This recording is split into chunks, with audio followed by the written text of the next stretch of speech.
200,000 people, they're not short end of the stick.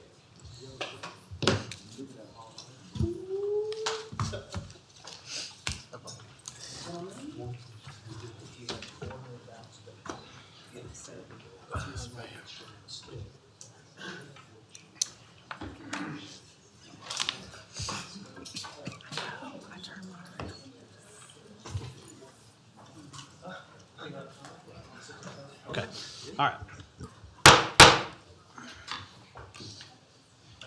Good morning. Welcome to the Tuesday, March 10th, 2025 Tarrant County Commissioners Court meeting. I now call the meeting to order. Tim O'Hare, County Judge. Present. Roderick Miles Jr., Commissioner Precinct 1. Here. Elisa Simmons, Commissioner Precinct 2. Here. Matt Krause, Commissioner Precinct 3. Here. Manny Ramirez, Commissioner Precinct 4. Here. Constitutes a quorum. All right, thank you. Today's invocation will be led by Armando Perez from Eagle Mountain Church, President of War Room Nations Ministries. Please rise for the invocation and pledges of allegiance.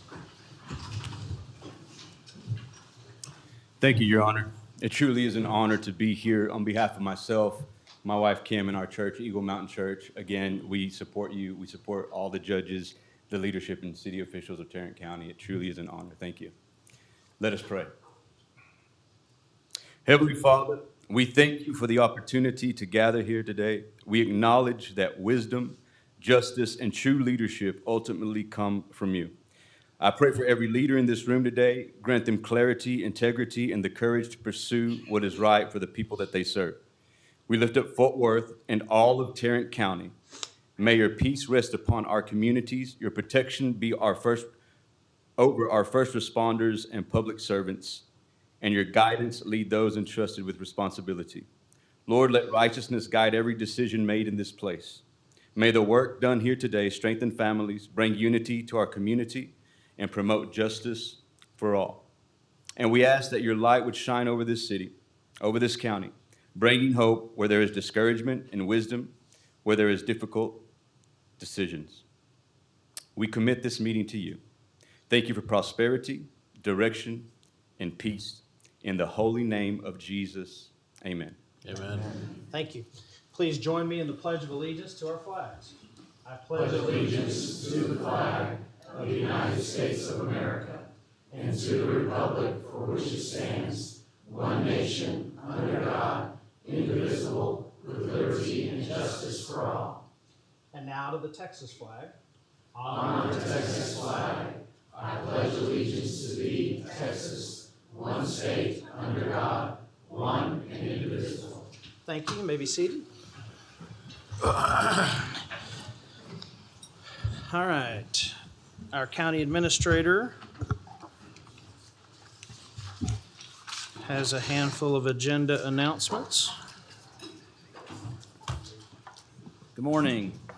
Happy Tuesday. A couple of announcements this morning. We have two items which are being withdrawn completely from the agenda.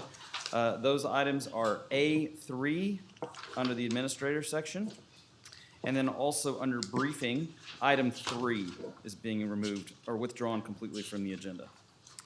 And then we have 5 items which are being pulled from the consent agenda for individual action consideration.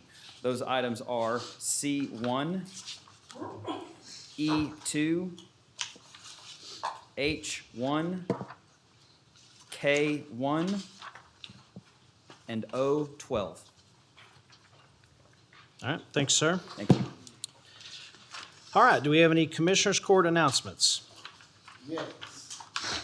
Yes, I do. I would just like to announce that this past Saturday, we had our 12th annual Healthy Lives Matter prostate education and screening event, and we were able to screen a total of 233 men, 78 new patients, and the others are all returning. It was an amazing time, a great event. We had the Mavs Maniacs on site and the Mavs cheerleaders, which is always a treat. And then we had the Lionel DeShields Jr., Texas Ranger great. They're signing autographs and hanging out with us. The dialogue was rich. It was encouraging. Men left feeling empowered, encouraged, and excited about next year. Of those 233 screenings, we had 17 abnormal results and 7 borderline, which sends the message that the work that we're doing is important and that we're saving lives. And so I want to thank all of the families and the men that came out and joined us at the Moncrief Cancer Institute. I want to give a special shout out to the staff at the Moncrief Cancer Institute. They are rock stars, phenomenal, great support team. I want to also thank the students from Tarrant County College Trinity River campus, their allied health campus, who came out and volunteered and gave our residents first-class service from the beginning until the end. The last shout out I'll make about that was shout out to the Potter's House Fort Worth, who had the most men to come and to get screened. We do a commissioner's challenge every year where we have a big trophy and you put your nameplate on the church that has the most men to come out. And so the trophy will go back to the Potter's House for yet another year. So shout out to the Potter's House of Fort Worth. The next thing I would like to say is we have a group of curious, fantastic students who are here from Crowley Independent School District. March to the polls. They're a student voter empowerment organization. The 504C is jam-packed with kids, and I'm excited because they're curious, they're passionate, they're interested, and they love their community. And on a special note, my baby girl just so happens to be one of those students. Look at that. Oh, and so I got to hug her and kiss her this morning. I'm excited to have those students in the room. They're viewing Commissioner's Court, and they're getting a taste of how we govern on the local level. Great. So I'm excited about having those students with us, and I'm looking forward to hearing feedback from them on their experience today. Thank you. Great job. Good job, good job. All right, so I want to invite everybody out to the Arlington Sub Courthouse this Saturday from 10 a.m. to 2 p.m. for my third annual kidney screening and wellness fair. Like I said, this is the third year I've had it.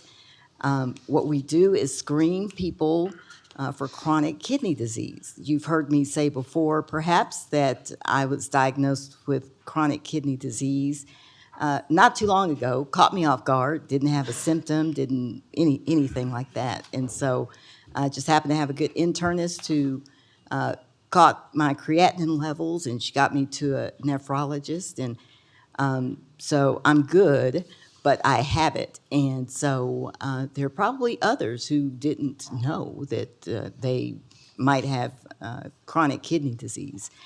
So I have been screening folks. This is our third year, and so you're welcome to come out. From 10 a.m. to 2 p.m., we have the free kidney disease screenings. We have free breast cancer screenings. We have free educational sessions. Lots of nephrologists and doctors will be there. And we have free lunch. So please sign up on Eventbrite by searching Kidney Wellness and Health Expo. If you go to Eventbrite, you'll see it. It's orange and black branding. March is National Kidney Awareness Month, and so we partner with the Dallas Kidney Foundation. So hope to see you there. Also, we have coming up on April 18th our free community shred day. This one, the first time we had this, it was a roaring success. We did it the same day at the Arlington Sub Courthouse and the Mansfield Sub Courthouse. So this year we're just doing it at this month we're just doing it at the Mansfield Sub Courthouse. It's actually April 18th from 9 a.m. until.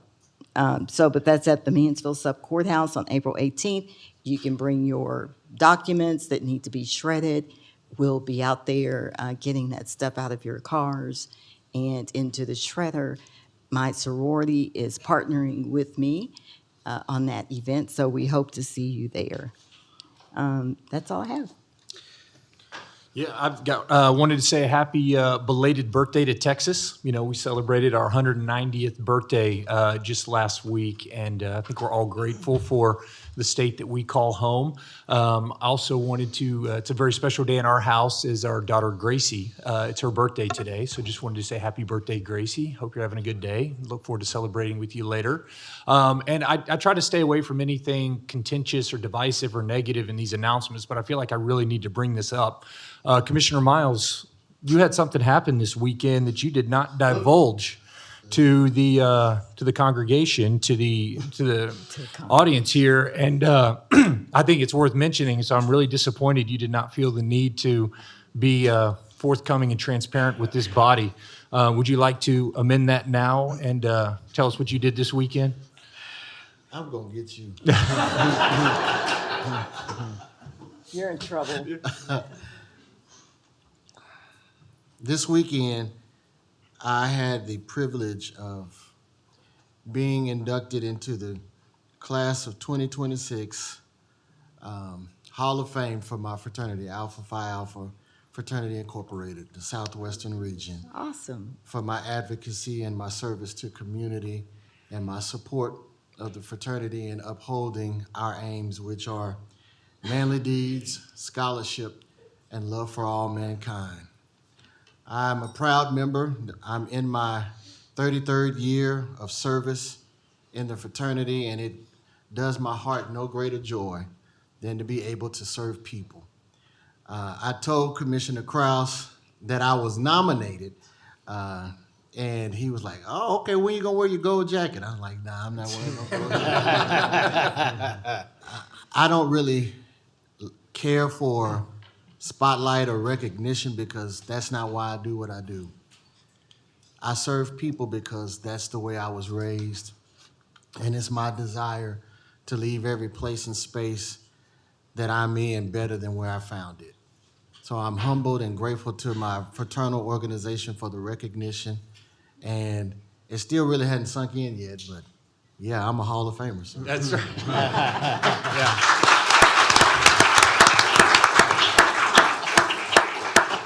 It's a really cool deal. It's a huge accomplishment, so congratulations. And I want to make sure you start signing all the resolutions with HOF underneath it. So HOF 26. that's There we exactly go. right. Congrats. All right, is that it for you? Yes, sir. Okay, so two things here from me. Number one, Employee Appreciation Day is April 17th. So from 12 p.m. to 2:30 p.m. on the courthouse lawn. We hope everyone can make it out, and we're serving them what this year for food? Hot dogs. Food trucks. Food trucks. Oh, food, good. Food trucks. Okay, so April 17th, 12 to 2:30 on the courthouse lawn. And then on May 7th, we're having our National Day of Prayer luncheon at the Hearst Conference Center from 11:30 to 1. Our keynote speaker this year will be U.S. Secretary of Agriculture, Brooke Rollins. So we're looking forward to that day, celebrating our nation's National Day of Prayer here in Tarrant County. Judge, I have one other announcement I see here. I just want everybody to know that even though it's raining outside, it goes down tonight at the Wilkinson Grind Convention Sports Complex. North Crowley High School will be playing the Duncanville High School basketball team tonight to see who goes to the UIL State Championship. Oh. The stadium is sold out. If you can catch it on TV, I'm telling you, it's going to be a sight. Yeah. You don't want to miss it. That'll be a good one. All right. Next up, we have public comment under the new program for proclamations, resolutions, and presentations. And there it is. Okay, you found it. I know there's at least one person on this that I believe intended to sign up for agenda public comment or general public comments. There may be others, so I'm going to call your names. If your intent is to speak on one of these 9 proclamations, resolutions, or presentations, please come forward and speak. If that is not your intent, because you can't do general public comment during these, you can't talk about an agenda item other than those 9. If that's not your intent, just pass, say, regular public comment, and then I'll make a note of it, and I'll call you first when we get to that section, which probably about an hour away if I were to guess. So the first one I have is Dolores Phillips. Ms. Phillips, I just saw you walk in. I thought I did. Did she just walk out? Where's she? Well, where's she? Ms. Phillips, did you intend to talk about a proclamation or general comments? General comment. Okay, I will call you in a little while. Okay. Oh, but I did want to speak on one of the proclamations for the Tarrant County assistance for HUD. Okay, So what's the difference? I don't think that's a proclamation. I will, Yeah, so I'll call you here in a little bit. thank you. Okay, yeah. The next one, Judge O'Hare, I was out and I didn't hear you. I just came you're okay. Well, I'll call you at the regular public speaking. Bishop Kirkland, are you wanting to You can only speak? speak one or the other. You can speak both. Do you want to speak on a proclamation? Yes, sir. Okay, you're up. And then after Bishop Kirkland, Jolynn Potenza. Thank you, Judge Hicks, for being a fair jurist. Thank you for inspiring my 7 daughters to be black, beautiful, brilliant, clock? bold, and 2 brazen. minutes. You are a matriarch of our village from Odessa, Texas to Fort Worth, Texas. Judge Hicks, what do you know about North Philly, Germantown? I too lived in the city of brotherly love. Thank you for sharing your love with me. Your legacy is strong as the shoulders that you stand on. Your mom, the educator, your grandfather, the barber and the realtor investor, your uncle, attorney J.W. Durham, who walked alongside Justice Thurgood Marshall. Thank you for being a bright light that shines. And you shine so bright and so brilliant till you blind our eyes but not our vision. The world had Harriet Tubman, Dr. Maya Angelou, Shirley Chisholm, Oprah Winfrey, Michelle Obama, Rosa Parks, Ida B. Wells, Sojourner Truth, Mary Bethune-Cookman, Dorothy Heiss, Katherine Johnson, Mae Jemison, Madam C.J. Walson, Bessie Coleman. The Funky Town, we had our Judge Hicks, and we thank you for your call and accepting that call to be a light in our village. I was speaking to a past judge who referred to her as Mary Ellen, and I said to that judge, we don't do that. She is a matriarch. She is Judge Hicks. Thank you, Jurist Hicks, for being a bright, brilliant, resilient light for the women in our village. All right, is Jolynn Potenza here? Do we have a spillover room? Yes, sir, we do. Okay. All right, I'll try that one at the end. Angela Kirkpatrick. Is Miss Kirkpatrick here? Okay, Al Alou. I think all these people meant to sign up on the regular one. Al Alou. Laura Oakley. Mike Oakley. Okay, so what I'm gonna do now is I'm gonna go to employee, well, here are the names if you are in the spillover room. Jolynn Potenza, Angela Kilpatrick, Al Alou, Laura Oakley, Mike Oakley. Since I don't see any in the room, nobody said they're coming. Ms. Phillips, you'll be first when we get to the agenda public comment section. So now we will move to employee recognition. Okay. Well, as always, we are grateful for all of our employees, and we have quite a few 30-year employees today, several 25 and one 35. So I'll start the way we normally do by asking you to stand as I call your name, and we'll start as usual with the 5-year employees. Elizabeth Aguilar, Lisa Allen, Vontae Beard, Vivian Bice, Donald Carter Jr., Santos Castaneda, Vera Chin. Hi, Vera. Sean Clendenin, Damian Garcia, Leah Gomez, Casey Gonzalez, Jeffrey Lang, Matthew Reed, Michael Shepard, Omar Smith, Pedro Sosa, Onisha Stevenson,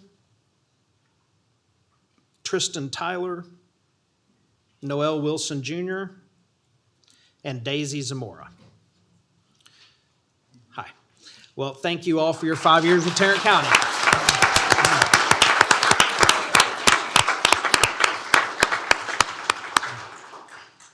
All right, now for our 10-year employees.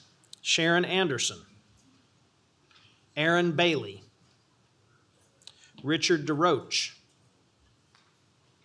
Miriam Garza, Brittany Holder, Nathan Martin, Victor McGuire, Huey Wynn, Elaine Silva, John Tipton Jr., is it Isis Trejo? Elizabeth Underwood. Thank all of you for 10 years with Tarrant County. We appreciate you.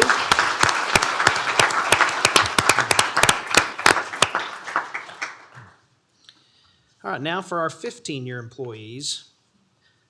Historically, I guess we've done a lot of hiring in March. It's a pretty long list here today. 15-year employees, Corey Balderas. Hi. Pilar Frazier. Is Pilar here? Can anybody tell me the famous person who had a wife named Pilar? You know? Do you know? Does he have a... Okay, I was thinking, okay, there's one.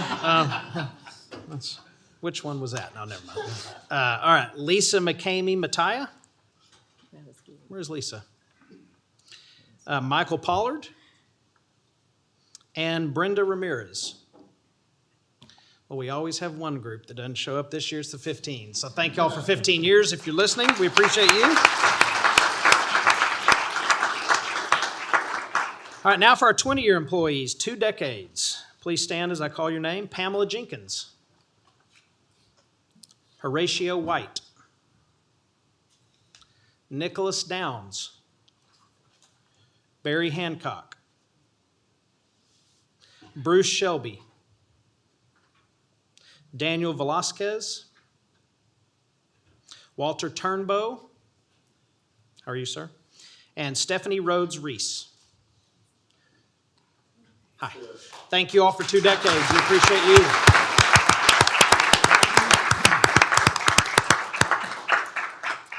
All right. Now we move to our 25-year employees. Is it Mike Falcone? Mike, how are you, sir? It's Falcone, right? Not Falcone. Falcone, great. And you're an IT, senior IT resource manager. Been with us 25 years, born in Chicago, Illinois. Are you a Bears fan? What do you think about that move to Indiana? Yeah. Trinity High School graduate, went to college, Columbia College, 2 boys. Something he enjoys that nobody knows about him, he enjoys yard work. Don't tell his wife, okay? I think we may have just exposed it. He likes to spend time with family and friends. Attend his son's soccer events. Oldest plays club soccer at Texas A&M. Youngest plays club soccer for FC Dallas and his high school team. Were you a soccer player? Yeah. Other job titles with the county. He's had 8 different positions in Tarrant County IT, from entry level to senior management. Several memorable moments. He thoroughly enjoyed the successful completion of a team project where teamwork and collaboration are required, and they have that regularly there. The IT department has some amazing staff that are a pleasure to work with, and he enjoys the opportunity to partner with the various departments within Tarrant County, leveraging technology to provide as many efficiencies to their business processes as possible. And Mike, thank you very much for your 25 years of service to Tarrant County. We appreciate you.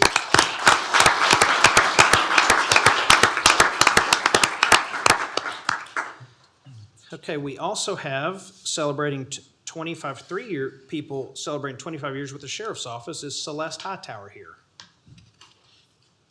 Well, Celeste, wherever you are, thank you for 25 years, a quarter of a century. Let's give her a round of applause. How about Clarence Haynes? Is Clarence here? All right, Clarence, also 25 years with the Sheriff's Office. Thank you, Clarence, for your service. Let's give him a round of applause. And last of the 25-year Sheriff's Office anniversaries not attending today, Ernest Miles. So Ernest, thank you for your 25 years of keeping us safe here in Tarrant County. All right, I think this may be a record. This is 5 30-year anniversaries we're celebrating today. So the first is Jenny Hoop. Jenny, how you doing, Jenny? She is a unit supervisor and staff development and training coordinator, born in Grand Prairie, Texas, South Grand Prairie High School grad. Went to college at UTA, where she got her bachelor's in psychology and a master's in criminal justice. 1 daughter, 2 grandchildren. In fact, no one knows about her. She has lived in the same house, had the same husband, and worked at the same job for 30 years. I bet everybody does know that about you. So, what she likes to do for fun, participate in birthday parades for kids in her pink tie-dye Jeep as a part of a group called DFW Birthday Parades. Well, that sounds pretty cool. Other job titles you've had with the county, that's an interesting way to title that. Sex offender officer, court officer, and assistant supervisor. And Jenny has been a unit supervisor for 24 years. So we are very grateful for you for 3 decades of service to Tarrant County.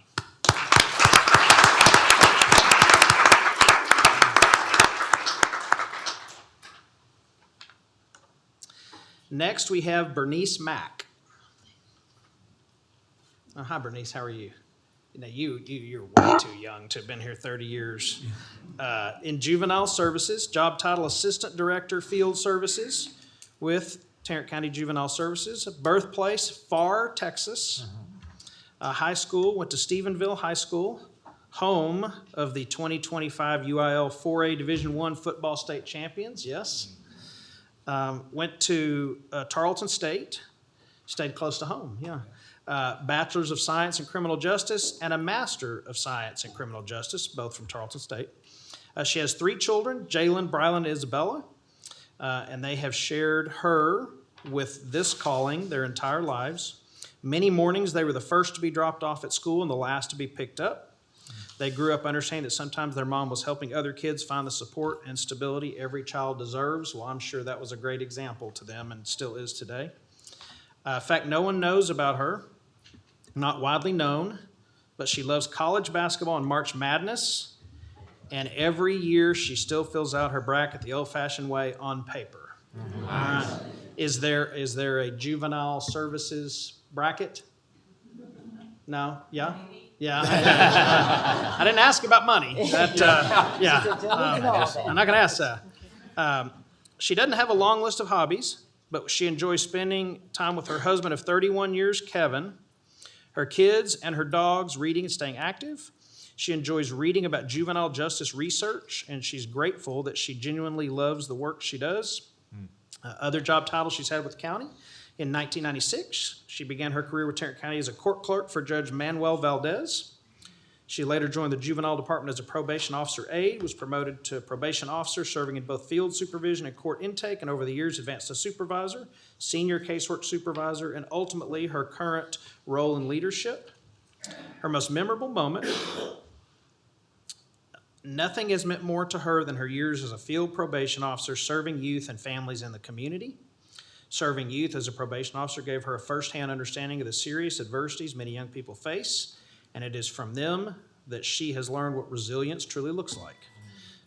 She will always be grateful for the responsibilities God has trusted her with along the way. To serve her community is more than a calling, it is a civic duty, and it has been the greatest honor of my career. What she likes the most, she most values witnessing the daily, often unseen work probation officers and supervisors put in to create opportunities for youth. For many youth, probation officers become the consistent adult presence in their lives when stability and guidance are needed most. The positive outcomes we see are built on their belief that a young person can do better. You can't do this job unless you truly believe in kids. There are too many challenges, too many hard days, and too many unseen pressures to sustain anyone otherwise, yet they continue to show up every day committed to helping young people find a better path. Well, we are truly lucky to have you. Thank you for submitting this, and thank you for 3 decades, Bernice. We appreciate you.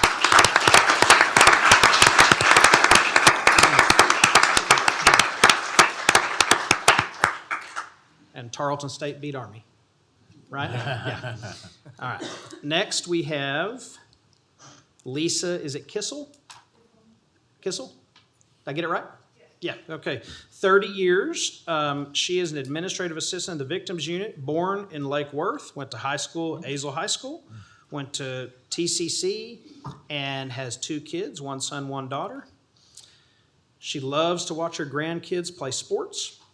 And other job titles she's had with the county, secretary for Edison Youth Center, secretary for the supervisor of the Juvenile Detention Center, juvenile court clerk's assistant, assistant to the juvenile court coordinator, and administrative assistant for the operations support unit at juvenile. And I think everyone up here on this dais and everyone in this audience knows that you can't do the work without good people to support you, and you've obviously done a great job over 30 years. So thank you, Lisa, for your 3 decades of service to the county.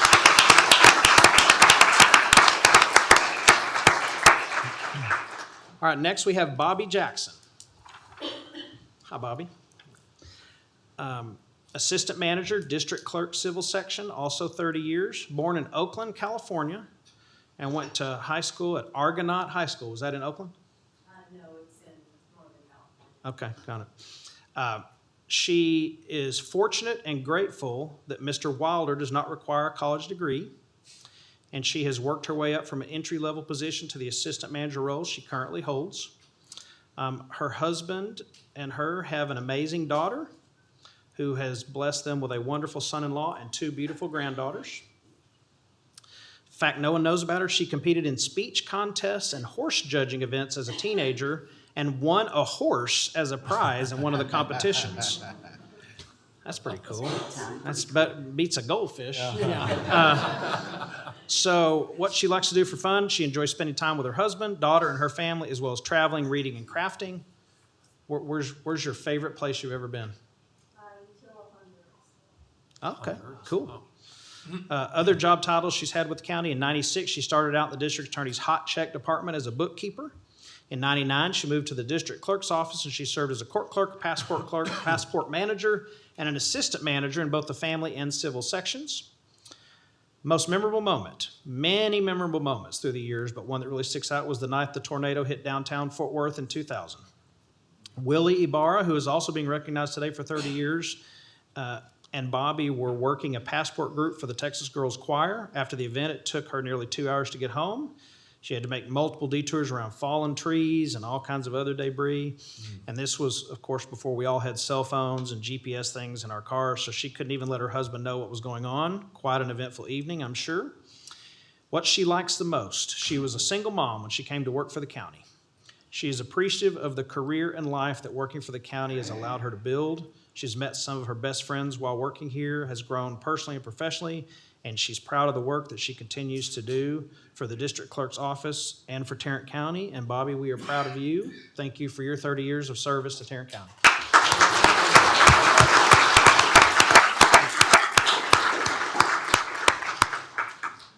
All right, and Willie Ibarra.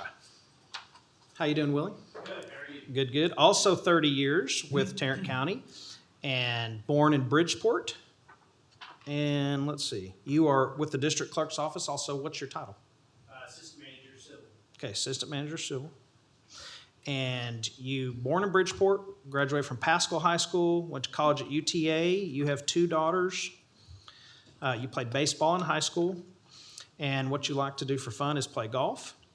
Other job titles he's had with the county: he's worked in every department of the district clerk's office: DC records clerk, DC tax clerk, DC civil clerk, DC passport office manager, DC criminal collections clerk, DC civil, family floor supervisor, DC civil, family assistant manager, and roommate of Tom Wilder. No, the most memorable moment was the first time, that means multiple times. Is that what that means? The first time you won the coveted Tarrant County Golf Tournament. Yes. How many times have you won it? Twice. All right. Okay.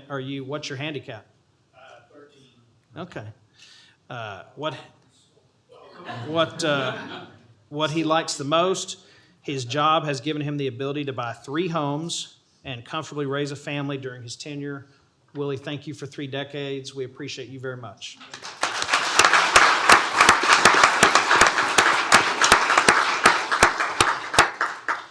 And last, unable to attend today, but a 35-year anniversary here, James Skiffington, who is the Chief Deputy in Precinct 6 Constable's Office. And he was born in Fort Worth at Carswell Air Force Base, went to high school at Western Hills High School, went to college at TCC, 1 daughter and 2 sons. What he likes to do for fun is spend time on the patio with his wife in the morning drinking coffee. Sometimes it's the simple things, right? Other job titles he's had with the county: corrections officer, deputy sheriff, sergeant, both in confinement and operations. His time working at the Sheriff's Training Academy has been very memorable because he's worked alongside so many good people. And what he likes the most, watching his kids smile at Easter, Christmas, and their birthdays. And we're sorry you couldn't be with us today, but Deputy Skiffington, thank you for 35 years of service to Tarrant County. Let's give him a big round of applause.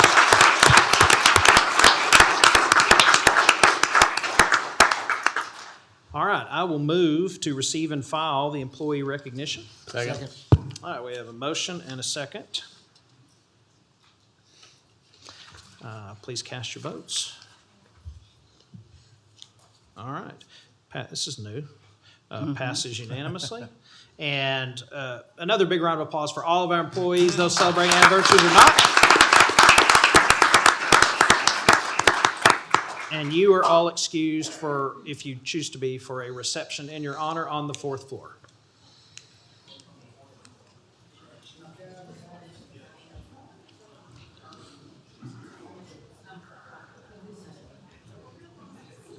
Proclamations.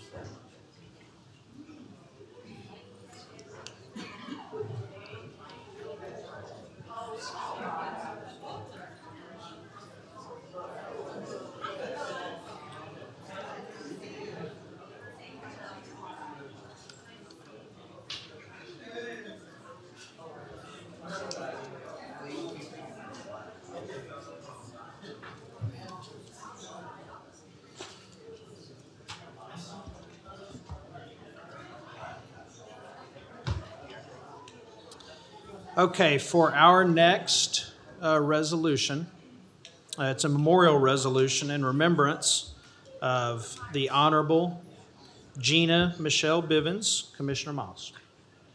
Thank you, Judge.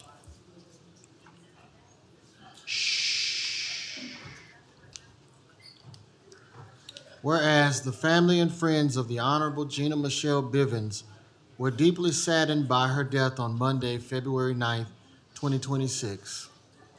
And whereas the passing of Gina Bivens took from our community an outstanding civic leader, visionary, and let's wait. That's not from her family. It's just too noisy. Gotcha.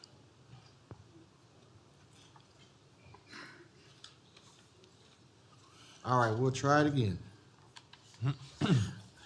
Whereas the family and friends of the Honorable Gina Michelle Bivens were deeply saddened by her death on Monday, February 9th, 2026. And whereas the passing of Gina Bivens took from our community an outstanding civic leader, visionary, fighter, and champion of minority youth, and women's rights in Tarrant County. And whereas Gina Bivens was born in Fort Worth, Texas, graduated from Paul Laurence Dunbar High School in 1973, received a bachelor's degree from Texas Wesleyan College and a bachelor's degree in broadcast media from North Texas State University. And whereas Gina Bivens worked at KKDA AM Soul 73 Radio as a news anchor, KBOX, KMEZ, and KRLD AM News Radio in Dallas as an assignment editor, and later served as bureau chief for Dallas's Fox 4 News. And whereas Gina Bivens' corporate career included serving as a spokesperson and municipal liaison for Encore Electric, public information manager for the city of San Antonio, where she led crisis communications and launched Texas's first municipal cable access television program. And whereas Gina Bivens' storied career in communications would have a profound impact on the surrounding community, and in addition to her public service, she served as president and executive director of North Texas Lead, a nonprofit established by 8 Fort Worth CEOs to advance the careers of college degree professionals. And whereas Gina Bivens served for 12 years as the representative of Fort Worth City Council District 5, being elected in 2013 through 2025. She earned a reputation for championing community-driven growth and equitable economic development, and in 2021, Mayor Mattie Parker appointed Bivens as Mayor Pro Tem, honoring her as the Dean of the Council. And whereas Gina Bivens will forever be remembered for her warmth, generosity, and unwavering dedication as she touched many lives through her kindness and compassionate spirit.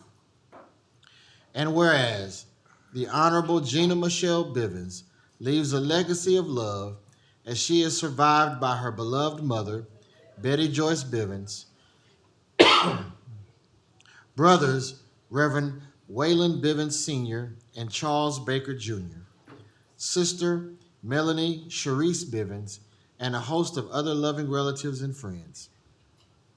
Now, therefore, be it resolved that we, the Commissioners Court of Tarrant County, pay tribute to the memory of a beloved and honorable woman, recognize the contributions she has made to the people of Tarrant County, and extend our deepest sympathy to the members of her family, her many colleagues, and friends for their great loss.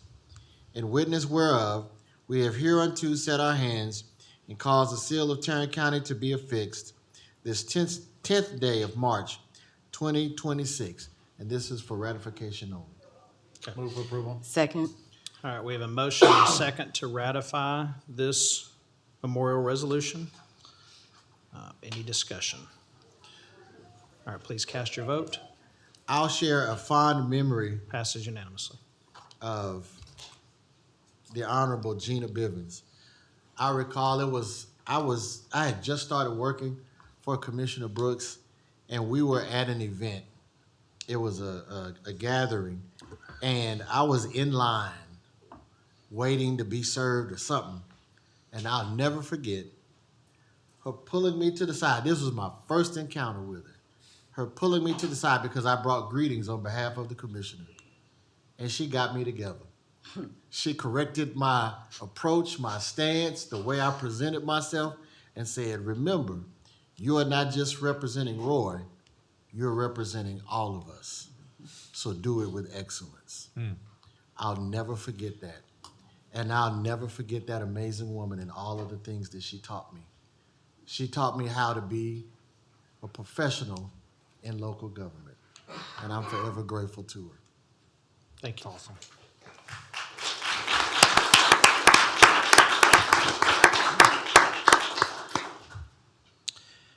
Okay, now we move to a congratulatory resolution recognizing Trinity Valley School Girls Wrestling Program, Girls Field Hockey Program, and Girls Soccer Program. Commissioner Miles. Thank you, Judge. Are they in here? Are they? There they are. They're those superstars.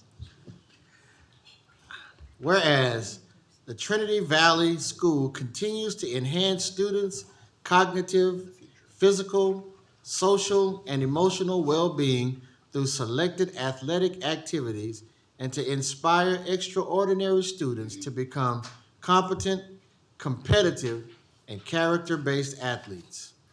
And whereas Trinity Valley School and its athletics program has demonstrated exceptional skill, discipline, teamwork, perseverance, and sportsmanship throughout the 25-26 season. And whereas Trinity Valley School Girls Wrestling Program won the 2025-2026 Texas Prep State Wrestling Championships in the 120-pound girls division, reflecting the strength of their preparation, resilience, and competitive spirit.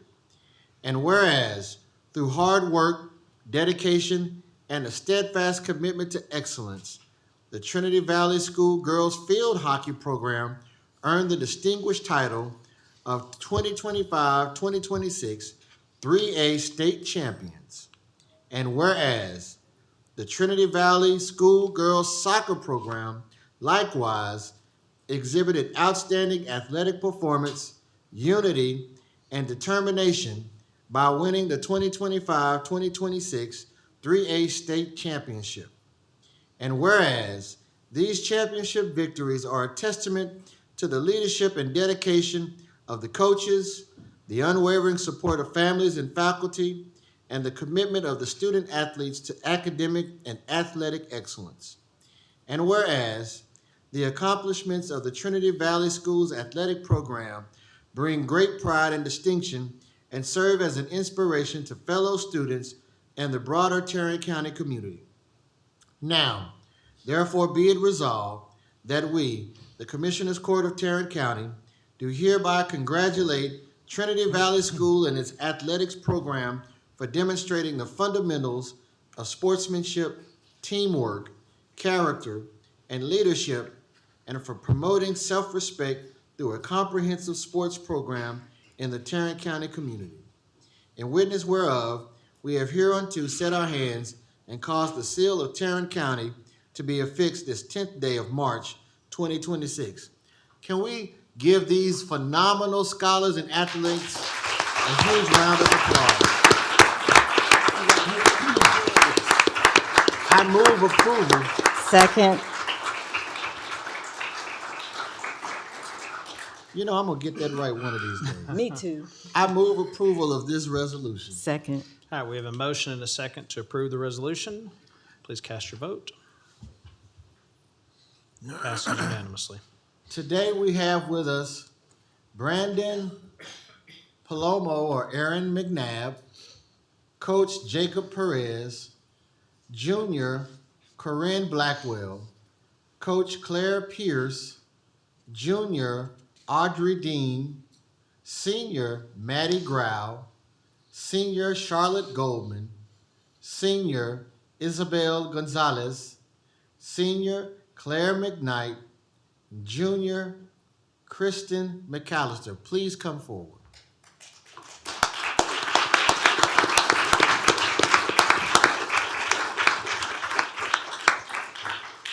This is a triple threat team, y'all. Hi.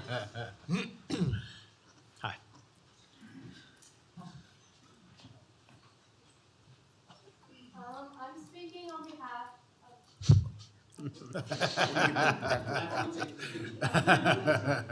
I love it, though. I love it. Initiative. I love I it. don't need a mic. That's I right. told you they were impressive. Yeah. That's right.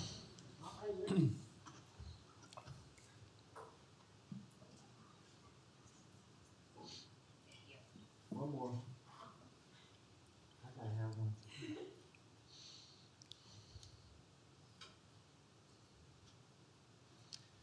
Maybe we should buy a Congratulations. smaller podium.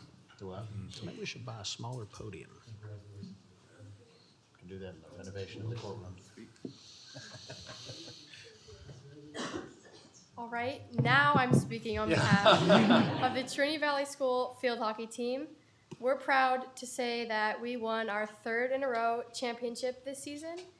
And not only did we bring home a third trophy, but we went undefeated in conference play this season.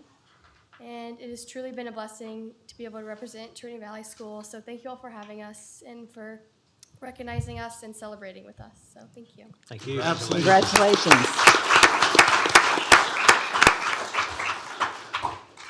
And in addition, on behalf of the girls Trinity Valley soccer team, we're really grateful to be here. We're celebrating a fourth consecutive SPC 3A victory this year, so we're really excited about that. We went 13-2 this season, scoring 90 goals and only having 19 scored against. Wow. So we're also honored to do that. But thank you so much for having us and taking time out of y'all's day to recognize us. Aw.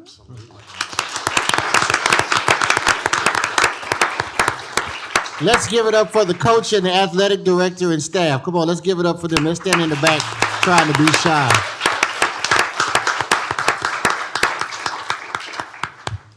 That's 6 goals a game. That's a lot of goals in soccer. Okay, the next item is certificates of recognition for the 2025-26 Arlington ISD Richard Green Scholar for Academic Achievement and Exemplifying Leadership Through Service. Commissioner Simmons. Thank you, sir. So I have certificates of recognition for an outstanding cohort of seniors in the Arlington Independent School District. This is the third year that I have had the pleasure of working with the Richard Green Scholars. So the Richard Green Scholars program recognizes one student at each Arlington ISD high school. The student receives $10,000 to help with college costs. During their senior year, students complete community service programs with local government entities. And so they start off with the county by stopping by my office and spending hours with me. I learn about them. They learn about me and county government. We sit down and watch commissioners' court meetings. They've seen it all. And so they have lots of questions. I can't remember if this year, did they visit the budget office, Helen? It's coming. It's scheduled.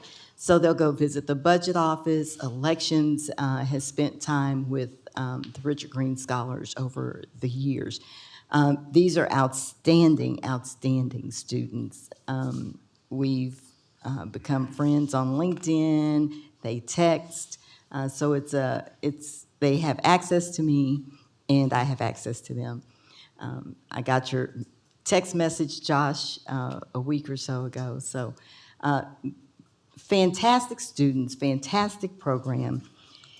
And I want to say many thanks and much respect to their sponsor or teacher is Alice. Oh, there, you're not over there, you're there.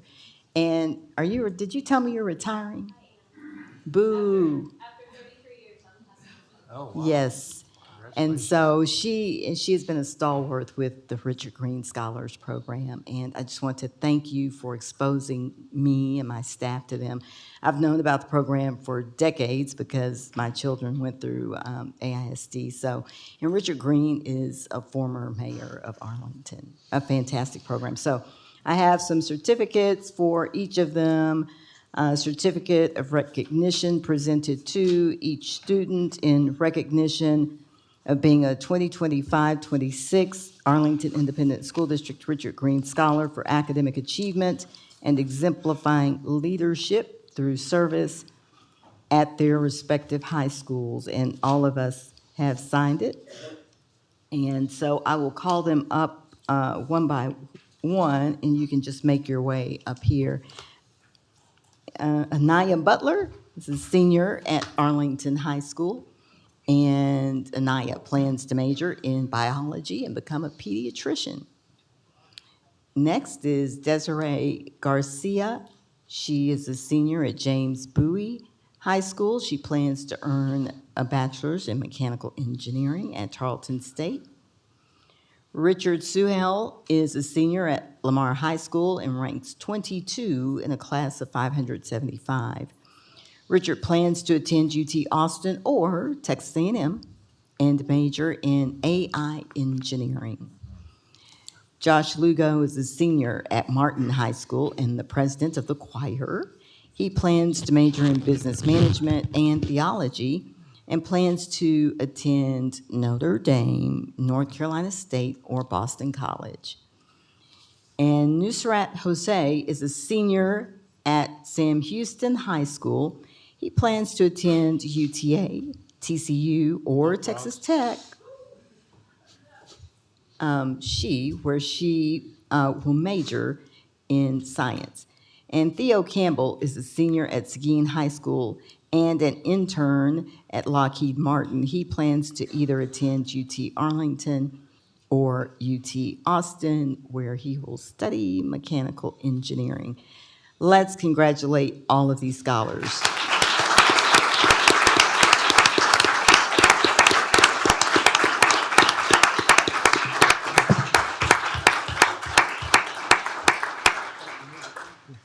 Yeah. I move approval. Second. All right, we have a motion and a second on this item. Please cast your votes. All right, passes Congratulations, y'all. unanimously. That's awesome.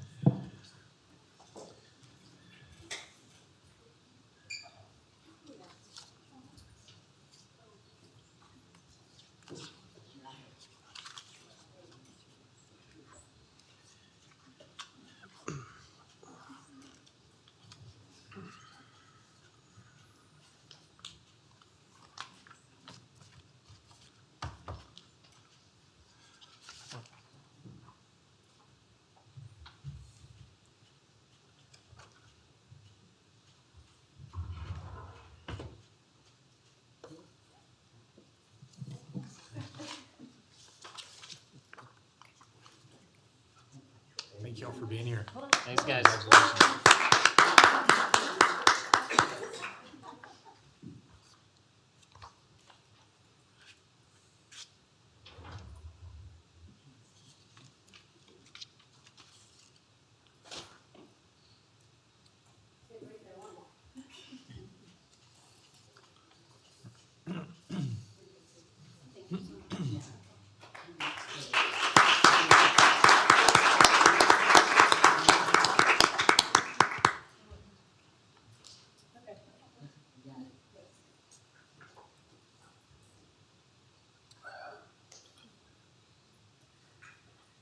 On behalf of the Texas Rangers Richard Green Scholar Foundation program, I'm just thrilled to be here. I took over the program during COVID, and so that was very interesting, and the Precinct 2 Commissioner's Office was instrumental. Commissioner Simmons especially, I want to thank you and your team for connecting us with elections and budget. Those are some really exciting and interesting. I'm a lifelong Tarrant County resident, and I've learned something new every time that we've come. So I'm happy to present my last group, because as Ms. Simmons said, 33 years, I'm hanging it up to do something different. And I bring you 3 future engineers, doctor, nurse, politician one day, maybe. So we've had a good time, and Ms. Simmons, we just appreciate you and all that you do for us, because we couldn't make the connections without you. So thank you. Thank you. Enjoy retirement. Thank you.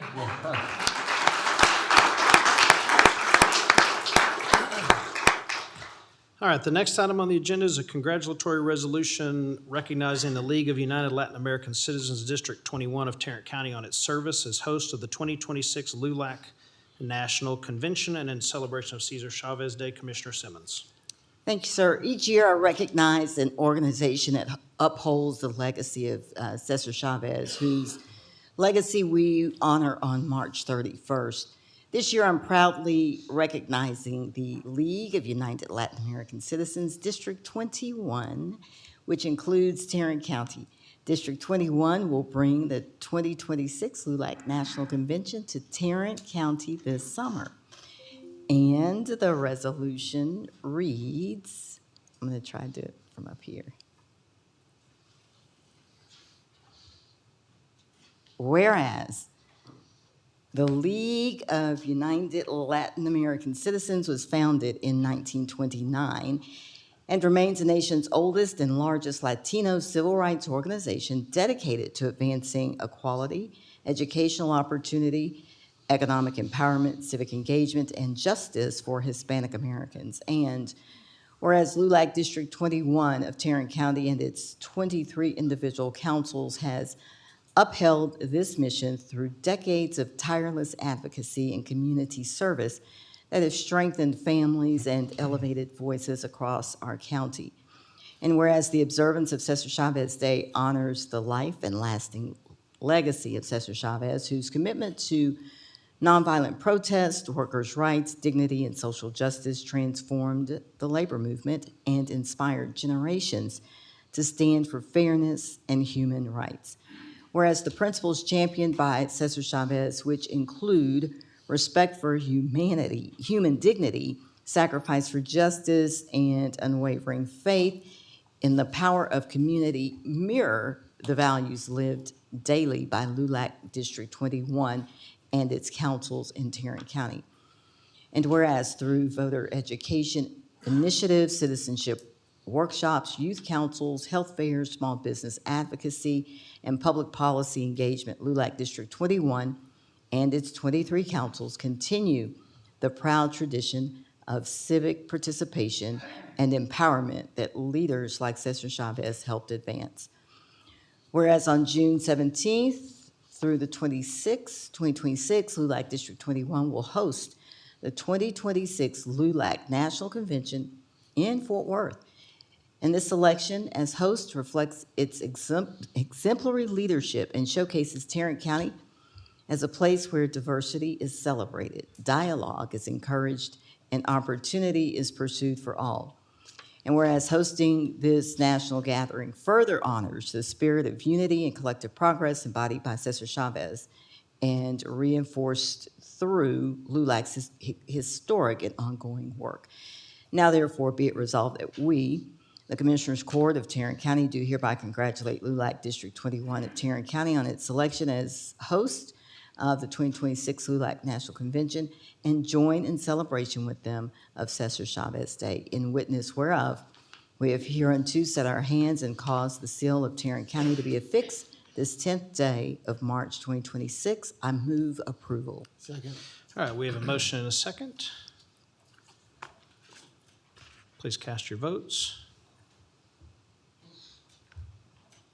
I don't have a list of who all is joining us. I see Joanna Passes Cardoza. 3-0, 2 abstentions. Thank you, sir. Sorry about that. If you all will come on down, let's present this resolution.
Good morning.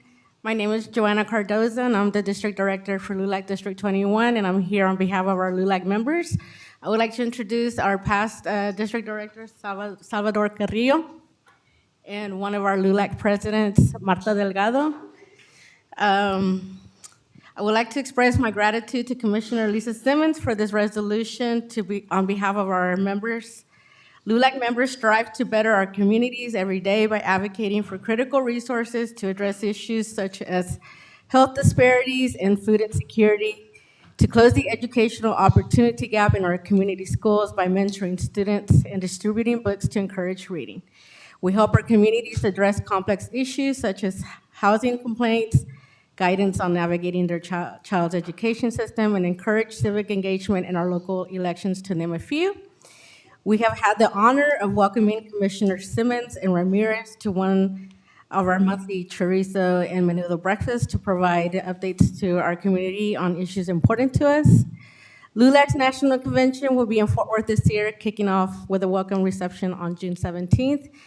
And LULAC District 21 looks forward to hosting 5,000 attendees from across the nation. Once again, thank you, and we really, truly appreciate this recognition. Thank you. Thank you.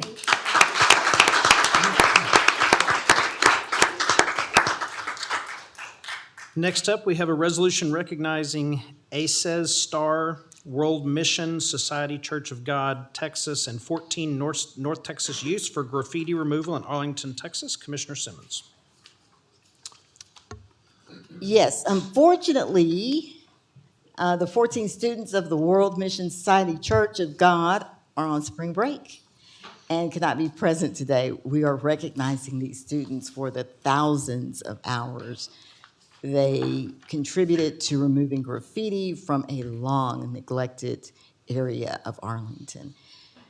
I will read the resolution, and they'll receive it and their certificates of merit at a later date. Whereas Tarrant County is home to dedicated youth who actively contribute to the safety, beauty, and well-being of our local neighborhoods, and whereas on November 9th, 2025, 14 middle and high school student volunteers from ACES Stars Save the Earth from A to Z, and the World Mission Society Church of God, Texas, partnered with the City of Arlington's Public Works Stormwater Management Team for a significant community service project. And whereas these diligent young volunteers dedicated more than 5,000 hours of time removing graffiti and litter along New York Avenue near Mayfield Road in Arlington, directly addressing issues of vandalism and environmental care in Precinct 2. And whereas these middle and high school students learned character by beautifying parks and restoring the environment, and learned leadership by collaborating with local government, schools, and community organizations. They learned such selfless acts often foster a sense of civic pride, reduce crime through urban beautification, and inspire others to take ownership of their community. And whereas this service demonstrated by ACES Star and the World Mission Society Church of God exemplified the spirit of community partnership that is important for cities and counties to grow and thrive. Now therefore be it resolved that we, the Commissioners Court of Tarrant County, do hereby celebrate these students for their hard work and dedication to making Tarrant County a cleaner and safer place for all residents.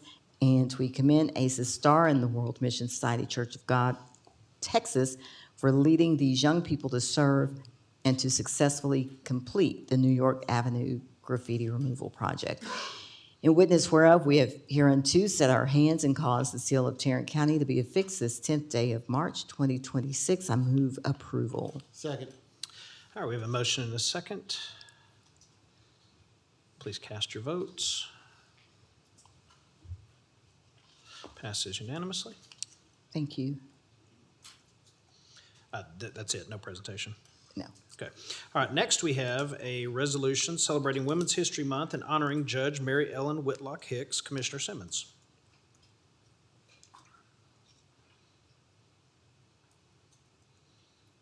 Thank you very much. Is Judge Hicks here yet, Albert? Okay, we're just gonna move on. Today is her birthday, by the way, so she may be celebrating. All right, so as we observe Women's History Month, I'm pleased to honor Judge Mary Ellen Whitlock Hicks, whose career reflects a deep commitment to justice, public service, and expanding opportunities for others.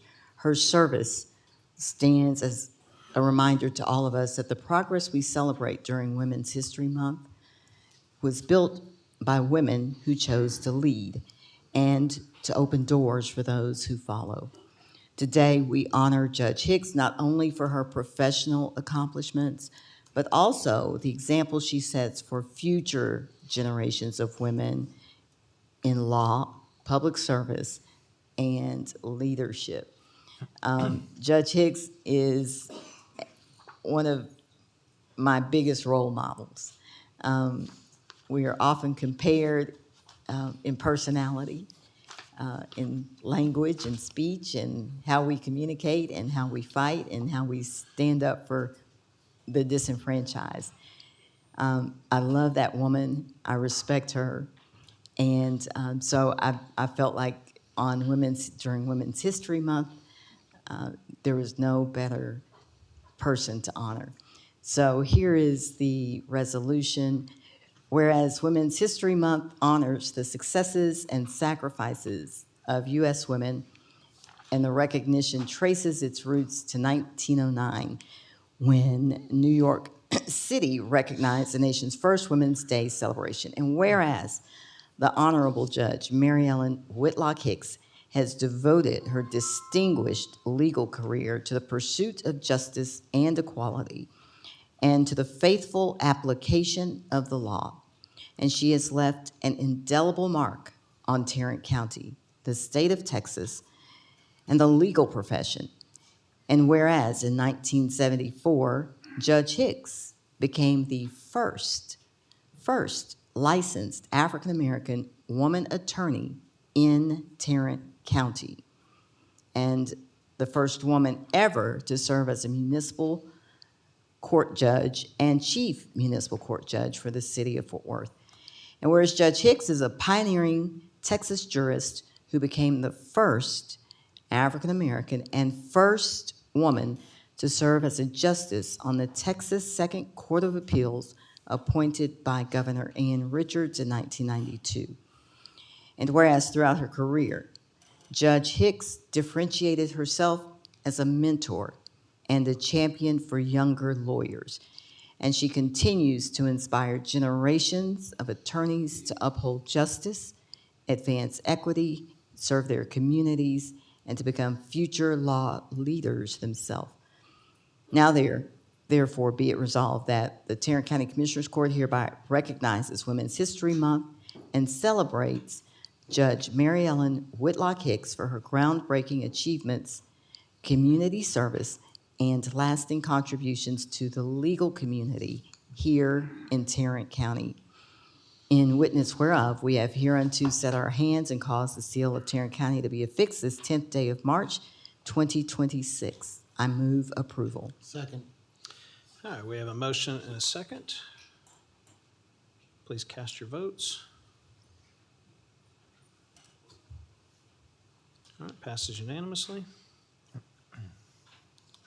Thank you. Okay, That's now it. we go to a proclamation recognizing Audrey Harrison and proclaiming Audrey's Popcorn Day. Commissioner Kraus. Thank you, Judge. I'm going to read this proclamation and then add a little bit to it. But whereas Audrey Harrison, founder and owner of Audrey's Popcorn, has distinguished herself as an exemplary entrepreneur whose dedication, creativity, and commitment to excellence have made her business a beloved staple in Tarrant County.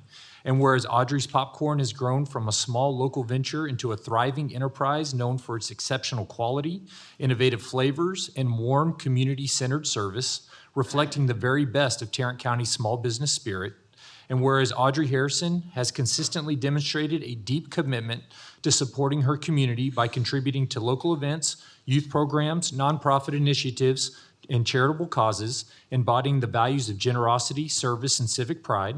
And whereas her leadership and entrepreneurial success serve as an inspiration to fellow business owners, young people, and all who aspire to build something meaningful through hard work, perseverance, and vision. And whereas Audrey's Popcorn has become more than a business, it is a source of joy, connection, and local pride, enriching the cultural and economic vitality of Tarrant County. And whereas the Tarrant County Commissioners Court recognizes the importance of celebrating individuals whose contributions strengthen our communities and reflect the values that make Tarrant County a remarkable place to live, work, and serve. Now, therefore, be it resolved that the Tarrant County Commissioners Court, acting through Commissioner Matt Kraus, does hereby honor Audrey Harrison for her outstanding achievements, her entrepreneurial excellence, and her meaningful contributions to the people of Tarrant County. I think we can all agree that that is very impressive. What that resolution did not say is that Audrey is 12 years old. And so everything we just read is a 12-year-old, and she's been running this business for about 7 years now, since she was 5 years old. Wow. And has built this up into something unbelievable. And if you go to DFW Airport, if you're there for a delayed flight, and you need a snack, you can go into many of the shops in DFW Airport and get Audrey's popcorn. So next time you're on a flight, need something to snack on, look for one of the vendors selling Audrey's popcorn. She's only growing. It's incredible, the work that she's done while she's still a student. She's missing school today, so I know she wants me to drag this out as long as possible. But she's an inspiration. Again, started her business at 5 years old, now at 12 years old, the CEO and founder. We have also with us today Jeff and Tara Harrison, who are Audrey's parents, and you can only imagine without their support, unwavering support, Audrey would not be what she's doing. But I met her a few weeks ago, and we were so impressed by her in our office. We thought Tarrant County needs to know about her, we need to celebrate her and appreciate the work that she's done. So Audrey, let's come down and celebrate you for all your achievements.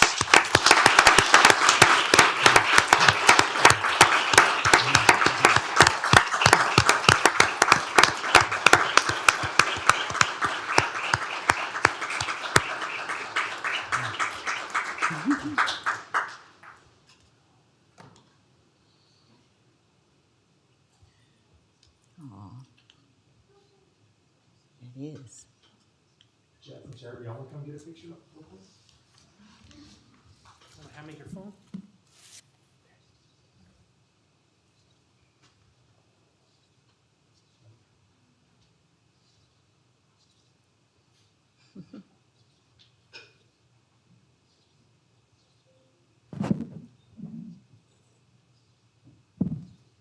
And I think Audrey wants to say something too, right?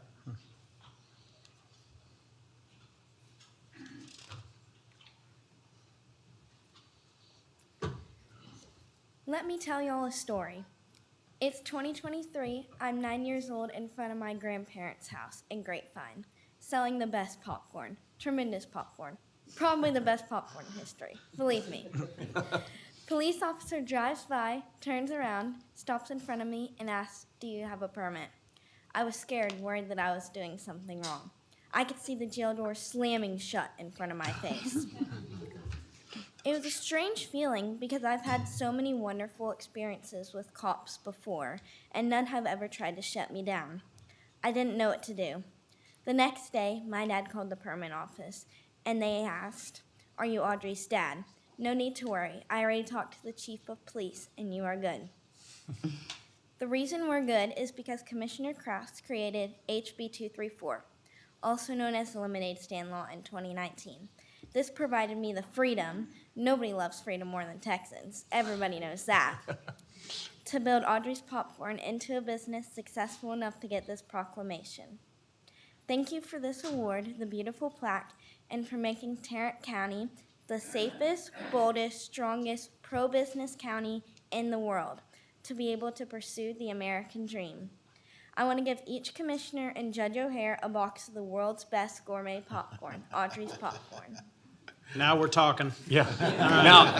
Now, before we do that, let's vote. So I don't want to see it seem like there was any influence before, but I make a motion to approve this proclamation. Second. I think we all have to abstain now. We have a motion and a second. Cast your votes. All right, passes unanimously. Thank you so much, Audrey.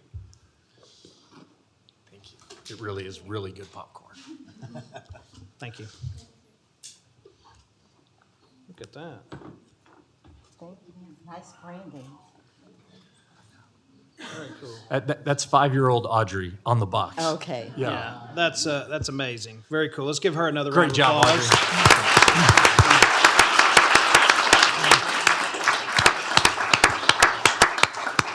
And I want to thank Commissioner Kraus. He has agreed to buy a box for every single person who is recognized next month for employee recognition. Thank you, Commissioner Kraus, for doing that. All right, next up, number 9, a proclamation recognizing Captain Chris Cassidy, United States Navy retired, and proclaiming Chris Cassidy Day. Commissioner Kraus. Thank you. I'm very honored to bring this last proclamation for me today. One time I met Chad Hennings. I know he's a mutual friend of some of ours, and he won the Super Bowl. He flew fighter jets, and I thought that's about the coolest guy you are ever going to meet. I don't know how anybody does anything better than winning Super Bowls with the Cowboys and flying fighter jets. And then a couple of years ago, I got introduced to Chris Cassidy, and he's one of 3 individuals in America's history that was both a Navy SEAL and a NASA astronaut.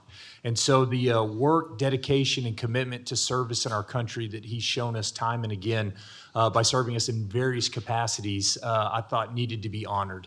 And not only was he a Navy SEAL, not only was he a NASA astronaut, but he came when the National Medal of Honor Museum was just getting off to make sure it got built correctly, got built on time, got built under budget, and was the world-class professional museum that we needed to showcase the best of the best in our military. And so he's given so much to Tarrant County. He's now moved on from that post. We don't know what he's doing next, and so I didn't know how long he might be in Tarrant County. And so before he got away or before he was called to another post for service, I wanted to make sure that he knew that Tarrant County appreciated all that he has done, all of his service, all of the time, effort that he's put into making our county better, making our country better, and really making our world better. And he's a hero in my book in the countless ways that he served us. We have his wife Peggy here as well today, who is very accomplished in her own right. You look at her resume, and it is very accomplished. And so we're honored to have you both here today. Thank you for what y'all have done for Tarrant County. And so I'm going to read this proclamation, and then I'll give it to you. But again, we just wanted to thank y'all for what y'all have done for us. Whereas Captain Chris Cassidy, United States Navy retired, was born in Salem, Massachusetts, and raised in Arlington, Texas, where he graduated from Highland Park High School and went on to become one of the nation's most distinguished military officers and astronauts. And whereas Chris Cassidy served with exceptional valor as a U.S. Navy SEAL, completing multiple deployments in Afghanistan and the Mediterranean, earning the Bronze Star with Valor and the Presidential Unit Citation, and demonstrating unwavering courage in defense of the United States.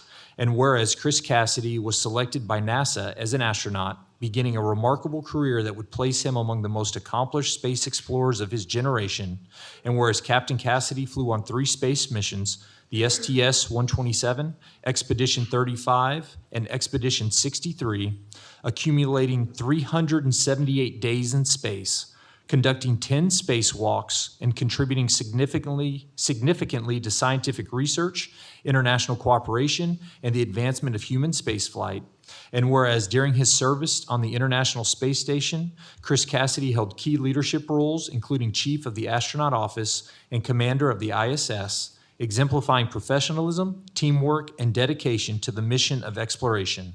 And whereas Chris Cassidy has remained deeply committed to public service and education, inspiring students across Texas and the nation through his work with the National Medal of Honor Museum Foundation, STEM outreach, and his continued advocacy for character, leadership, and civic responsibility. And whereas in his role as president and CEO of the National Medal of Honor Museum Foundation, Chris Cassidy provided transformative leadership in bringing the National Medal of Honor Museum and Memorial to life in Arlington, helping guide the nearly $300 million project from concept to construction, elevating national awareness, and championing a mission that preserves the stories of America's greatest heroes while inspiring future generations. And whereas the Commissioner's Court of Tarrant County proudly recognizes Chris Cassidy as an outstanding son, as someone whose achievements reflect the highest ideals of service, exploration, and human potential, and whereas his legacy continues to inspire future generations of scientists, engineers, military service members, and young Texans who dare to dream boldly and reach for the stars.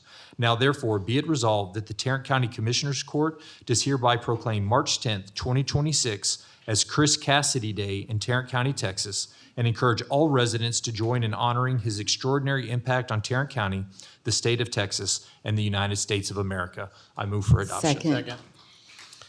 All right,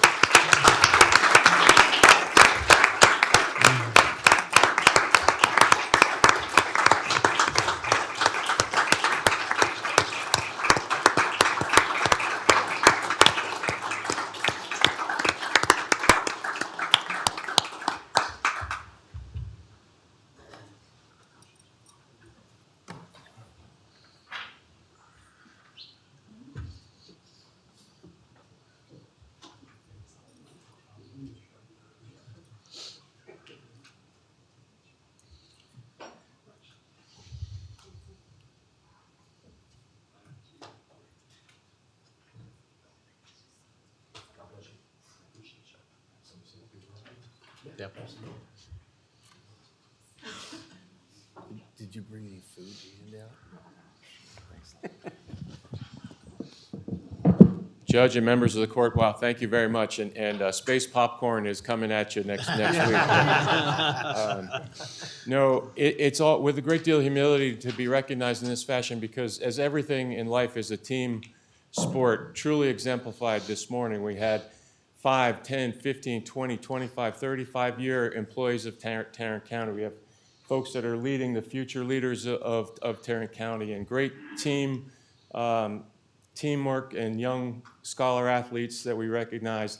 All of that is possible because people coming together to accomplish a mission, no matter what the mission is, flying in space, building a museum, it doesn't matter. It's all about bringing people and aligning visions, aligning team efforts to get something done. And I served the nation as a military officer, as a team member for all the citizens of the United States. And it's a great honor and privilege to now be in Tarrant County. It says here that I was graduated from Arlington, raised in Arlington. Now I've been here long enough to know I wish I was raised in Arlington, Texas. I grew up in York, Maine, small town in Maine, high school there, but we got to Texas as fast as we could. We lived in Houston for about 20 years, but no, don't worry, we no longer have any Jose Altuve or J.J. Watt jerseys. We're full-on Texas Rangers, and our son works for the Rangers organization. Judge, commissioners, so honored to be here today. Thank you very much for this honor. I truly appreciate it. Thank you.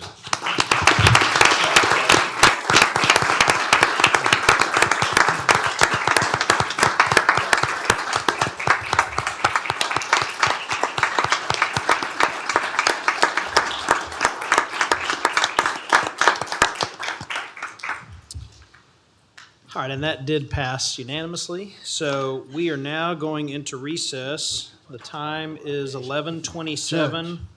Sir? Before we go into recess, the Student Voter Empowerment Club was able to come inside the court, and I just want them to stand so that the court can see them and acknowledge them. The Crowley ISD Student Voter Empowerment Club.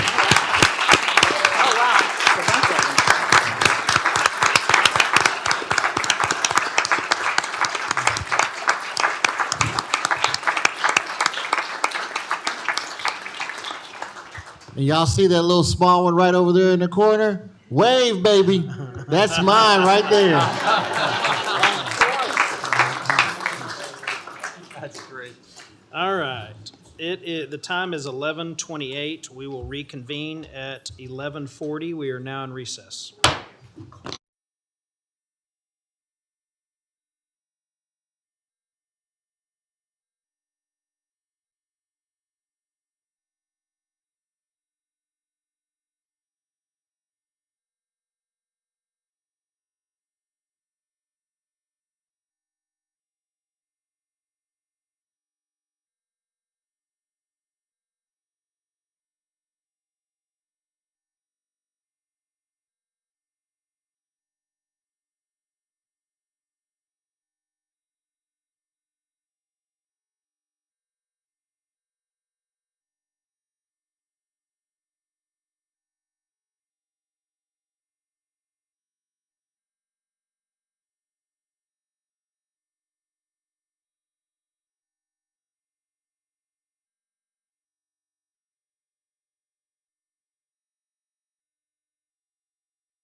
Okay.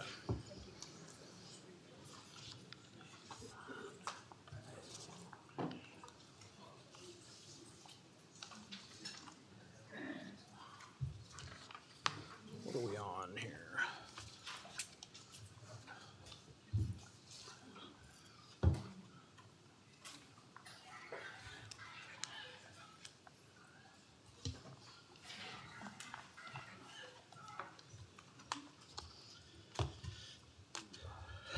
That's funny.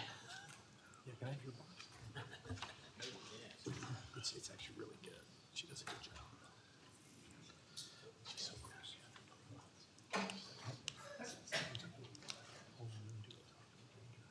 The school lets her use it.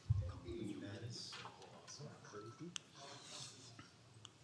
She's thinking about opening up her own store.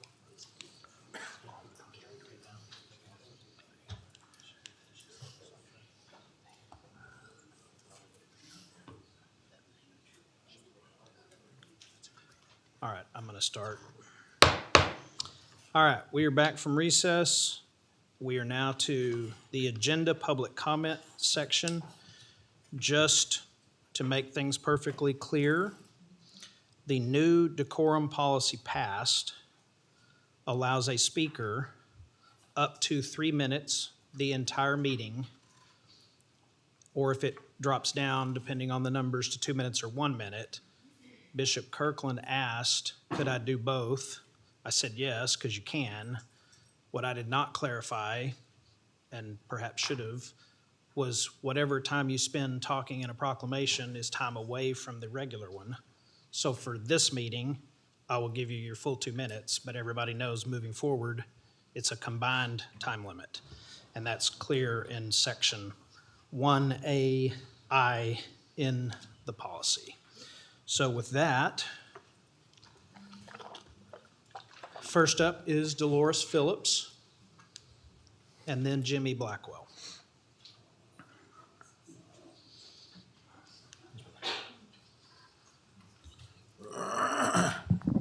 Dolores Phillips, you do have handouts. It's 11 pages. Thank y'all for allowing me to speak. And I want to state for the record, I'm not homicidal, I'm not suicidal, I'm not violent, never have been, never will be.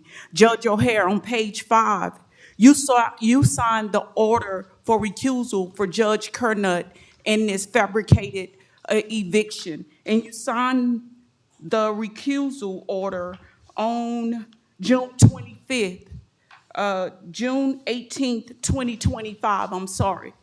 And I'm speaking in humility because at the core, this is about a probate estate matter before it was an estate matter. Keep in mind, Dallas County 255th Court, DF-92-11850. Keep that in mind. My dad, he's the only man I know. I've never been so serious in my life. It's not a threat. It's I'm as humble as I can be. He pleaded with me to not leave him. But at the core is his estate before it was an estate. When they ran up in that apartment with no money's owed, no lease violations, they took bonders, exhibits for probate matter P-19707. Honorable Judge O'Hare, if you was my father, I'd do the same thing for you. We knocking on doors. I'm going to the FBI again, United States Department of Justice. I'm asking you to investigate why they stole my exhibits while I was at Delta Hay Law Library pertaining to this fabricated eviction, unconstitutional writ of possession, where they obstructed justice and stole exhibits from my dad's estate before they was estates, and his demise before his time was for his money. We knocking on doors. Thank you, Judge O'Hare. Thank you. All right, following Mr. Blackwell, we have Catherine Godby. Judge O'Hara, isn't it a little hypocritical that the party that constantly whine and cry and pout like a spoiled 2-year-old brat about elections being stolen or rigged is the same party that's doing the stealing?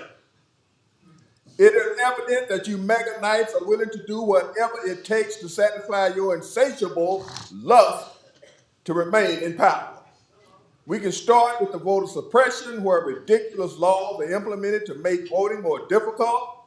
Next, the racially motivated gerrymandering of precincts, and let's not leave out the state. What about bum rushing and confiscating voter ballots in Georgia? And let's not forget the attempted bribe in Minnesota. Remember, if you hand over your voter ballots, we will remove ICE. How can a government go all the way to Venezuela, arrest who they perceive as an illegitimate president because of his voting interference, and not arrest the criminals who interfere in elections in this country? Somebody from this country should be occupying cells to the left and to the right of Madero. What difference does it make what country you commit the crime in? But it appears that in the United States of America, you can get away with this kind of garbage. But you see it in other countries that want to prosecute legitimate presidents. It is hypocritical, and hypocritical is only passed and practiced by hypocrites. Where do you stand? Hypocrites. Next, we have Catherine Godby, then Buff Kaiser. Would you hand it to Roderick and tell him to send it down there to them? Sean Ferraccio is 26 years old. He has IDD. He has the mental capacity of a 6 to 8-year-old boy. He's been in the Tarrant County Jail for over a year. This is cruel, brutal behavior on our part. Who are we as human beings to do this? He is in bad shape. His mother is very concerned. We are very concerned for his well-being. Commissioner Ramirez, his mother lives in your precinct. I hope that you will use your power for good. All the commissioners, Phil Sorrells, JPS, Sheriff Wayburn, Shannon Herklotz, and especially MHMR, you all bear responsibility and have the power to help this young man. I hope you will. Now, for the Tarrant County Jail, we've had some recent feedback on the conditions there. These detainees tell us they report not being allowed to shower regularly, not being allowed the diet they require for medical conditions or religious reasons. They complain of not receiving their medications in a timely manner. And for the sheriff's, quote, best and cleanest jail in Texas, why are there rats running around in these jail cells?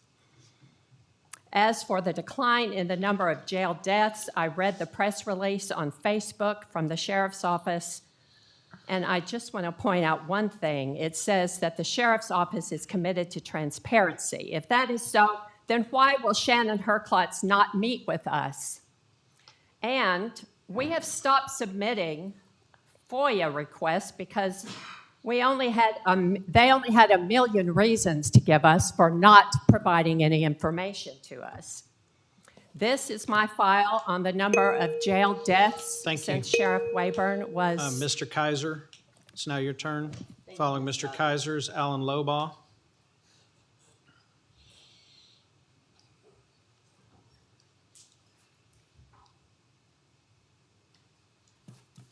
Hello, I'm Buff Kaiser, resident of Fort Worth, and it is positive to hear that Tarrant County is considering hand-marked ballots, scanners, and tabulators, so popular with Democrats and Republicans alike in Denton and Collin counties, and we want to eliminate our 9,000 plus duplicate voter registrations like Denton did so effectively in 2024. In addition to considering the use of Denton's equipment, another option is simplified, color-coded ballots that facilitate hand counting with results within hours, as has been done for scores of years throughout Europe and, interestingly enough, in New Hampshire. They've been doing this for decades. In the meantime, we're continuing to hear of numerous equipment failures, which will be described to you later today, including duo paper jams because of inadequate cleaning and multiple ballot stocks. Also, controllers are switching parties, with Republicans receiving Democratic ballots and vice versa. With these and the December and January logic and accuracy test failures and continuous lax chain of custody and absentee ballot issues, we ask if Clint Ludwig and Troy Havard could appear next month to report on their key performance indicators so we can see how they monitor our election performance and tell us what they're doing about these issues. I have brought with me handouts for you describing how hand counting has been made to work so well in Europe and New Hampshire. And I also have, again, the details of our logic and accuracy test failures. One copy for each of you. Thank you. Thank you. Following Mr. Lowbaugh, we have Mindy Tackett. We speak with one voice because of your attempts to silence us. This county has already paid out over $3 million in settlements of lawsuits brought by the family members of people who've died while in custody at our Tarrant County Jail. And that's just the cases that have been settled so far. We cannot afford this sheriff and his jail team. Imagine what we could have done with that money instead of fighting lawsuits. In his letter from the Birmingham jail, the Reverend Dr. Martin Luther King wrote, "We know through painful experience that freedom is never voluntarily given by the oppressor. It must be demanded by the oppressed. We speak with one voice, especially for those whose voices have been silenced as they've died in the Tarrant County Jail. Dean Stewart, Jose Rivera, Javante Myers, Jason Martin, Abdullah Muhammad, Delana Price, Andre Wilson, Dale Thompson, Rory Johnson, Kenny Craven."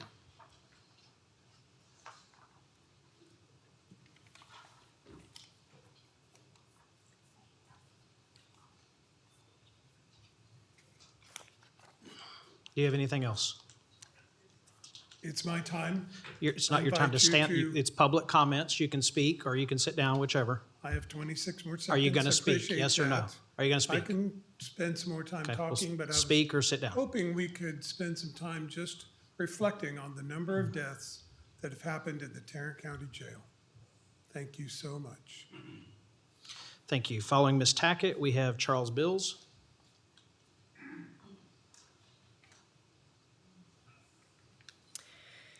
We speak with one voice because of your attempts to silence us.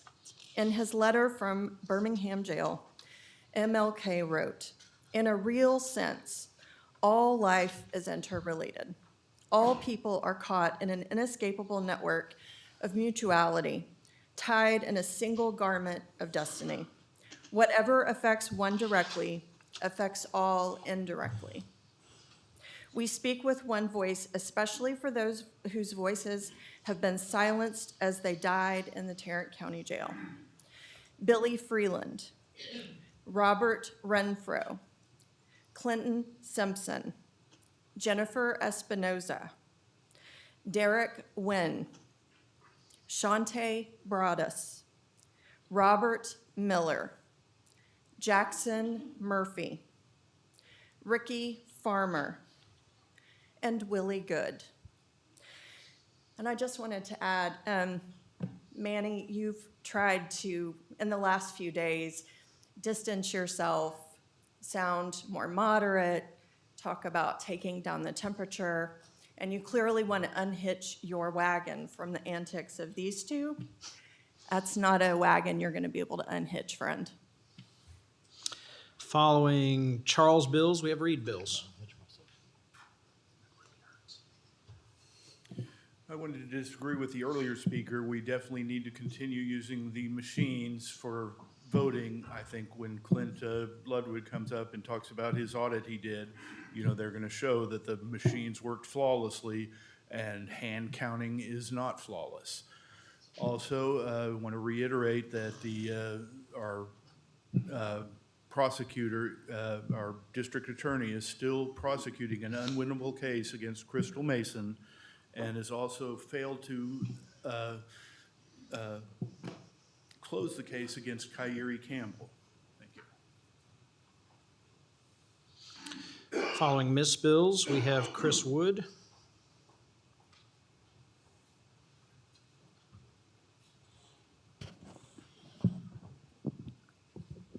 Hiring First Liberty Institute attorneys to represent the county to respond to the complaint filed by Freedom from Religion Foundation regarding the unlawful act of placing a religious icon on county property is an insult to the non-Christian residents of the county. Just because it is pro bono does not make the hiring right or legal. In fact, this organization's willingness to work without pay suggests they are using Tarrant County to further their agenda. Such beneficence is highly suspect. I also ask again for a description of exactly how the renovated Cold Springs facility will be used. Will it be a mental health treatment center, a holding place for inmates awaiting transfer to TDC, or an ICE detention center? A large amount of tax dollars are funding the renovations, and it's time for those paying the bill to be informed as to what they are paying for.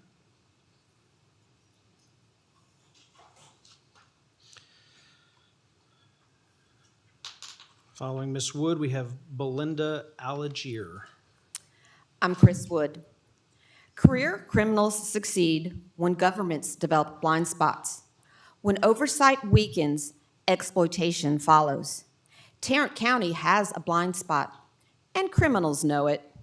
Since 2017, dozens of people have died while in custody at the Tarrant County Jail.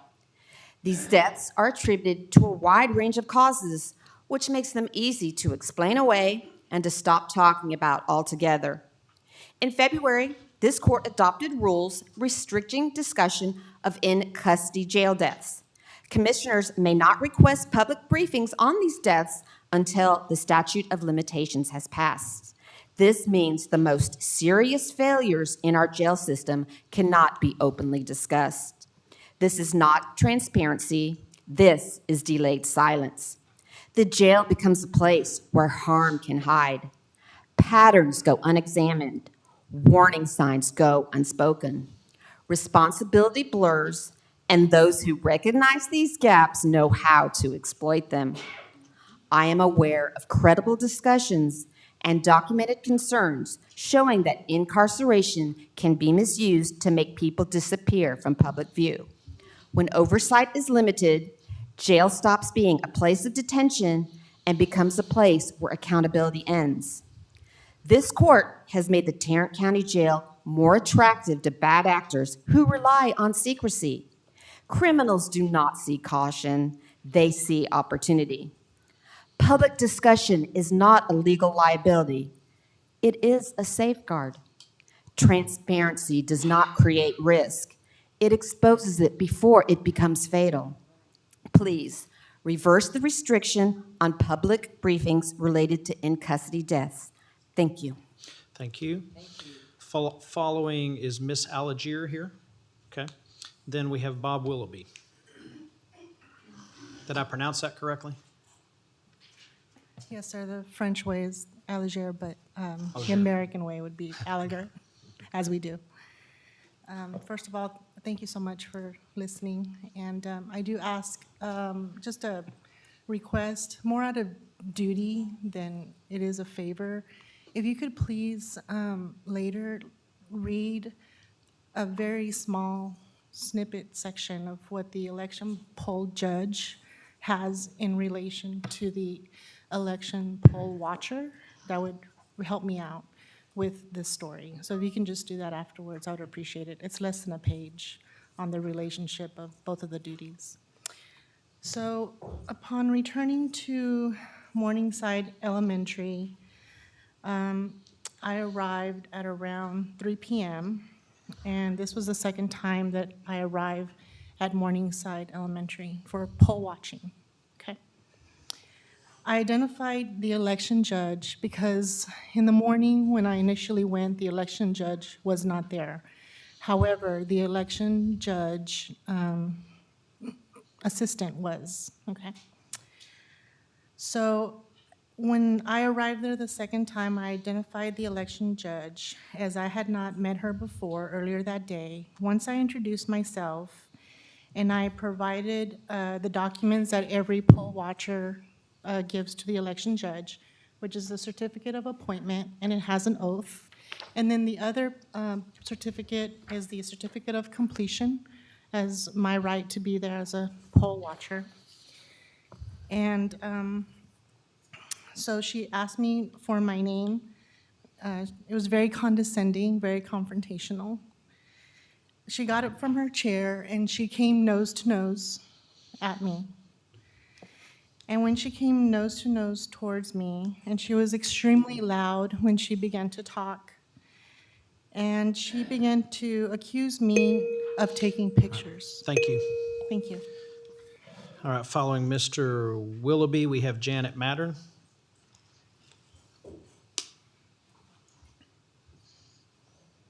Well, hello there. First off, I'm more about the system is what I am than fixing issues. We got a broken system because the city, it's hard to fix issues that broke the system. So I do appreciate whoever initiated moving the comment meeting to the top of the agenda here. It's something I asked the judge that I asked before to do that, and they did it. I wish city council would do it. It shows respect for the people. But on the other hand, everything has a double-edged sword. There's good sides and bad sides. Now, I appreciate being up here like this. That's part of the system that I want to see more of done for the people. Judge, I wish you'd kind of lighten up on the people that speak here. Let them have their 2 minutes. Just relax. Let them have it. They wait to get here. They wait a long time to get here. It ain't going to hurt. Just let them have it. That's what I suggest to you. I'd like to see you do good. I'd like to see you stay there. But I'd like to see lighten up on them. That's all. The other thing is, my commissioner does not answer questions. I heard him a while ago saying how he was hoping anxiously to answer questions to these kids. He don't answer questions. I don't like that. That's my problem. One of the problems with our system. They don't answer questions. That's system. Lisa's the only one that answered to me. She sent me an email. I framed it. It's on the wall. First one. Now I've got to put her to the test now. Lisa, the DA over there, Philip Soares, is doing something corrupt. He's not answering questions. I have documents on his table there. 100% corrupt. He's not answering. I've got to ask, if you saw someone robbing a bank, would you call the police, even if it's, or would you say, oh, that's Bank of America, it's not Wells Fargo, I'm not worried about it? Should you call the police anyway? I'm asking for help. This is not the only way I'm working at this. I'm working in several ways. This is only one of them. The DA has to answer that he's corrupt because he is corrupt. These officers has to be answered. And I'm just asking, just simply ask him, why is he not answering Mr. Willoughby? That's all. Just say you're getting a complaint over here. You want to know why he's not answering. That's it. I appreciate it. Thank you. Y'all have a good day. And thank you, Tim, for bringing us up to the top. Thank you, sir. All right, following Janet Mattern, we have Billy Wilson.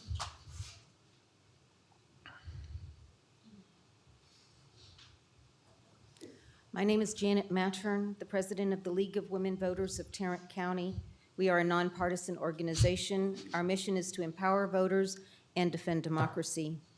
The League has complete confidence in and we support our Tarrant County Elections Administrator, staff, and citizens who work at polls, are members of the ballot board and signature verification teams. Our elections require trained and dedicated people. Judge O'Hare, why did you call for a hand count of the SD9 runoff election? And why was it part of an audit rather than as an official recount? I can only deduce that adding it to the audit ensures taxpayers get the bill for this unnecessary effort and expense. I sent emails on my finding that mail-in ballot rejections tended very high for the last 2 elections, based on the Secretary of State reconciliation forms. I hope to get a quick response that there may have been an error. I received no response from the ballot board lead or any Republican leaders on this issue. Why? A ballot board member did review the data and provided to me a clear explanation regarding the errors on this ballot board approved form. The League is asking to have the reconciliation forms amended to ensure their accuracy. I ask the county to not waste money on recounts, use the money to train election workers, have more polling locations, hire more election workers, and provide more voting machines. Democracy requires leaders to be fully transparent and to work for your constituents. Following Mr. Wilson, we have Andrew Grubb.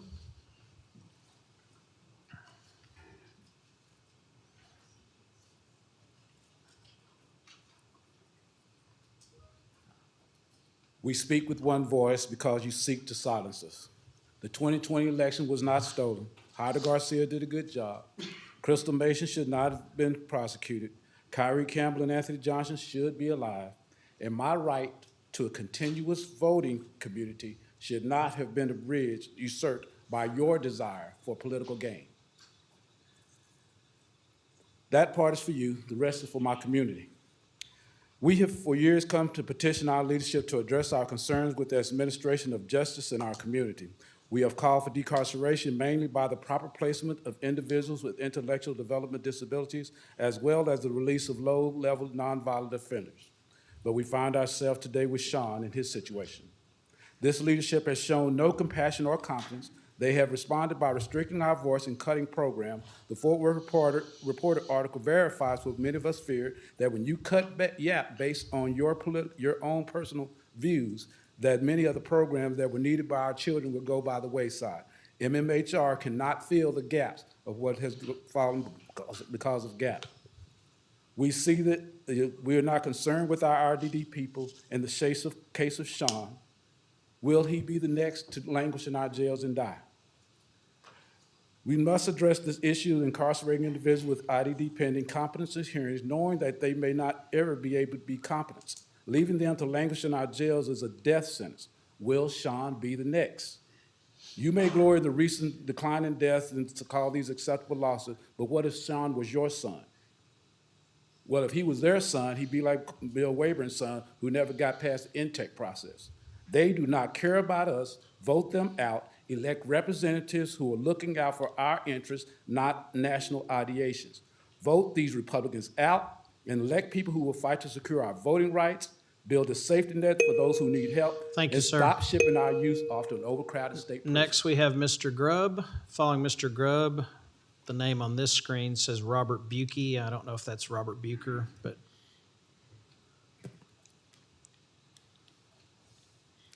Before I start, I'd like to address the prior speaker, Belinda. Her point was going to be that the election judge at Morningside denied her entry and refused to swear her in for over 2 hours. It was only after the sheriff's department and Downtown Elections Board intervened that she was sworn in to do her duty as a poll watcher.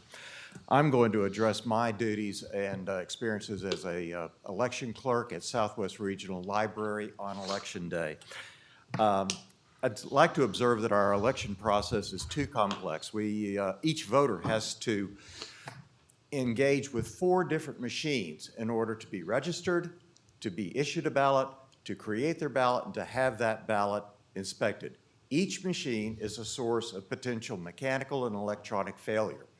At our polling place, we saw every kind of machine fail, have to be rebooted, jam over and over again. In addition to the machines themselves, the ballot stock was inconsistent and would not feed properly into the duos. We had 5% of all ballots cast at our polling station spoiled, leading to further delays and frustration on the part of workers and voters alike.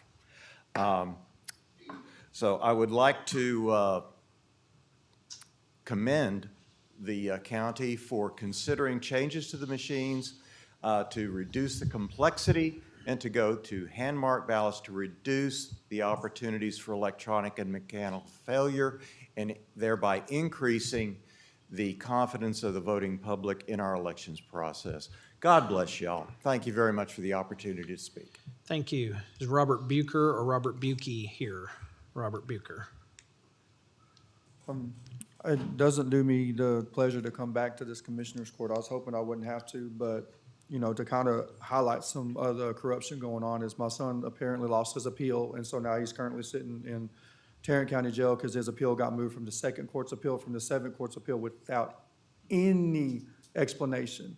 It would just randomly happen, but it only happened due to my son's attorney. It was only his cases that got moved. There was nobody else's cases. Nobody has any improper relationships or anything going on that made that happen. That only leads me to one person, and that's that judge. Apparently, she can't take a loss, even when it's the right kind of loss. And the sad thing is, for the first time, I went and I did a little bit more research, and I happened to see a couple people that are prominent on my son's judge's Facebook, which, it's saddened because one of them happens to be my commissioner, who I have not heard from. I've heard from almost all of y'all except for Mr. Miles. I know you're kind of new to this. I'm still giving you some grace because I know you're learning. But I've heard from everybody's office but my own commissioners, and I live in this precinct, and that's sad. My son lives in the precinct.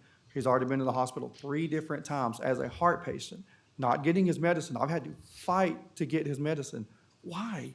This is a heart patient. Only way to fix this, and this is never fixed, is through a transplant. And as long as he's in the jail, and as long as he's a felon, that he had to fight to try to get off, but we had a bad representation that was gonna sell us out in the courtroom just so they didn't make their judge friends mad, and that's exactly what happened. I smelt them from a mile away, and trust me, I asked all the questions. Tell me, why do you think it's a 50-50 chance? What to you is 50-50? Maybe I can fill in the gaps, because I was there when all this didn't happen. And so now he's sitting in the jail, and he's already been to the hospital twice. They withhold his medicine because they say his blood pressure is low, but they have to understand that that is a transplant regimen that he's taking, and the only way to keep his blood pressure from bottoming out is he has to have all his medicine, so his blood is too thick. So now I have to, live with that. Thank you. Next, I have Zoe Kirkland.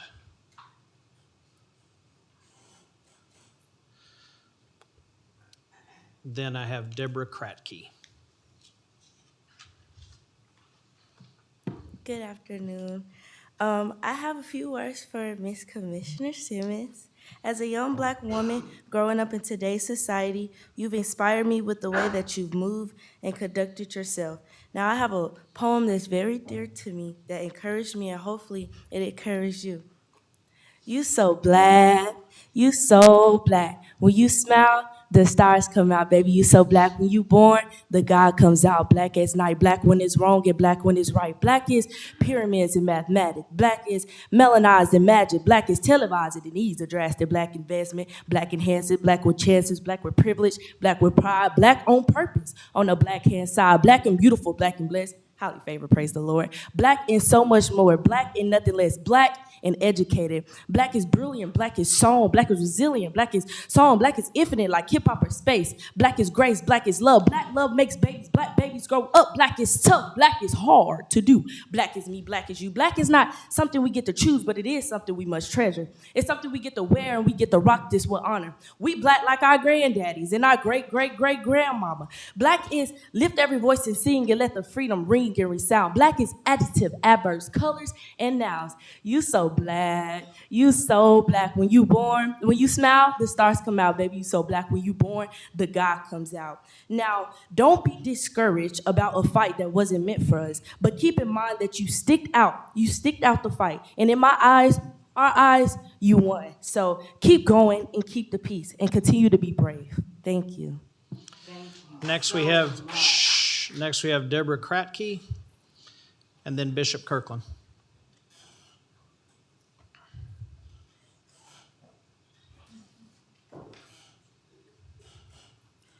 Deborah Kratke, Crowley. I was surprised to see that Tarrant County had agreed to accept a pro bono work from First Liberty Institute. I'm very familiar with this organization. Several independent research organizations do categorize the broader network of First Liberty as a participant in far-right policy and influence infrastructure. First Liberty is a member of the advisory board for Project 2025. But since we are limited in time, I wanted to bring your attention to the contract that you're about to sign. When I reviewed the actual contract, I found several issues that were concerning, especially ones where the client, that's you, understands the ability of FLI to provide pro bono legal representation is directly connected to the ability of FLI to inform supporters of its work. Client agrees to fully cooperate in publicizing non-privileged and confidential information related to any legal matter, including participation in recorded interviews and testimony. Now, what this also says is that they do the communicating, not you. In fact, it goes on to say, it ties the hand of all members of Commissioners Court to discuss the issue with the media unless they are cleared to do so by FLI. Although most lawyers would appreciate the client saying nothing without approval, I wonder if all the commissioners understand that this is a gag order that's being imposed by FLI. Bottom line, this law firm has ulterior motives for taking this case as seen in the clause in the actual contract. Client understands that FLI has public interest objectives established by their board of directors. They seek to establish legal precedent that will enable others to exercise their First Amendment religious liberty rights. This is not a contract that you want to sign. Thank you. Following Bishop Kirkland, we have Charles Wiedemeyer. I want to encourage you both, Commissioner Miles, most of all to encourage you, the Democratic nominee for the Tarrant County Judge, my Hugh sister. My inspiration for you is don't get weary. Dr. King reminded us, the crowd at the Washington Monument, of his refusal to believe that the great vaults of opportunity of this nation are empty. Sister, there are some dark and difficult days ahead, but don't allow your tear-stained pillow to make you forget that the joy is coming in the morning. Don't you dare grow weary.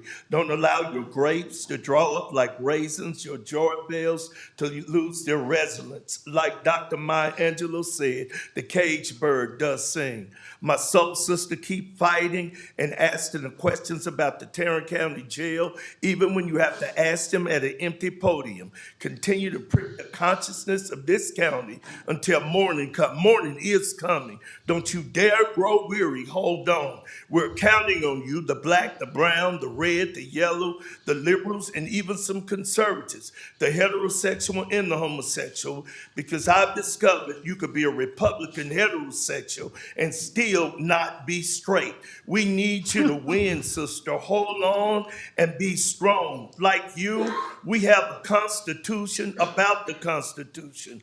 We hold these truths to be self-evident, that all men are created equal and deserve a hand up and not a handout. Stay strong, sister. Don't be sidelined or distracted. They will go after the independent voter. They will talk about men competing in women's sports and transgender bathrooms. But sister, don't be bamboozled into wasteful debates as you've always done. Stay strong on the real issue. Stay strong, sister. Hold on. In the words of Langston Hughes, I too sing America. I am the dark brother. Thank you, sir. Thank you. Thank you. Next, we have Charles Wiedemeyer. Following Mr. Wiedemeyer, we have Harriet Harrell.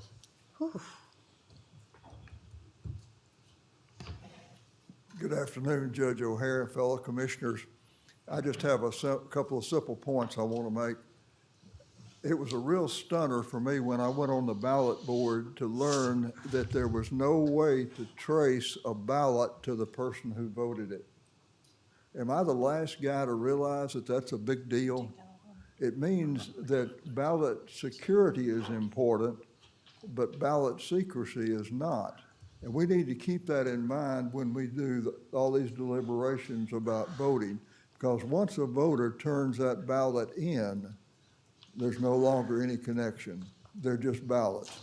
That means they can be counted by anybody. They can be counted in any situation as long as it's a secure deal where there's a train of security and the situation's secure. The other thing is about voting locations.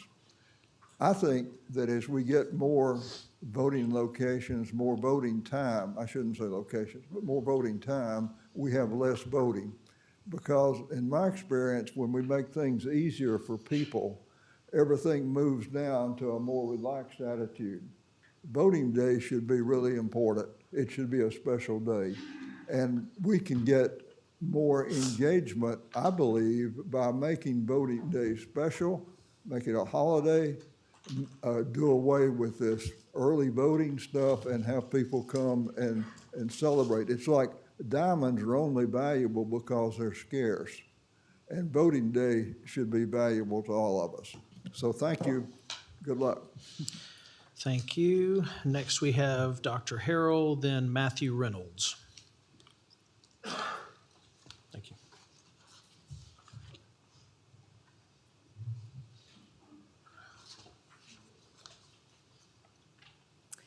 Commissioners, you've now heard about Sean Ferraccio, an inmate with autism and IDD who functions at the level of a 6-year-old child.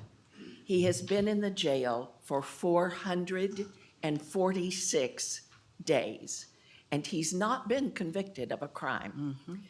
Imagine, in essence, a 6-year-old locked alone in a cell all those days. We fear for his health. Sean qualifies and is entitled for placement in a state-supported living center. We are asking the Sheriff's Office and MHMR and you to act immediately and secure that placement before Sean becomes an irreversible tragedy. Secondly, notice we are still here, hanging on to participate in the public discourse that's the heart and soul of democracy. You steadily reduce public participation from 4 to 2 to 1 meeting a month.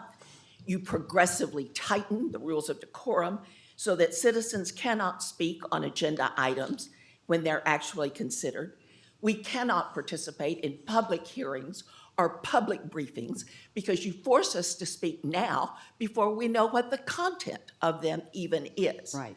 Quoting poet Amanda Gorman, there is nothing that convinces like the self does, our life, our body. And that is why we continue to come here. You restrict our voices, but our presence speaks. Gorman says, tell me what is more powerful than the unerased. We are still here, commissioners. We will not be erased. Stop. All right, here's what we're going to do. If we have any more applause the rest of this time, we're just going to clear the courtroom. So don't want to have to do that. You're warned. So that's how we'll handle it. Now we have Matthew Reynolds. Next is Christy Bridgman. We speak with one voice because your attempts to silence us. This county has already paid out over $3 million in settlements of lawsuits brought by the family members of people who have died while in custody. And that is just the cases that have been settled so far. We cannot afford the sheriff and this jail team. Imagine what could have been done with that money if our jail system was managed effectively, humanely, and justly. In his letter from the Birmingham jail, MLK wrote, "We know through painful experience that freedom is never voluntarily given by the oppressor. It must be demanded by the oppressed." We speak with one voice, especially for those whose voices have been silenced as they died in the Tarrant County Jail. Since 2017, more than 70 people have died. A few of their names: Kimberly Phillips, Anthony Johnson, George Baldwin, Edgar Alvarez, Traylon Wormley, Shante Brodus, Stephen Whitley, Richard Gutowski, Lisa Gadlin, Charles Johnson, Vervin Ramsey, Chastity Bonner, Dean Stewart, Jose Rivera, Devontae Myers, Jason Martin, Abdullah Muhammad, Delaney Price, Andrew Wilson, Dale Thompson, Rory Johnson, and Kenny Craven. Please do better. Next, we have Christy Bridgman. Is Ms. Bridgman present? Okay. Then we have Nan Terry.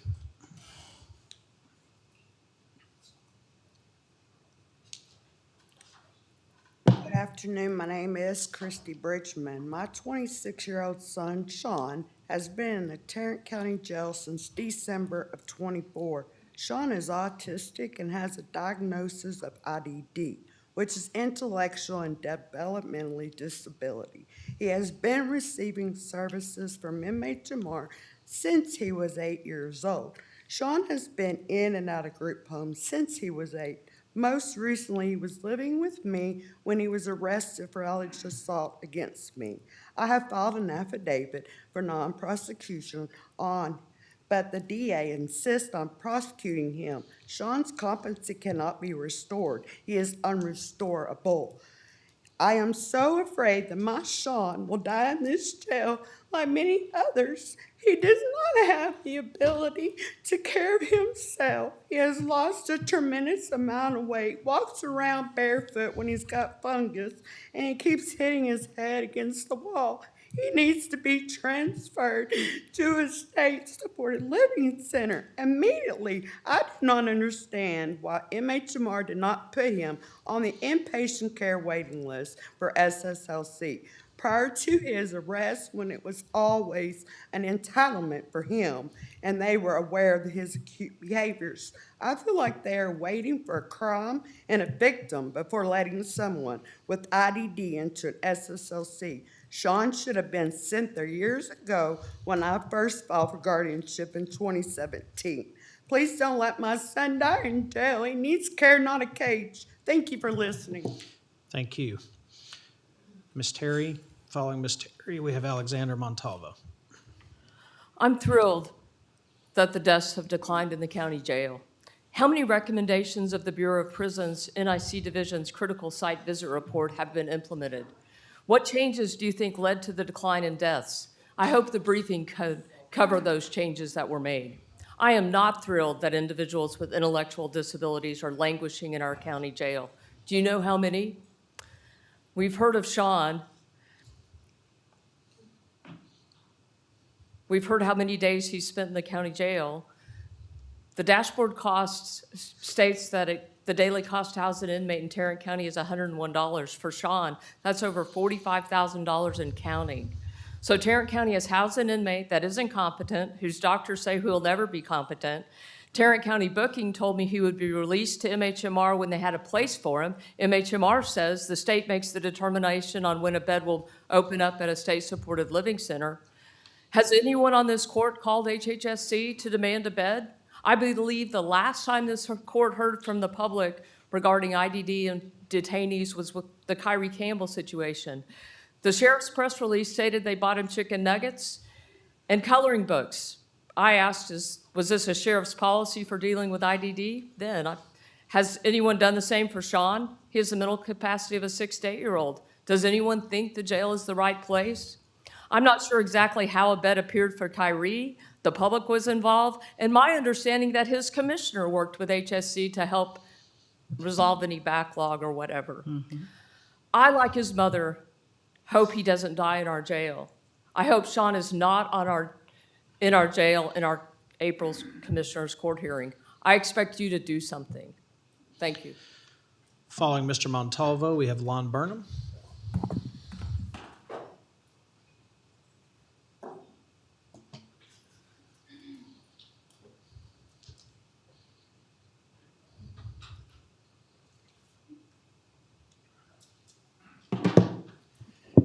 All right, so I'm going to spend my 2 minutes sharing immense amount of gratitude. So my gratitude first goes to the voters of Tarrant County because y'all, we did something special this last week.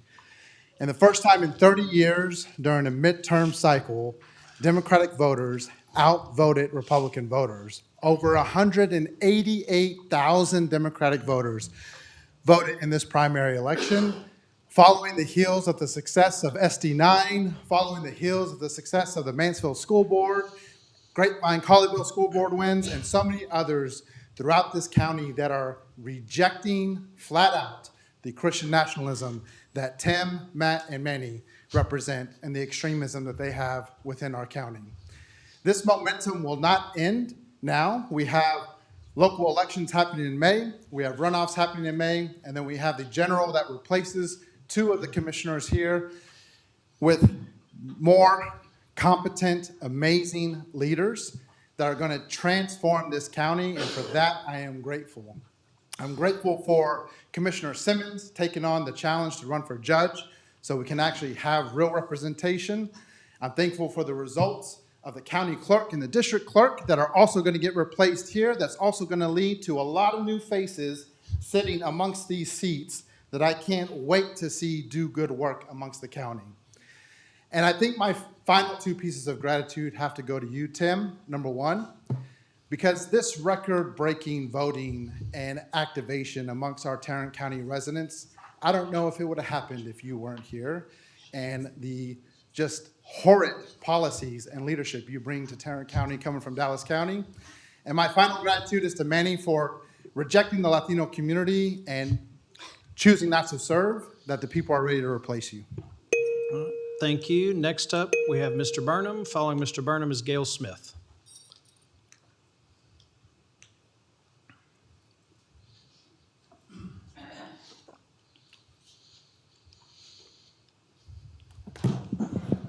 Good afternoon. I'm anti-fascist. That doesn't make me mean. I'm anti-feet, or whatever they call it.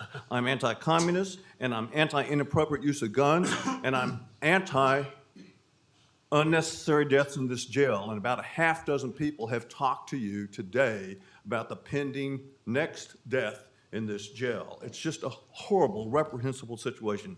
I believe in the First Amendment. That guarantees the right of all of these people I previously discussed to own and print fascist, communist, and gun use materials. There are so many problems with this county government. It's really hard to know what to speak to in only 2 minutes' time. But first, there's the issue of the way this court is run. And I'll call your attention to the Dallas Morning News story covering the last commissioner's court. Free speech concerns raised after removals.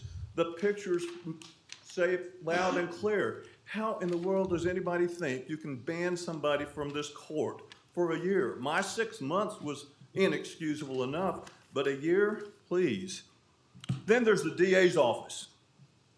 As the Texas A&M law professor criticizes Tarrant DA's stance on jail death law, I want to make sure all of you understand that a policy statement by the state attorney general on whether or not the law applies to the requirement that you have outside investigations of all of our unnecessary deaths is just an attorney general's opinion. It is not law. And you better support state-passed law.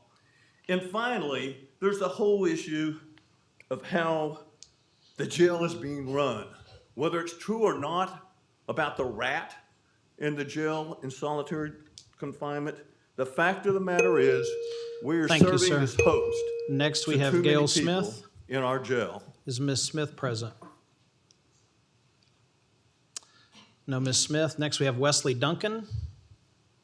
Is Mr. Duncan present? Next, we have Stella Fair. Following Ms. Fair, we have Elizabeth Hearn.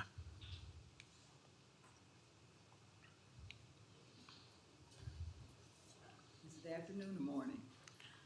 Afternoon. Okay. As a body who prides itself on being fiscally responsible, I am dismayed by your authorization to have our elections department spend taxpayer dollars to have all 95,000 ballots cast in the SD9 runoff election counted by hand.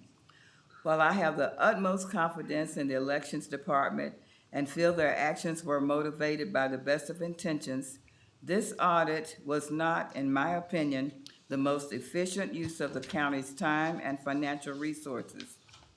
I understand the desire to prove the reliability of Tarrant County's voting equipment, but that was already done 3 years ago.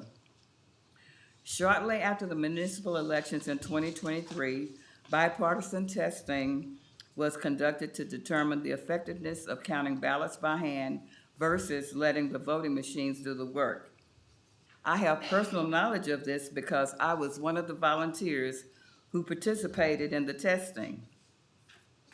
The testing conducted back then resulted in the same conclusions reached by the ballot board in their recent audit of the SD9 runoff election. Tarrant County's voting machines are both accurate and reliable. So my question is, why was it necessary to spend taxpayer dollars to repeat something that was already proven 3 years ago? Right.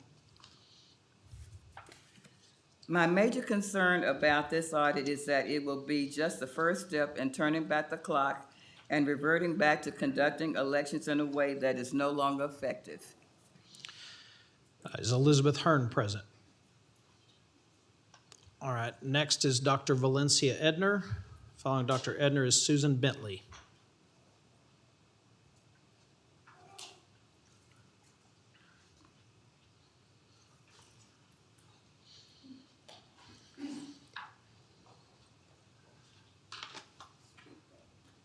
Good afternoon. Good afternoon. Commissioners, before this briefing begins, something must be said plainly. Over the last several years under this AWOL sheriff, 76 people have died in Tarrant County Jail. They were not statistics, they were human beings in the custody of this county. Some of the more recent deaths are still under investigation, and families are still waiting for answers about what happened to their loved ones. Yet today, we are preparing to hear a briefing about decrease in deaths. Let me be clear. Fewer deaths is what should have been happening all along. When the microscope finally turns toward an institution, of course things improve. But improvement under scrutiny does not erase the obligation to account for what has already happened. And it is deeply troubling that this county is paying to defend those connected to these deaths while families are still fighting for the truth. If this administration wants the public to believe conditions are improving, then start with the people who have already died. Tell the truth about what happened. Resolve the investigation. Show the families their loved ones mattered. Until then, a briefing about decreasing the number will ring hollow, especially when people have died at this jail at an alarming rate. Because the community does not need better statistics. What we need is accountability. And my Bible calls this kind of thinking dung. My final few seconds. Please know America was not founded upon Christian values. It was about religious freedom. And when you put a statue in a county and call it the will of the people, you alienate and hurt those who are a part of this county. Your thinking is flawed and your faith is a farce. Next, we have Susan Bentley. Following Miss Bentley, we have Angela Kilpatrick, excuse me.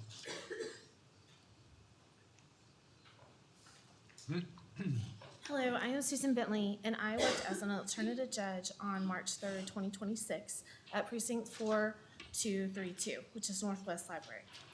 At our location, we had a 7% spoilage of ballots due to having 2 ballots that the voter had. And it was most often the second ballot that would jam in the machine. And I even observed ballots being placed correctly into the machine and that they would crumple up. And it was often, like I said, the second ballot. Then we did have a few occurrences of the first ballot having that issue. But that's 23 ballots out of 330 voters. We also had an issue with poll books going down, restarting, rebooting. We had issues with the poll books where we would scan their ID, their driver's license, and their name would not pop up. So then we'd have to enter it in manually.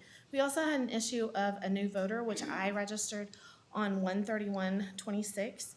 And he was in the state system, but Tarrant County had not pulled him over into their system, even though he was a qualified voter for that election. So they went ahead and did that. Some other issues, the duos kept going down. The controller, which is where you get your ballot number and your ballot, continued to freeze and go down. But the duos, where you're putting your ballot in and making your selections, had issues with the touch screen, making the selections. It had issues with the jamming of the ballot. And we had other ballots that jammed but were able to be retracted and put back in.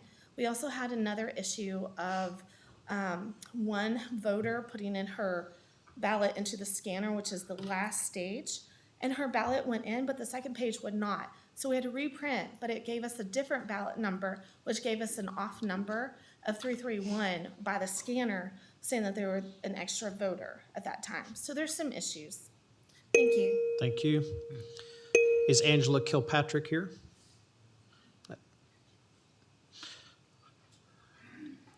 All right, next we have Nell Hollins. Is Nell Hollins present? All right, how about Amy Woodward? No, is this Amy Woodward?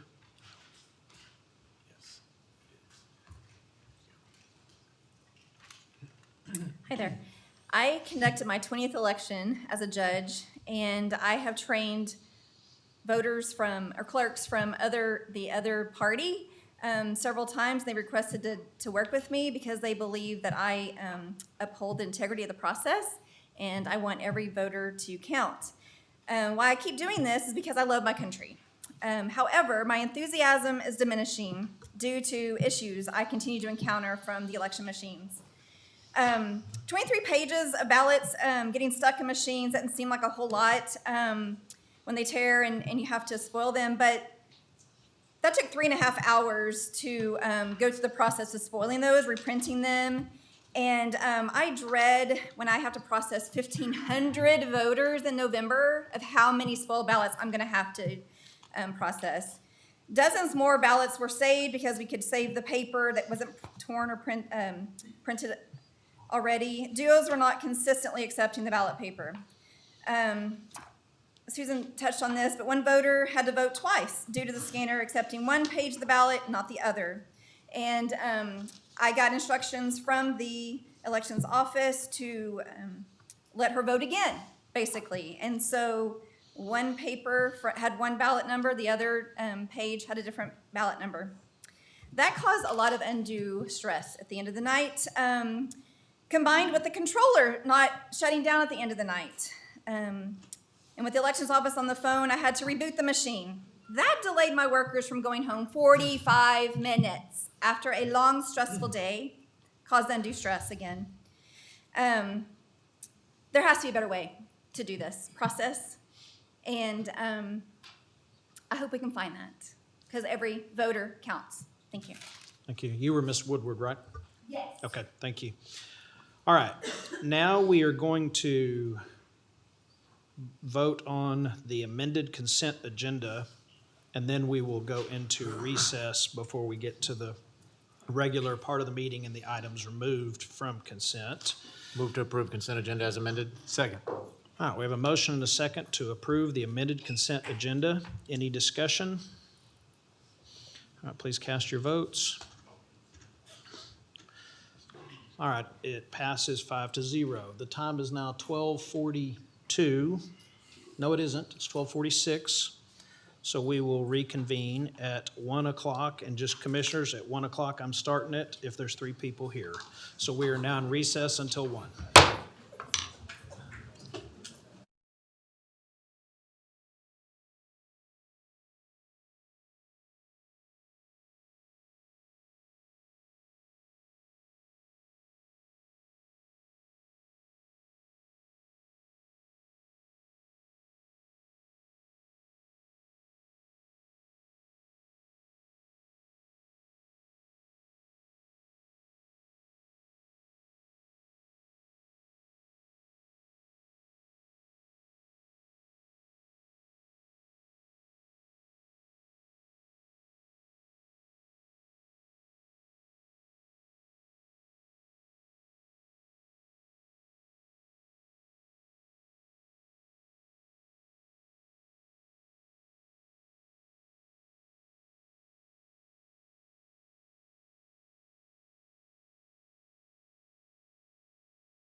We are going.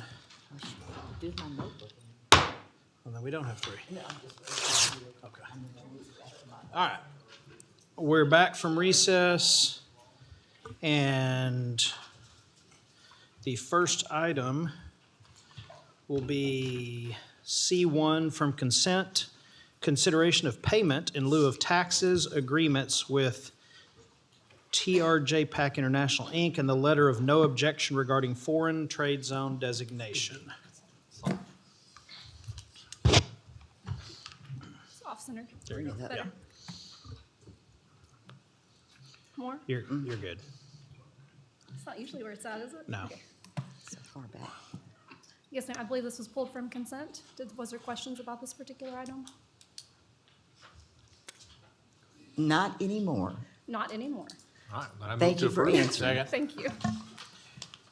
All right, do we have a motion on this? Yeah, I'm. So you just say that? Okay. Yes, sir. All right, we have a motion and a second. Any discussion? All right, please cast your vote. Passes unanimously. Thank you, Megan. Great job Great explaining job. that. Yeah. Next up, we have item E2 from consent, which is receive and file the auditor's report for the review of tax office ad valorem refunds. This is also pulled from consent. Okay. Does anyone have any questions? Yes, I've got a few. Okay. So can staff clarify whether or can you clarify whether you identified any issues or recommendations related to the tax refund process? There were no findings. They're a well-oiled machine. Okay. So were any systemic errors or trends identified that the court should be aware of? No, ma'am.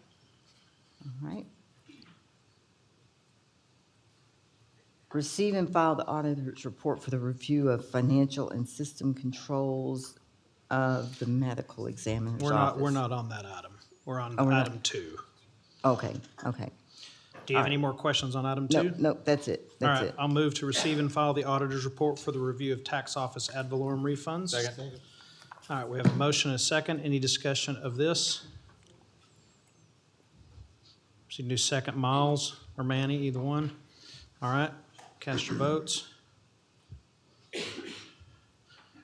Passes unanimously. Now we go to H1, Okay. F, G, H. H1 Constable Precincts, receive and file the 2025 racial profiling data from the Tarrant County Constable's offices. Move to receive and file. Second. We have a motion and a second to receive and file that data. Discussion. Yes, I have a question regarding this. Why do 4 precincts have exemptions while 4 have submitted a report? Commissioner, I'll do my best to answer that. I'll know that statutorily, I believe the Commissioner's Court has to receive and file this information, so this is typically what we've done. If there are questions specifically for specific constables' offices, I'll probably have to get with them to understand that, and then we can get back to you, unless Mark, you know why some have exemptions and some don't. Some simply have a policy of not conducting traffic stops, and they're still required to file something. Wait, I can't hear you. Some offices, some constables' offices have a policy of not conducting traffic stops, and therefore they have no data to report, but they statutorily must still file this with Texas Commission on Law Enforcement, I believe. So this is their way of still complying with the statutory requirement of making a filing, even though they don't make traffic stops. That makes sense. Okay, so some don't do traffic stops, is that what you're saying? Correct. Okay.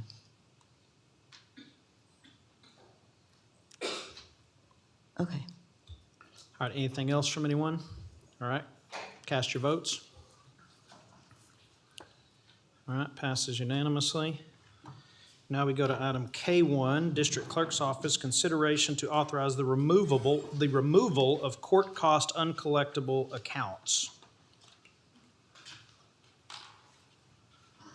Motion to approve. Second. Now we have a motion and a second to approve this item. Discussion. Yes. So I understand these balances relate to cases that were dismissed or not pursued. Is that right? Say again, please. These balances relate to cases that were dismissed or not pursued. Well, the Texas tax code requires, or disallows us from collecting anything from cases that the cities or any taxing entity non-suits or the judge DWOPs it. So this is simply a matter of an ongoing, keep the books straight matter that I began my first year in office. And the first time we came to this court about 10 years ago, we wrote off $5 million. And we've kept the books clean ever since, writing off the amounts each year as the law requires. So your office is just cleaning up receivable accounts? Well, that was a big debate back then. I did not consider them to be receivables, and the district attorney's office agreed with me in an opinion back there. They're tainted receivables at best, because if they're DWOPed or non-suited, they're not collectible at all. So here, we're talking about more than $377,000, correct? In uncollectible court costs? That's correct. Right. So I think it's important for us to understand how these balances accumulated and what steps are being taken to prevent this from happening.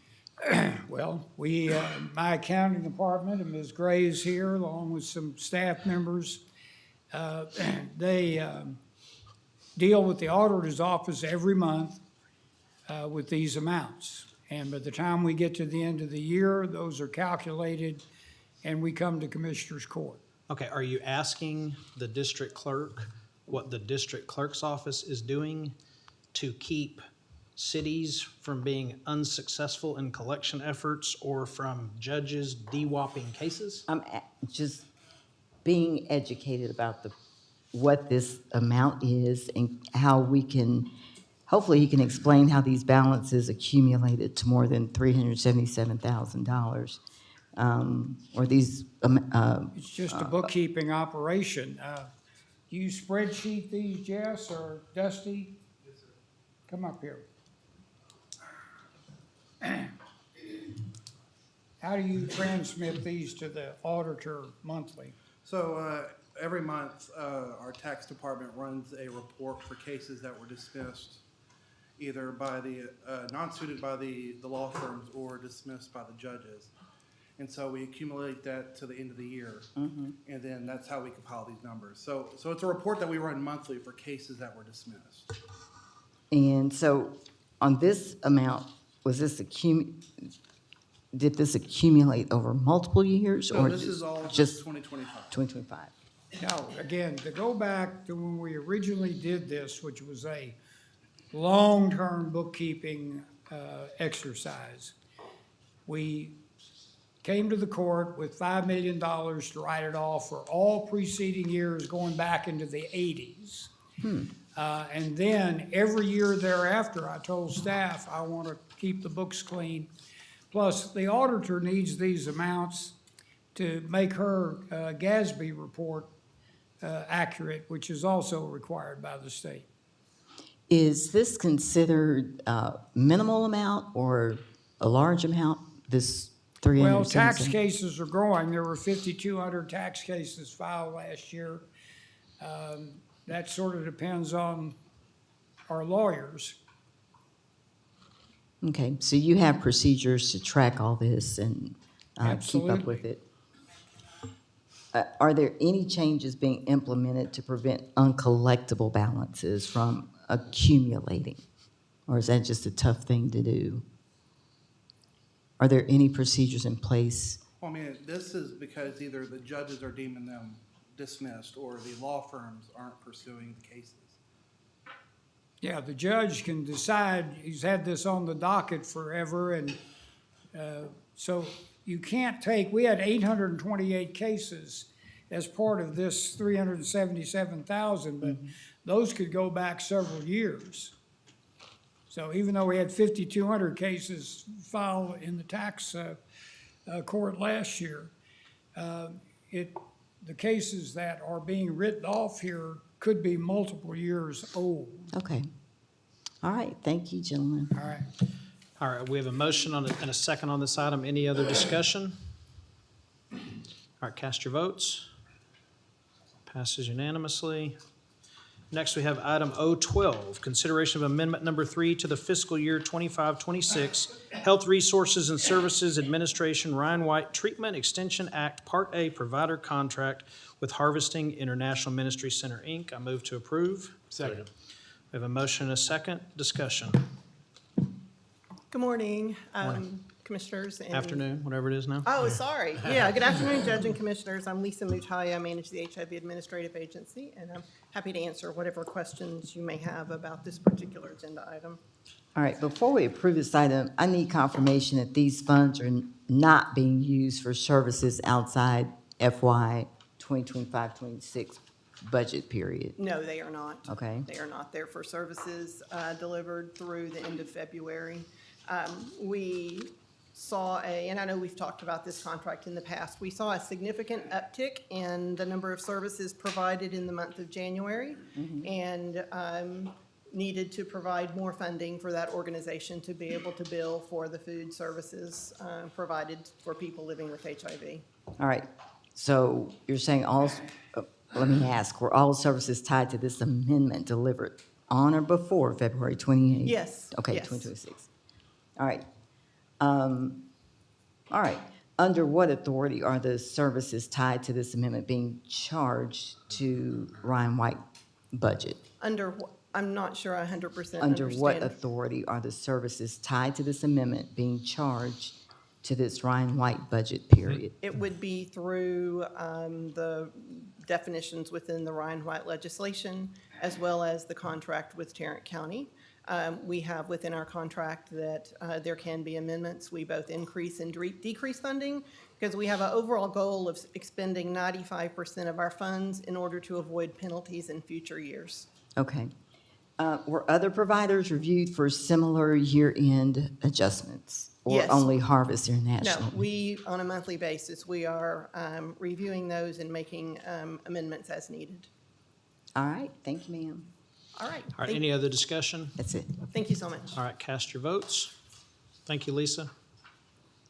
Passes unanimously. Brings us to item 10-1, a public hearing to consider establishing a speed limit of 30 miles per hour on Briar Road in Precinct 4. Second. We have to have a public hearing, so let's start with the public hearing. This is a public hearing. Is there anyone who would like to speak to this item? All right, seeing none, do we have a motion to close the public hearing? So moved. Second. All right, we have a motion and a second to close the public hearing. Any discussion? All right, cast your vote on closing the public hearing. I believe that was Ramirez that made the motion. Okay, so the public hearing is closed. Now, by show of hands, well, after a motion, do we have a motion to establish this speed limit? So moved. Second. We have a motion and a second. Any discussion on that? All right, all in favor of setting that speed limit of 30 miles per hour on Briar Road in Precinct 4, raise your hand. All right, passes unanimously. Next, we have item 2, public hearing to consider the draft program year 2026 annual action plan, community development. It's first a public hearing. Do we have anyone that would like to speak to this item? All right, seeing none, I'll move to close the public hearing. Second. All right, do we have any discussion on that? All right, seeing none, cast your vote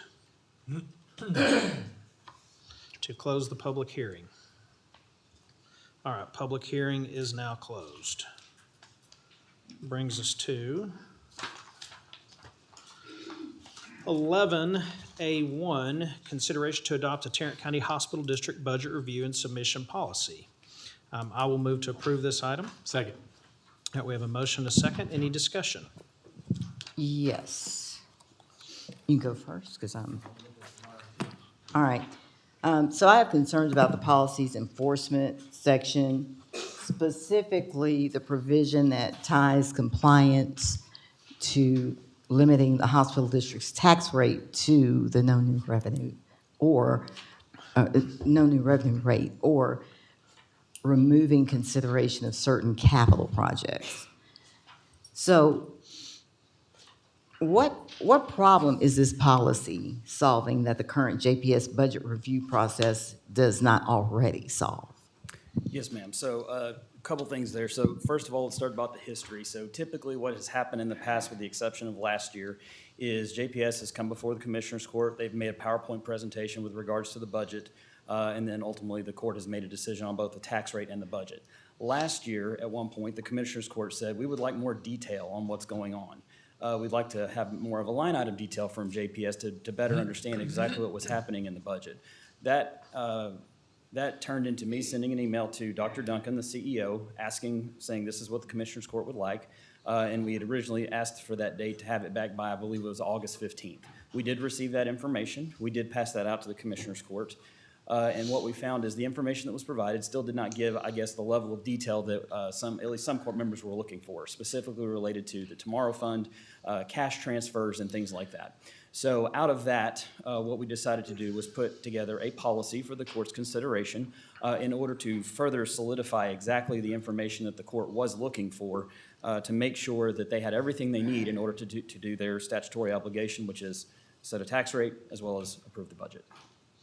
So I don't want to interrupt your questions, but I have a couple of things to add to that relate to your question. I can answer it now, or I can. Sure. So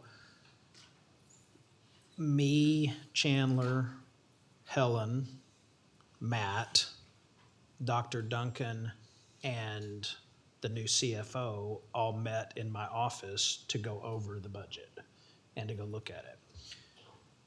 In previous years, the only thing JPS gave the Commissioners Court was literally a PowerPoint. Correct. With 5, 10, 12 slides.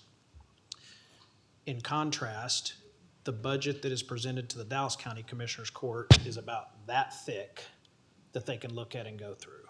So when we were in that meeting, my question, and I think Helen's question was, we see what you've provided, where is the capital improvement budget?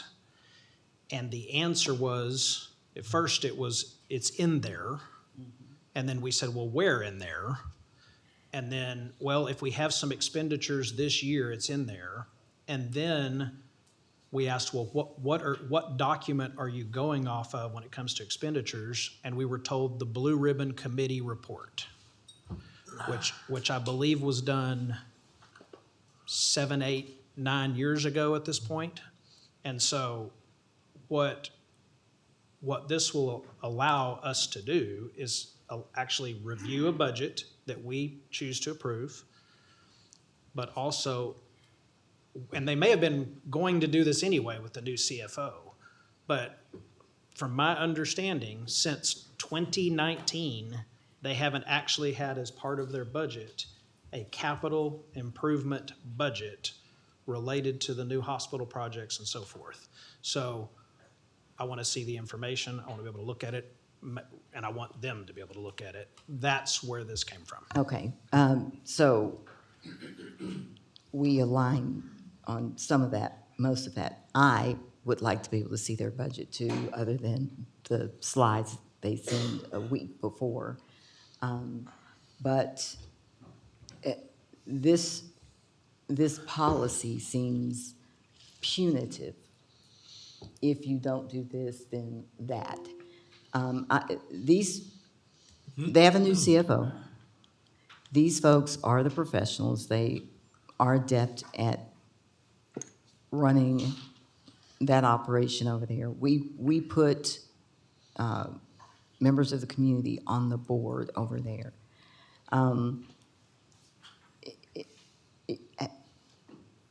How will alignment with county priorities be defined? Because it says in the contract, alignment with county priorities. How is that going to be defined so it is objective and not political? That's one question. If JPS is found non-compliant, how would the proposed penalties affect patient care, staffing, and capital projects? If you look at this thing, it's punitive. So anyway, hospital districts exist to provide critical health care services to our community, particularly for residents who rely on the safety net system. Any policy that could potentially restrict the hospital's ability to serve all while responding to their healthcare needs, investing in needed facilities, or moving forward with necessary capital projects deserves careful consideration. I think we let them run the operation. We tell them, you've got to get this budget information over here a month in advance, and it's got to be detailed. He is right. It's not detailed. And so, but putting in a policy is, from the county is not what I think we should do. What concerns me is the continued dependency on that no new revenue rate and claim tax reductions. While that may appear to lower taxes in the short term, it can create long-term challenges by limiting the resources available to meet the growing needs of Tarrant County residents. When revenue is constrained in this way, the pressure doesn't appear immediately. Trust me, it shifts to essential services like our hospital district, which is already working diligently to meet the healthcare needs of this rapidly growing county. If we hamstring them, I'm just concerned that these bed towers over at JPS are never going to get built. The cost is increasing from the $800 million bond back in 2018, and what's it costing now to build that thing? Almost will be $2 billion here shortly. So certainly, we need to see every bit of that budget. We need to see it earlier, but all this punitive stuff in this policy is unnecessary, in my estimation. So may I address, unless there's other Sure. court members' comments, sir. Yes, sir. So my question, first, thank you for providing clarification, Judge. I agree with your assessment and Commissioner Simmons' assessment. We need to see the full budget, a comprehensive budget. My only question or concern is, it sounds like there's some redundancy here, because any projects over $500,000 has to come to us anyway Correct. for approval. Is that right? That is correct. That is the current court policy, sir. Right, it already has to come to us. And state law provides that the Commissioners Court provides us with the authority to approve the hospital district's budget and set the tax rate. So if the only issue is we need to see your full comprehensive budget, that's why we're doing this, then I just think that that's redundant. Okay, and I'm not quite following it. Tell me the redundancy part. If you're saying that if you don't provide the budget within the comprehensive budget, then what does it say? If JPS fails to meet an administrative deadline, the policy allows Commissioners Court to block projects over $500,000. You're saying it's stating a penalty, so to speak, that we already have the power to do anyway. Correct. Okay, so me personally, I'm not married to that. Okay. I like it, but I'm not married to it. We need something that has some teeth to make sure we get it. So Judge, may I address that really quick? In one second. Yes, sir. So you may think of now, they're my board members, we know Dr. Duncan, we know this person or that person. Well, it may not be any of them tomorrow or next week or next year, next decade. And so we're setting a policy for, hopefully, after we're not here, after they're not there, a policy that can be relied upon and not just, hey, we hope we get it.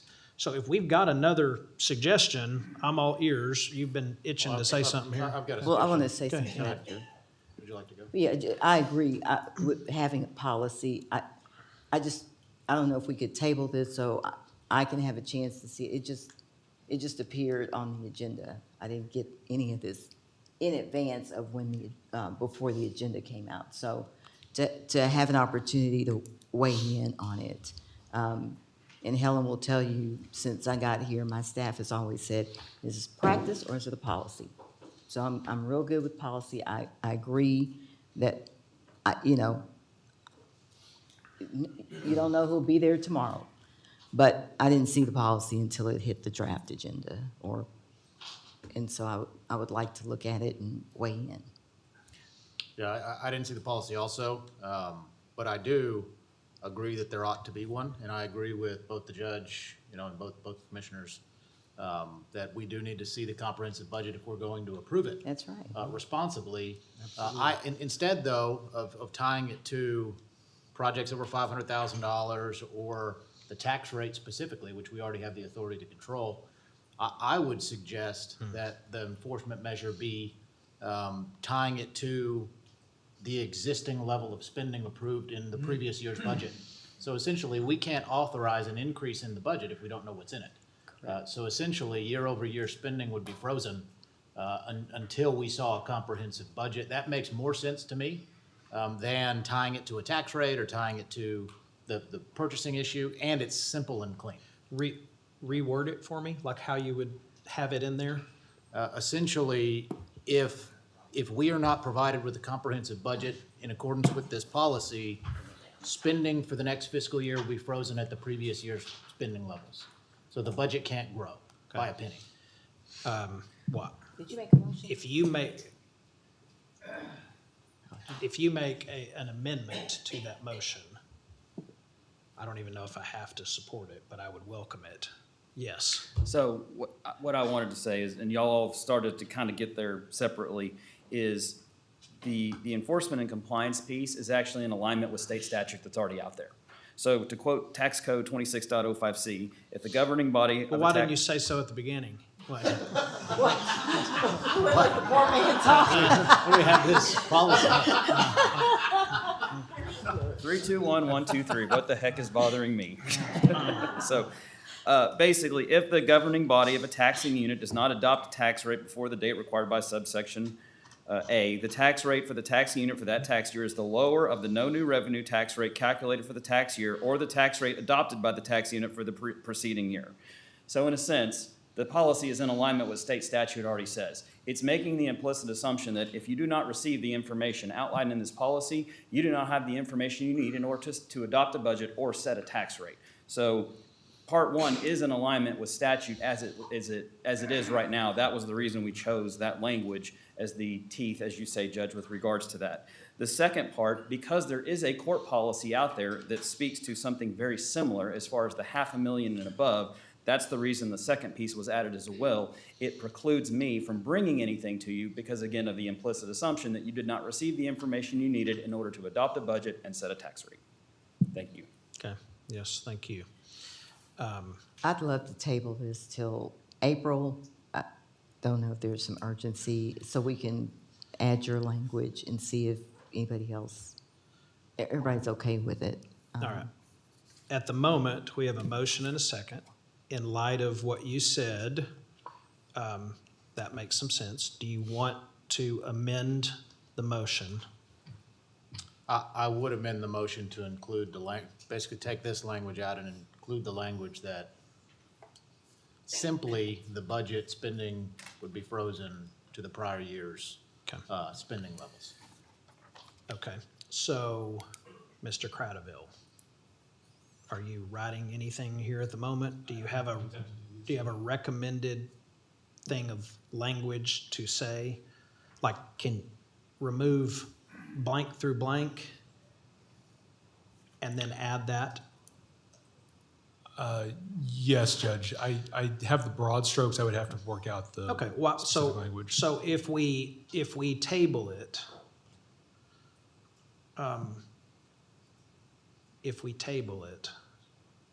this would come back the next meeting.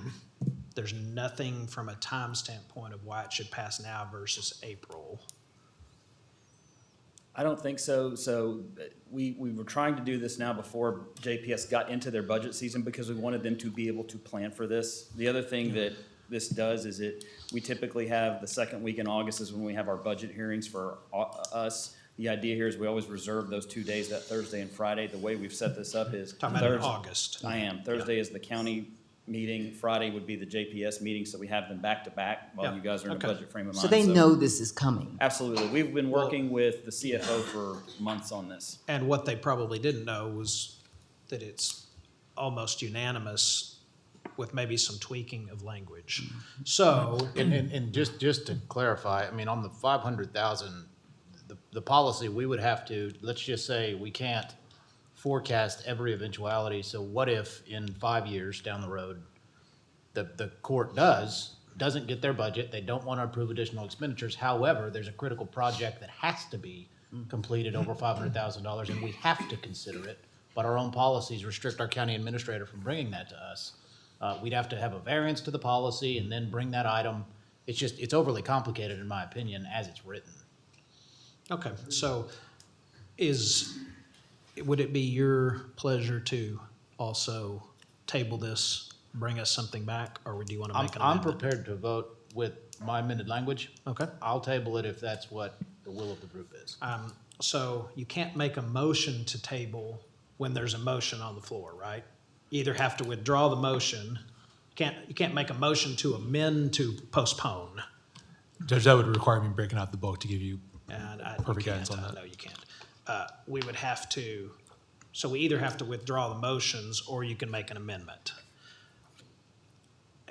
Me personally, I'm comfortable if you make an amendment and then we pass it. And if you want to look at it after the fact and see something like, man, I don't like this one, let's reconsider it, we can always bring it back. I prefer to put them to bed, but I haven't heard anything from anyone so far about anything other than the tax rate part. So. Well, I would like to go back and look at it.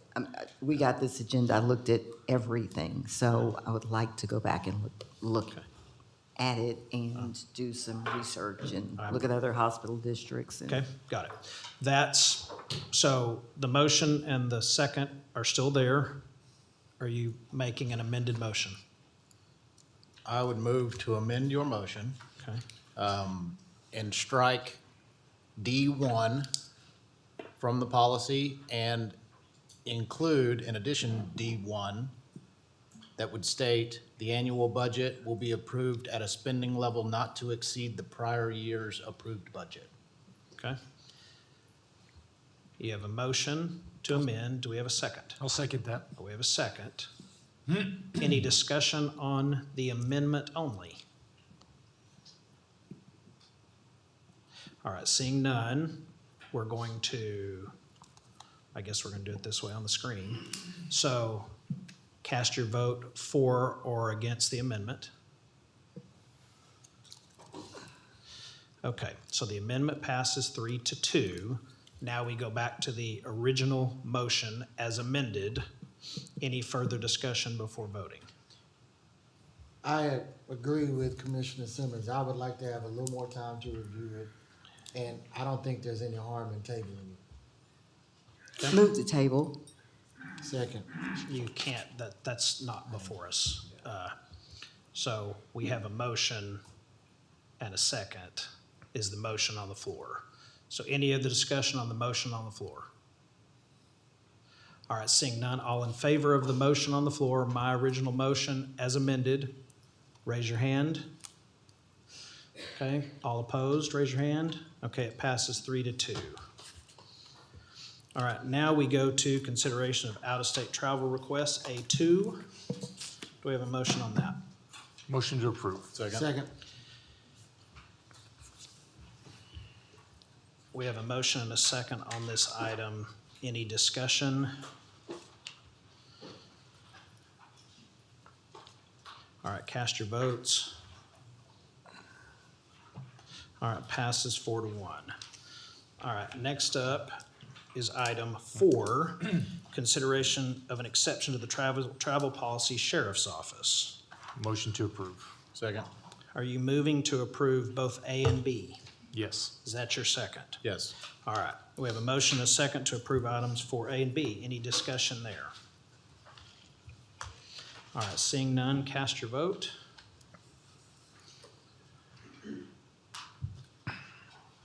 All right, passes unanimously. Now we go to item B1, consideration and possible action to approve a contract of legal representation between Tarrant County and First Liberty Institute regarding the 10 Commandments display outside of the 1895 Tarrant County Courthouse. Move for approval. Second. All right, we have a motion and a second to approve that item. Any discussion there? Yes. Chandler or whomever, Judge, what is the county's legal objective here? Defend the display as is, change it, or evaluate settlement options?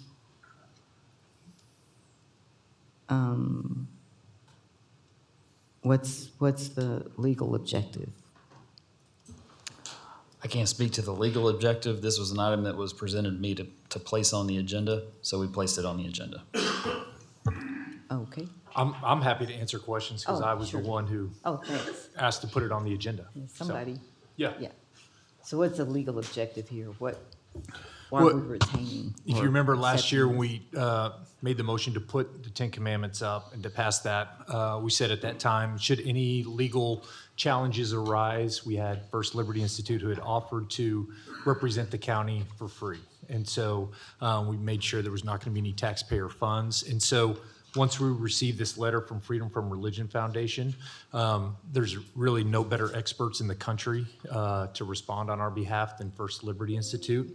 And I thought if we brought them on, that would make it a lot easier and they could do the response. I don't anticipate necessarily a lawsuit coming forward after this. I think this will be enough to show them that, no, everything was constitutional, everything was done exactly the way it should be. And so I think they're going to do a fantastic job for us. And again, they're the leading experts in the country on this particular topic. They're 10-0 at the Supreme Court. They've got another decision coming down in the next couple of weeks or months, which will make them 11-0. So to get world-class representation for free, I felt like that was a really good thing for the county. So should we accept these pro bono services? Absolutely not. Tarrant County represents many viewpoints, many people of all backgrounds, and people of varying faiths. That is government at its best. It's for the people, by the people, and of the people. First Liberty may be a set of good people, an effective legal firm with nice intentions. However, this organization has a viewpoint, and that point of view is not consistent with government's point of view, which should be a representation of the cumulative, not the few. If Tarrant County is sued over the placement of this monument on public property, will First Liberty Institute defend its brand of faith? I'm certain they will. This problem is their brand of faith. The problem is their brand of faith is not my Muslim constituents' brand, my Buddhist friends' brand, nor my Jewish neighbors' brand of faith. Further, with First Liberty's defense, will First Liberty's defense put the county in a position that is perceived to be that Tarrant County is establishing one religion? I don't know the answer, so I implore First Liberty to answer those questions and a few more. So why does this contract give First Liberty final control over litigation strategy instead of the county retaining that authority? Well, like I said, they are the leading experts in the country on this particular field of law.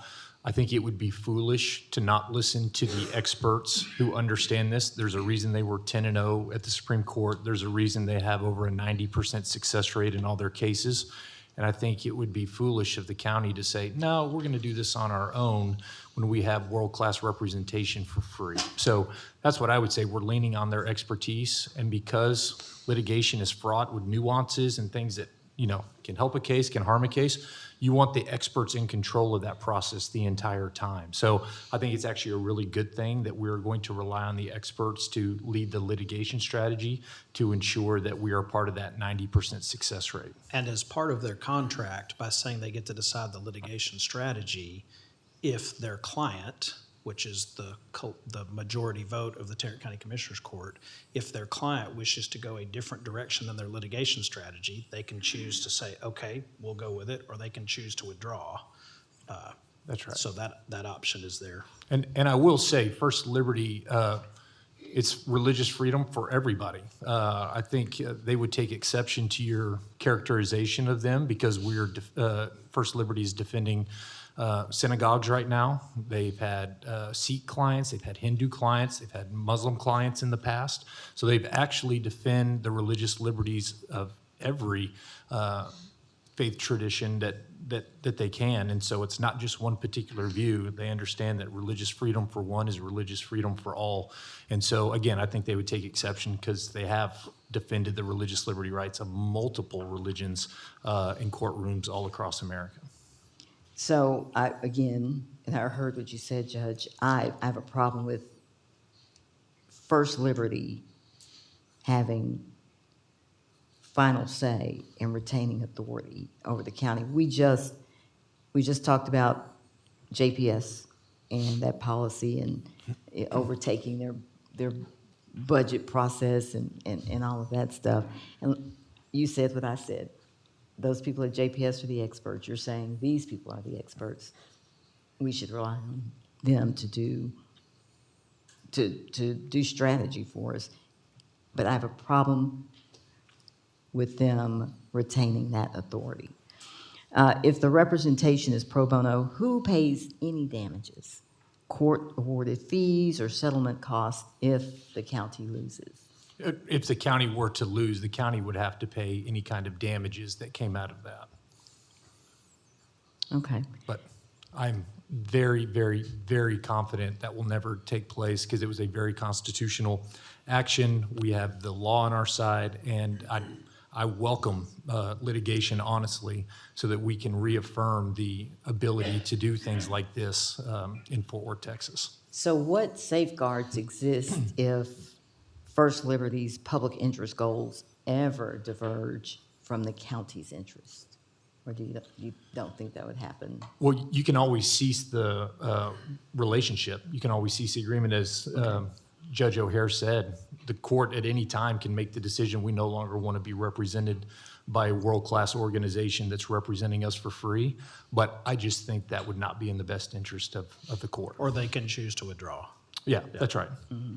Who keeps authority over public statements and any settlement decision? Well, the court retains authority over any settlement decision. In terms of media strategy, should that ever occur, again, litigation is fraught with nuances, and you want to make sure everything is put forward the way you want it to. So I'm sure First Liberty would have suggestions for us and recommendations on how to pursue any kind of media strategy or statements that we had. Mm-hmm. You can listen to them, you don't have to, but their entire purpose is to put you in a place where you can be successful in a court of law. And I think, it would be foolish for us not to listen to those recommendations. Have you spoken to other Texas counties that have used this firm? And what did they say? I haven't. We're the first one that's done it on this. I know they've offered, there's Rockwall County is looking to do a similar monument, and they've offered to represent them for free. There's another county out near Houston that's considering the same thing. They've offered to represent them for free. This is their model. This is why they raise money. This is why they are in existence, is to help and defend and advance religious liberty. This is an opportunity for them to do so here, and so they're excited about the opportunity to represent the county. And but they've had multiple scores of Texas clients over the years, and again, 90% success rate, 10-0 at the Supreme Court. I think that's a pretty good track record that we can be confident about and put a lot of faith in them. So obviously, we don't have a representative from First Liberty here today, which is unacceptable to me. They did try to, somebody from DA's office yesterday reached out to my office to see if I wanted to talk to them, and I did. And so my whole staff, the scheduler set up a time, the staff gathered around the conference room table, and it was just difficult to get in touch with them, so. Well, that's interesting, because I heard that they tried to set up a conversation with you, and your office said you were not available this morning to talk with them. No, not this morning, but yes, I don't do meetings on court. Okay. more than the staff. I just think it's good to reflect, they are absolutely willing to talk to any of the commissioner court, anybody on the commissioner's court, happy to entertain any questions. They had previous engagements where they couldn't be here today, but they certainly would love to have that conversation. Okay, I would too. Would have liked to have had it before, but we called the number, we called the office number, we called the other number. So we just couldn't get them on yesterday.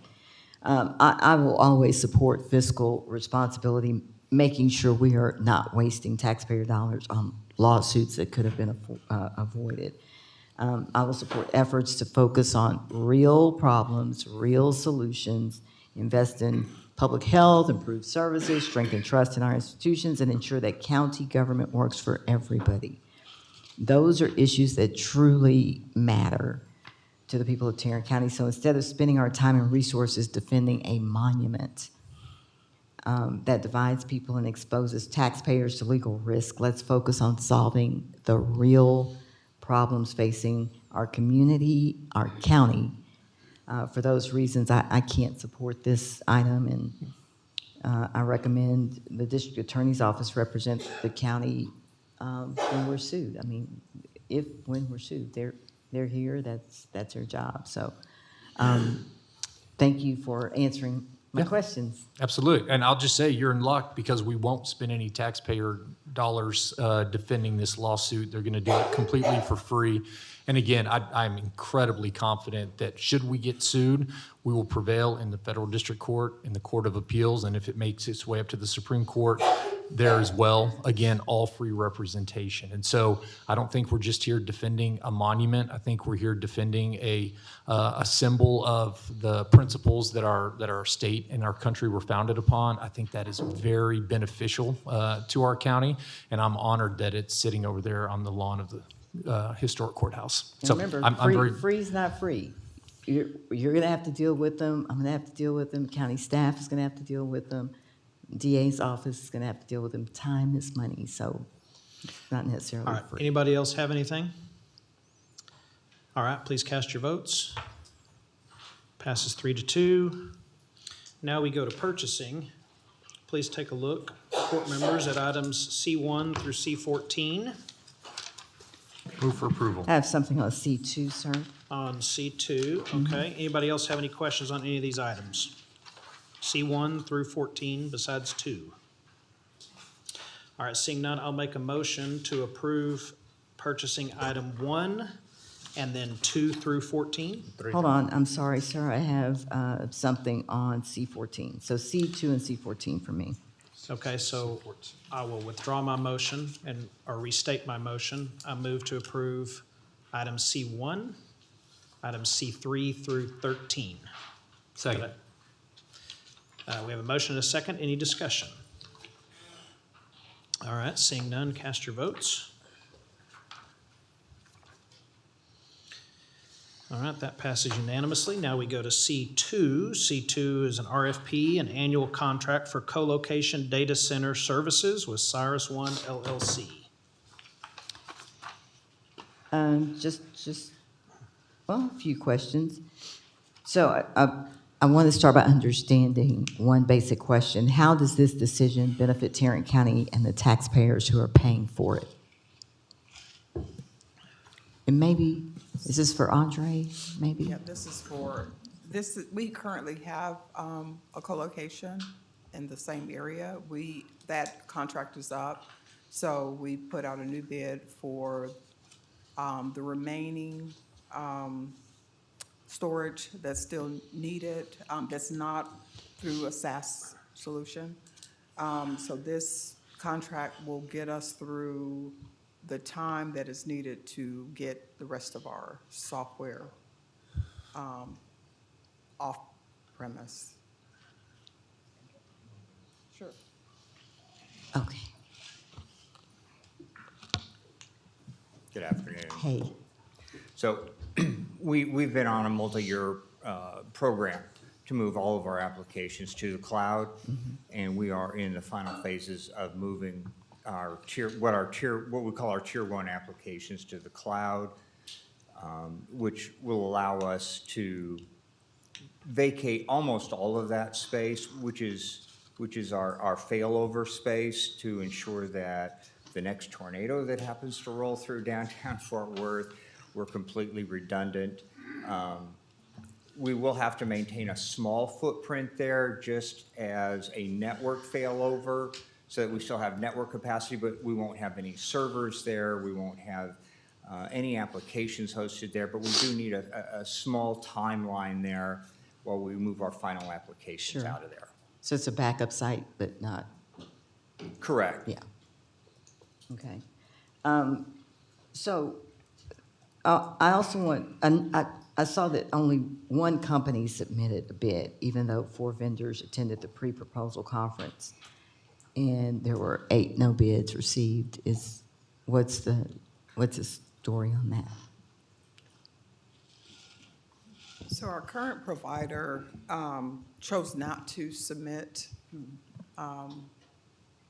We reached out to them to find out why, and they just chose not to because of the space that they currently have available for us. They could find larger entities that could utilize that space.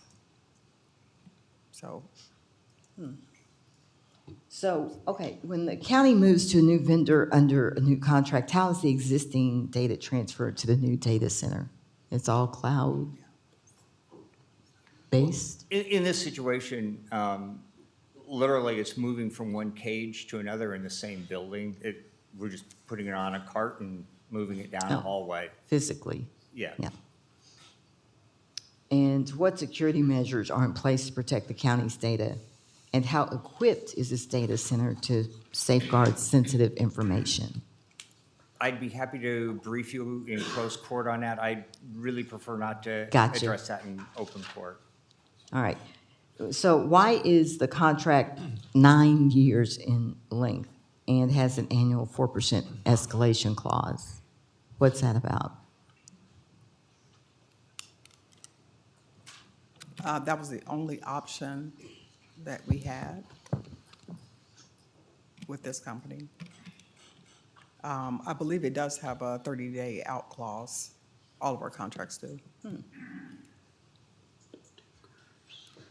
So you couldn't negotiate this, what they said is what we're We went going. back and forth on this contract for months with the district attorney's office.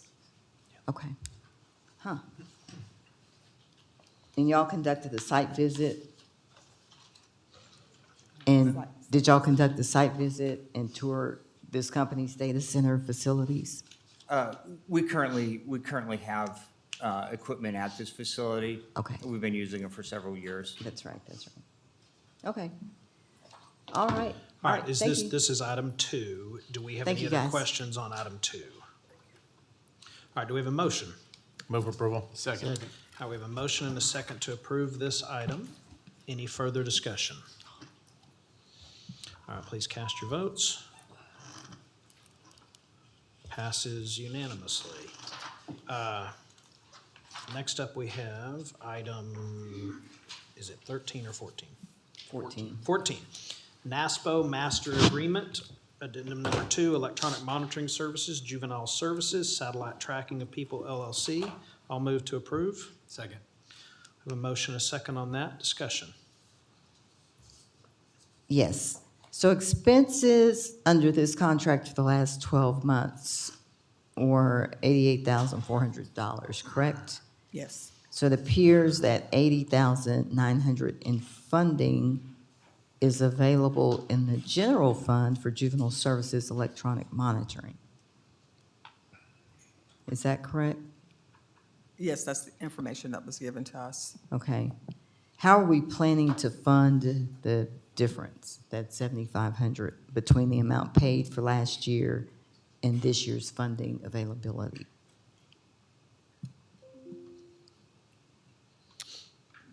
So the expenses for the last 12 months were $88,000, but it doesn't mean that that's how much we're going to spend this year. So the funding available as of right now is $80,000, and I believe if it went over the $80,900 that they would request a budget adjustment. Which account would we get the difference in funding from? I don't know. That would be a request from the department. Okay. It just appears this could be a better option than juvenile detention for some kids if done correctly. This could lower the amount of children housed in juvenile detention at any given time and allow them the chance to participate in rehabilitative community-based programs. So I was just wondering about how we were going to fund the difference here. So thank you. All right, any other questions on this item? All right, cast your votes.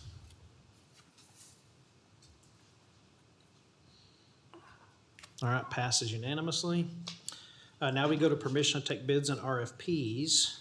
And the one thing that I will ask our staff to do if they, before anything like this is awarded, having talked to a number of people in different government entities around the country, a lot of times there are licenses that we keep renewing that we don't actually use.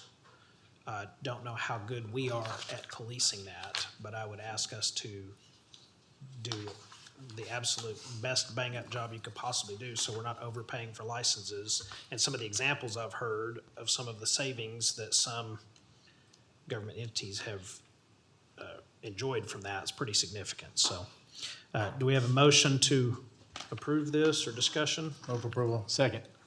We have a motion to grant permission to take bids and RFPs. Any discussion?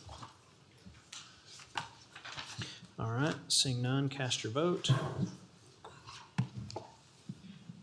All right, passes unanimously. Next up, we come to appointments for boards and commissions. I would like to make a motion to reappoint Rick Brunson to the 911 district. Move. Second. Second. A motion and a second on that item. Any discussion there? All right, please, all in favor, raise your hand. All right, passes unanimously. Any other board or commission appointments? I have two. First, I'd like to appoint Dylan Maroney to the Surface Technical Transportation Committee at NCT COG. Second. All right, we have a motion and a second. Any discussion there? All right, all in favor, please raise your hand. Passes unanimously. And I also have an appointment to the JPS Board of Managers, Mr. Ron Clevenger, Senior Executive at BNSF from Fort Worth, Texas. Yeah, second. All right, we have a motion and a second to appoint Mr. Clevenger to JPS. Any discussion there? All right, all in favor, raise your hand. Passes 5-0. Any other board or commission appointments? All right, seeing none, now we go to briefing item on the decline of in-custody deaths in Tarrant County Jail facilities.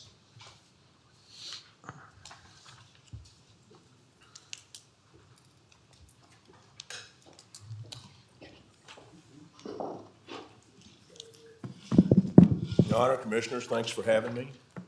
Glad to come forward and talk about some of these things. We'll do a quick presentation and then try to answer any questions that we may have. I also got Chief Hertlock here with me to keep me out of the weeds and help some things. But what we've seen is a downward trend of custodial deaths. And 2020 was our biggest year. That was COVID, and we lost 17 inmates. I always want to remind people at that same time we lost 5 officers out of the jail that we buried. So it was a horrible year. And as we've gone on, ever since then it has trended down, with last year being 6, at 64% reduction. And of course, as we set the stage to what we've done, we got to tell you what we are doing. And one of the next things is you doing that, Chandler? Or who's I don't, but do I? Oh, I've got it? Okay, sorry. There we are. This is from the Texas Jail Standards on top counties in Texas across the board. You see where we lie. We're in 2025. We were number 5 behind El Paso in the total number of deaths. Both Travis County's death rate is trending down. So is Bexar County trending down. And now, unlike us, Travis County's jail population is trending down while ours is trending up. And I just want to right there to say, I know every one of those sheriffs, and I know them well. We crosstalk all the time, seeking out best practices on these issues. So it's a constant conversation where we're at, including Zoom calls and so forth and so on. That's where we're at today. And here's the cause of death by our medical examiner. And cardiac arrest leads the case. We have 6, of course, for cancer, and 11 COVID are up there. And then you see on the other side, it's going down. We have 7 suicide, but no, 2025 alone, we interrupted and stopped 282 suicides. Toxicity, we lost 7 people over that same time period to alcohol or drugs. And I'll tell you, booking into the jail is that 80% of the people that come to the jail wrestle with addiction to either alcohol or drugs. That first 24 to 48 hours is incredibly dangerous, because if we don't know it and they haven't told us that they are detoxing or about to go into detox, and we miss that, that can be a very dangerous situation. But for those that admit it, we're able to get modern medicines on board and go through a detoxing program.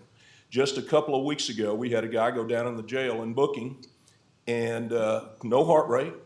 Our medical team was incredibly quick, along with our officers. We did CPR and we did life-saving stuff, got him to the hospital. He went through ICU. He's back in our jail today, but he was detoxing from alcohol. And it wasn't until he got back to the jail that he tells us that he was just embarrassed to tell us that he drinks 2/5 of vodka a day and has been doing it for several years. And that's the kind of things that we run into if they don't tell us.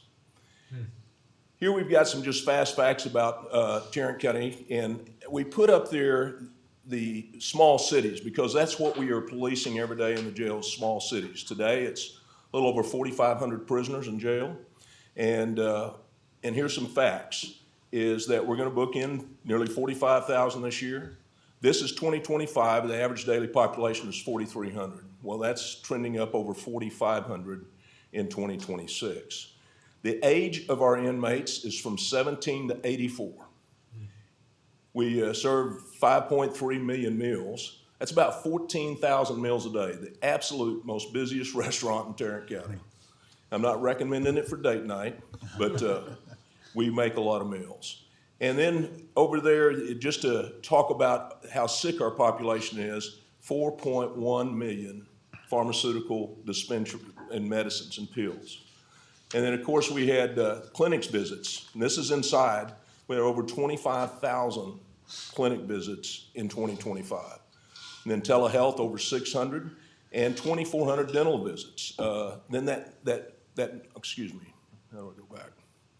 That 92,000 MHMR referrals are done by our officers. Now, I'm not talking about mental health today, but just for y'all's information, 92,000 referrals 2025 from our pod officers, seeing somebody in crisis and asking for help. And then 282 suicide preventions by detention staff. Now, before we go any further, you need to know that inmates can refuse any and all medical treatment and medicines. Just a few weeks ago, we had a guy that needed surgery that absolutely refused to have surgery. We can't make him. He's got the right to refuse. Only a judge by court order can order that. We have no one currently with medical care with court orders behind them. We do have some with psychiatric care. Coming in the door, 50% of the inmates disclose that they have a chronic illness. The other 50%, we discover about 30% of them are sick when they get there, because one of the first persons that they see is medical, and they get a physical and review of their health. So we have that. 65% have mental health issues that come into the jail. We are truly the largest psychiatric hospital in the county. All inmates have access to medical treatment 24/7, and they can contact us by various methods. Telling a pod officer, writing us a note, but they also, and this has increased, they get an iPad these days. They can hit the button for medical right then and there. And if they're asking for an appointment, the national standard is about 72 hours to respond to it. We're responding between 24 and 48. In a medical emergency situation, we're about a 90-second medical response. There will be medical people there within 90 seconds. To go on to just push out the facts that go on inside the jail. There are 114,000 requests for medical treatment for that average population of 4,300 a day. 28,000 patient clinics visits and 1,687 transports. That's by ambulance. We average 5 ambulances a day that come and pick up prisoners and take them to JPS, 5 a day. In 2017, the average population was 3,400. JPS medical staff dispensed 89,000 pharmaceutical pills, compared with today, or last year, at 4.1 million. Wow. The ratio of medical staff as of last year, this wasn't true the year before, but last year we brought medical staff up to 1 to every 15 inmates and 225 per doctor. Weekly, our command staff, along with JPS and MHMR, they have conferences to talk about critical cases and what we're doing about it. And so that they agree to help, and they're working in great teams to make sure that happens. And over the years, in the last several years, we have been looked upon as an exemplary jail. We have passed national and state standards, and we've been a model for other people, but we've had multiple people from all over the country visit us and see how we're doing things, including this week we'll have people in the jail from other places that are looking how we do things and conduct business.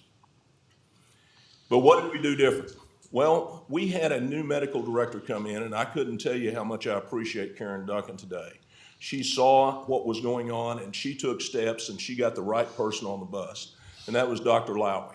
And she changed something that was tremendous to us, is that we were operating off of protocols and orders, standing orders for somebody coming into the jail.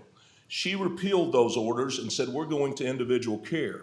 Now, that included adding more staff, but it has worked. That we zeroed in on individual care. And she has a strong clinical leadership as she has set the pace for everybody. And of course, with Shannon coming on board and his perspective of the jail has helped a lot, especially in the team area. But now we have 24/7 doctors on board and a nurse manager at every facility. But our medical staff has increased from 200 to 300, a significant increase, but it has worked. We've increased the booking nurses from 2 to 3. Shannon worked that out where we could have 3 nurses down there to make sure we're doing very in-depth medical reviews. If booking gets backed up, which today sometimes that happens where we may have 100 people in booking, we dispatch a doctor and nurse, and literally people are getting physicals in booking these days. One of the things that Dr. Lowy did was the commissary. She started identifying heart healthy things and diabetic labeling. But keep in mind, they don't have to follow that. They can still get the honey buns and the Coca-Colas and everything else. They do not have to follow that. But we're labeled. We're telling them, hey, this is where it is. We've also very much enhanced detox protocols with early intervention, monitoring, and more effective medicine. We've changed some medicine up, and it seems to be working very, very well. But the key here has been that individual care that I think is coming on. And by the way, what we haven't talked about is that we run several clinics a day outside of the campus, sometimes as far away as Dallas, depending on where the specialist is. So people do see specialists while they're here that are not in the jail. And I know there's been a lot of public discussion and comparison of what we're doing and where we're at, and always that we're the highest in deaths and so forth, but that is just simply not the truth. We've seen the 64% reduction. Now, with saying that, I want to make it perfectly clear. You know, I don't think anybody in this room knows the date and time that they're exiting this world. And we don't have the ability to resurrect people. But I will say this, is that I think John Quincy Adams said it the best. It is our duty to do, and God's got the results. So we've set the table for some incredible medical upgrade in Tarrant County Jail. And I think we'll be the model at this, and we're going to see how others look at it, because we've called other jails, and they wasn't sure, you know, they haven't had our success as of the last year, but they're looking at different things. But there's where we're at. We are, one of the things, the attitude that we have committed to with our jail and detention staff is why they are the keeper of the keys. they are also the greatest advocate of those inmates. As you saw the number of MHMR referrals, where there was equally probably as many health referrals. They care about them, they take care of them, they run to their aid, and they take care of business. They've done an excellent job under incredible pressure, and they recognize that people often don't appreciate what they do. But I think the majority does, and they do a great job standing on that door. And you know, from a total circumstances of the people that we have in jail, as the old captain says, you gotta know who to keep and who to let go, but there's also a third. You gotta know where to place them, because not everybody does belong in jail. A lot of those people with mental health issues should be someplace else. But that's in short, my presentation, and I'll certainly try to answer any questions, and I've got Chief Hertlock with me in case I can. Sheriff, if I could, first of all, thank you for providing this briefing. I requested it, given pulling the statistics and seeing some of the changes behind the scenes that have been going on for the last 3 years, not just the last year. That's right. But your staff has been working tirelessly to implement best in-class improvements.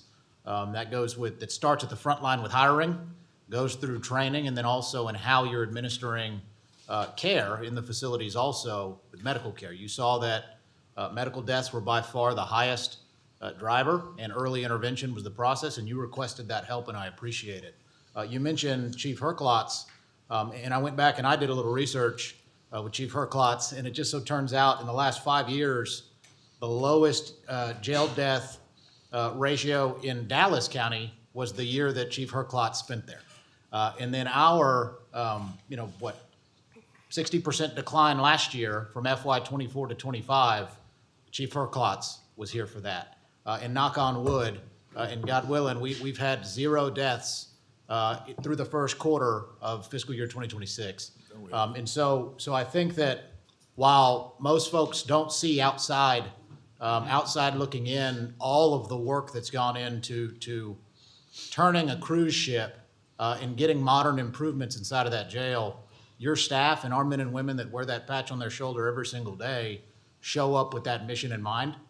They take the arrows from the outside too, but at the end of the day, we're seeing market improvements. And despite any type of narrative, I think that deserves to be celebrated whenever you do have results like this year over year. It's not an accident, and we appreciate it. So thank you. Thank you very much, Commissioner. I had one question that the number that just was staggering stood out to me. 2017, we dispensed 89,000 pharmaceutical pills. 2025, we dispensed 4,072,896. I mean, that's not 45% more, that's 45 times more. What's driving that? The people that are coming in sick, even the medical folks will tell you, the acuteness of their health has just gone down. We have literally sicker people today than we ever have. And we're treating all kinds of things in the jail. And it's incredible. It's staggering, yeah. Yeah, and as I said before, 80% of these people wrestle with an addiction of either alcohol or drugs. And there's only so much runway that you can deal with that the body doesn't deteriorate. Yeah, that was staggering. Thank you for this briefing. Thank you, Chief Herklotz, as Commissioner Ramirez said, for getting in here, rolling up your sleeves, and getting some good work done. I want that number to stick at 0 too for the entire year. Any other questions? Yes.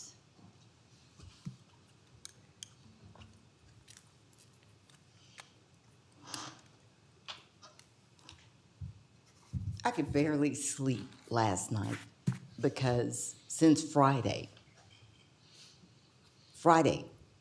3 families contacted my office. 3 about their loved ones in the jail. This looks lovely, but let's talk reality. Let's talk about Tasha Thomas. I have all these people's CIDs. I wish I could just turn them over to you. There's not a whole lot I can do. And I think y'all know about Tasha Thomas now. She has a known brain bleed diagnosed around October 2nd and a history of stroke and seizures. So when the daughter sent me what she sent to the state jail commission or whoever, I'm sorry, the Texas Jail Project, dated February 28th, a couple weeks ago. In the last 24 to 48 hours, she has had slurred speech, confusion, dizziness, blurred vision, seizures, blood pressure. Despite this, the daughter writes, the jail has refused to transport her to an outside ER and is only giving her ibuprofen. She has also reported that a staff member, Miss Green, second shift, pod 62D, has repeatedly refused or blocked escalation of outside medical care. Then on the 28th of February, the daughter spoke with Lieutenant Chavez at the jail. Chavez told the daughter that your mother is fine because she's alive, and refused to authorize ER transport and would not connect the daughter with medical decision makers. She has called local authorities and had EMS dispatched to the jail and was told the jail can still refuse to let EMS take her mom. She received an EMS incident number, filed an emergency complaint with the Texas Commission on Jail Standards, asked a prosecutor friend to physically go to the jail and check on her mother. She is extremely concerned that this is deliberate indifference to a serious medical need. I'm happy to give this daughter your number. I'm an elected official, give my number out. I'm not afraid of the people I serve. This daughter is asking for any urgent advocacy or guidance that can be given to help her deal with her mom in the Tarrant County Jail. Advice on next steps to protect her and hold the jail accountable. So she's now getting more ibuprofen. She's getting 800 milligrams because she sent a prosecutor friend from a different county in, and that's about it. But her mother needs to be in a hospital. So let's talk about Sean Ferraccio. You probably heard some of the public commenters speak about But him. if I could interrupt you for a minute, the Yes, sir. jail staff does not decide who goes to the hospital. It's strictly a medical decision by the medical people on duty, which in this case would be a doctor. I have not heard about Mrs. Thompson. Okay. But I certainly want her to get the best care possible. Okay. So I'll tell the mother that, or the daughter that. And who does she need to speak with? Tell her to call my office and we'll Okay, we'll 'cause happily. she doesn't need to speak to me. I don't run the jail. But they, when they're spoken to this way by staff, they feel like they have no other choice. They just see me on the news and reach out to me. That's not my job. That's yours. And then Sean Ferraccio, this is insane. This is another, if you remember Kyrie Campbell. Oh, yeah. And don't think this is a jail issue. I think this is MHMR, JPS. Another family that's worried that their loved one is going to die in our jail. This young man, and you all might have heard some of the public speakers, is 26, mental capacity of 6 to 8-year-old. He's been in that jail 446 days. It's like a baby, like a kid, like a first grader. When he went in, he weighed 244 pounds.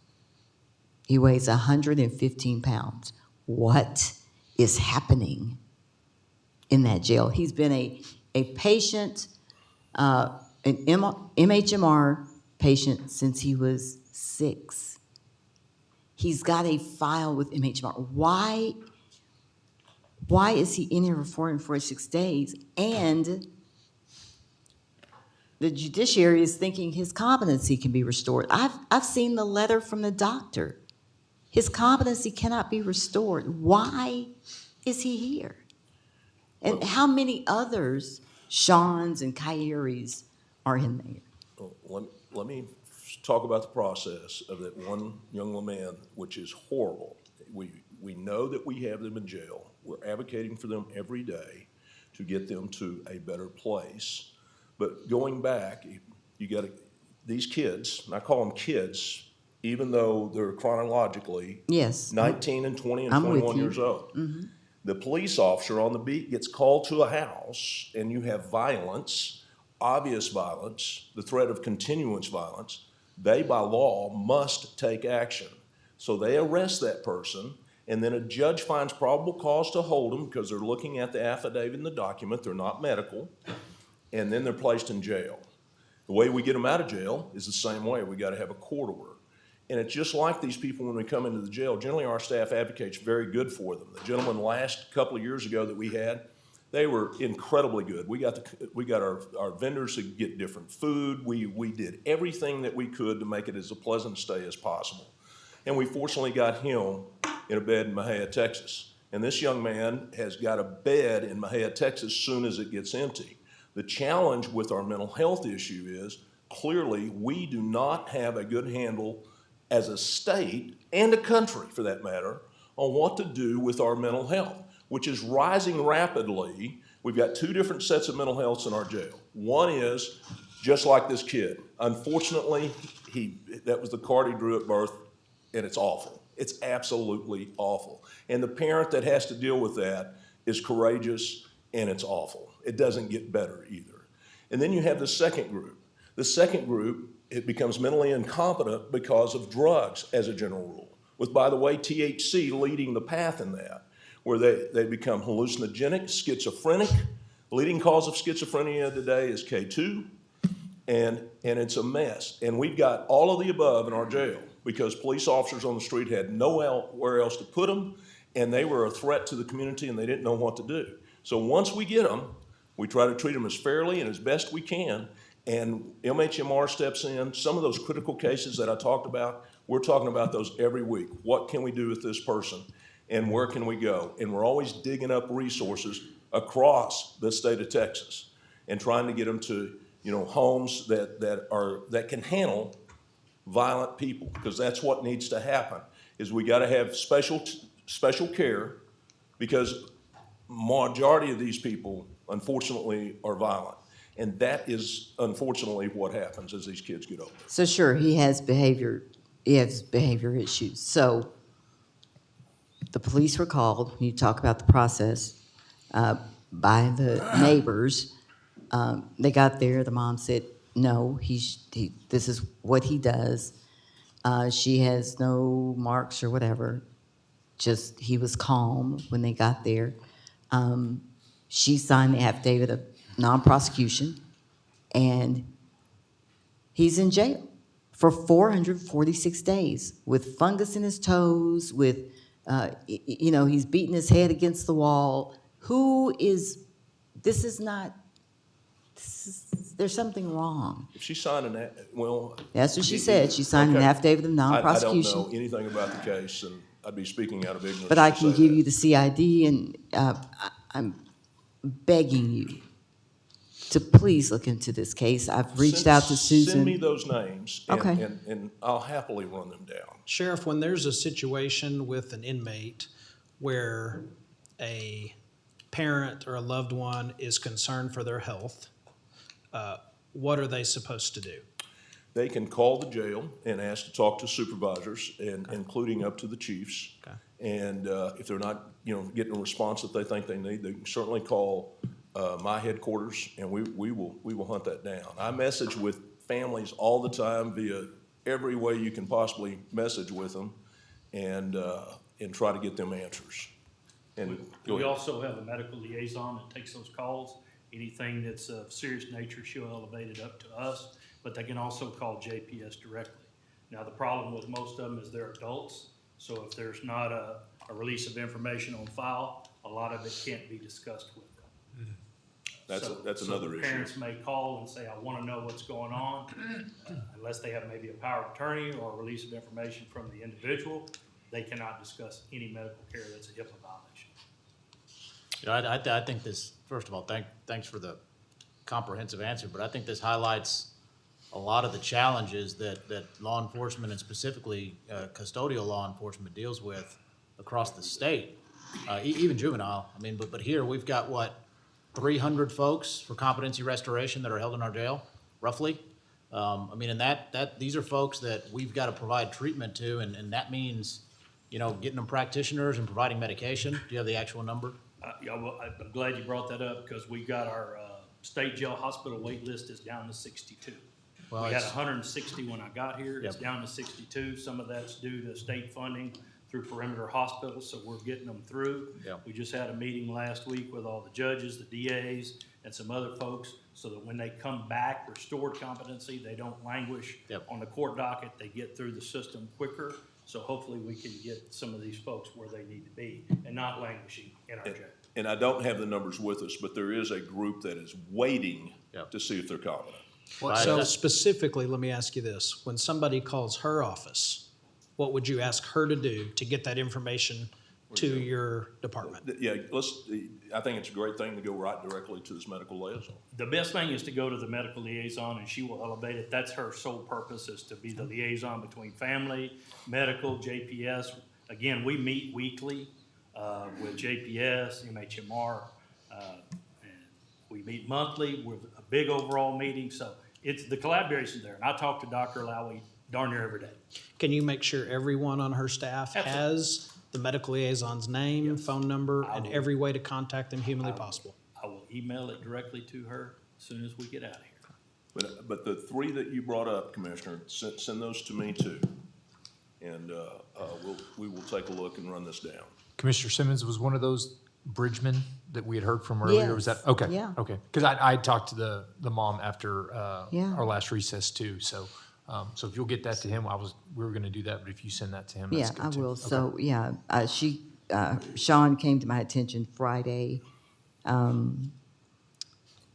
Ms. Thomas came to my attention Saturday. There's another one that has texted me. I've still got to finish talking to her.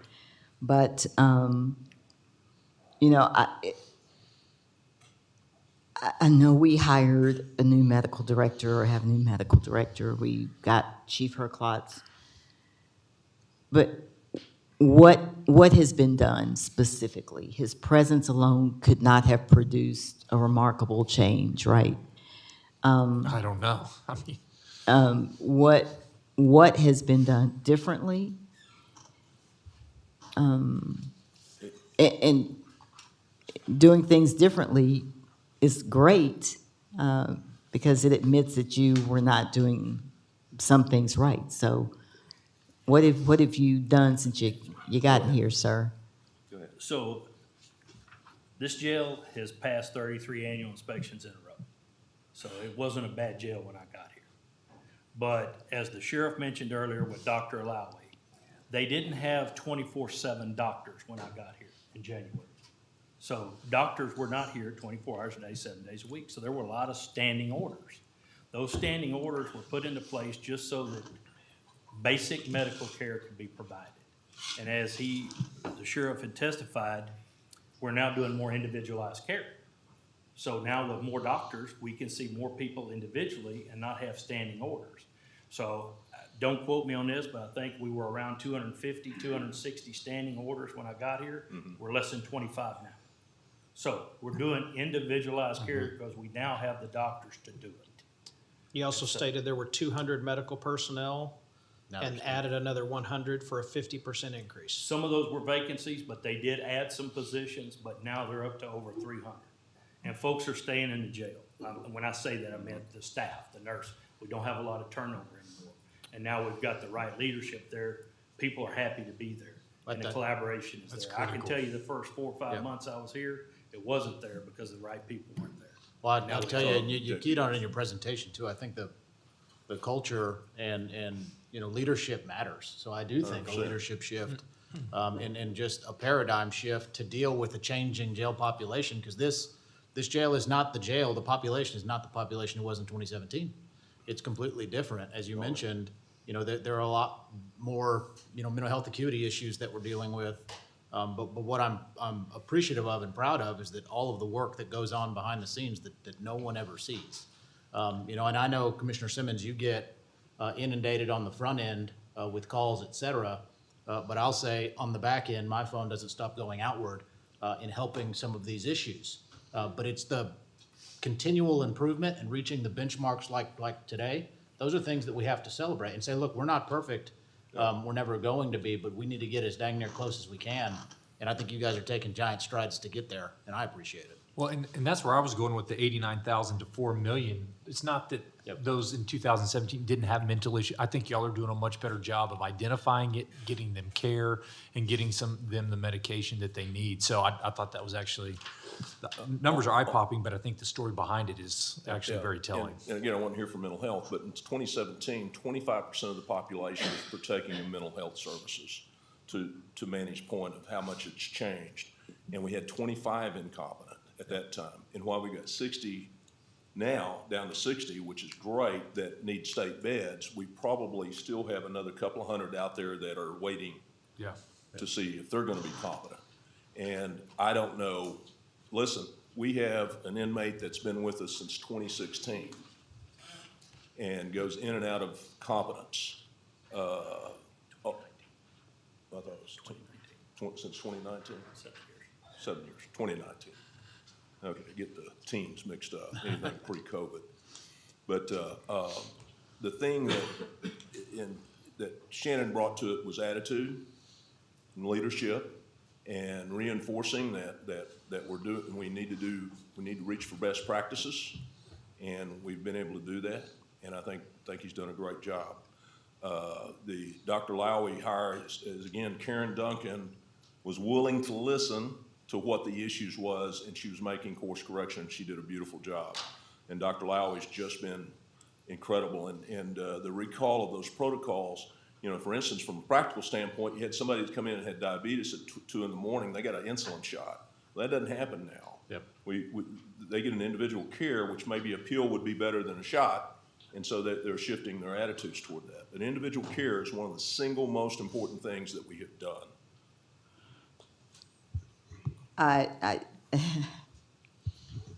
Sir, I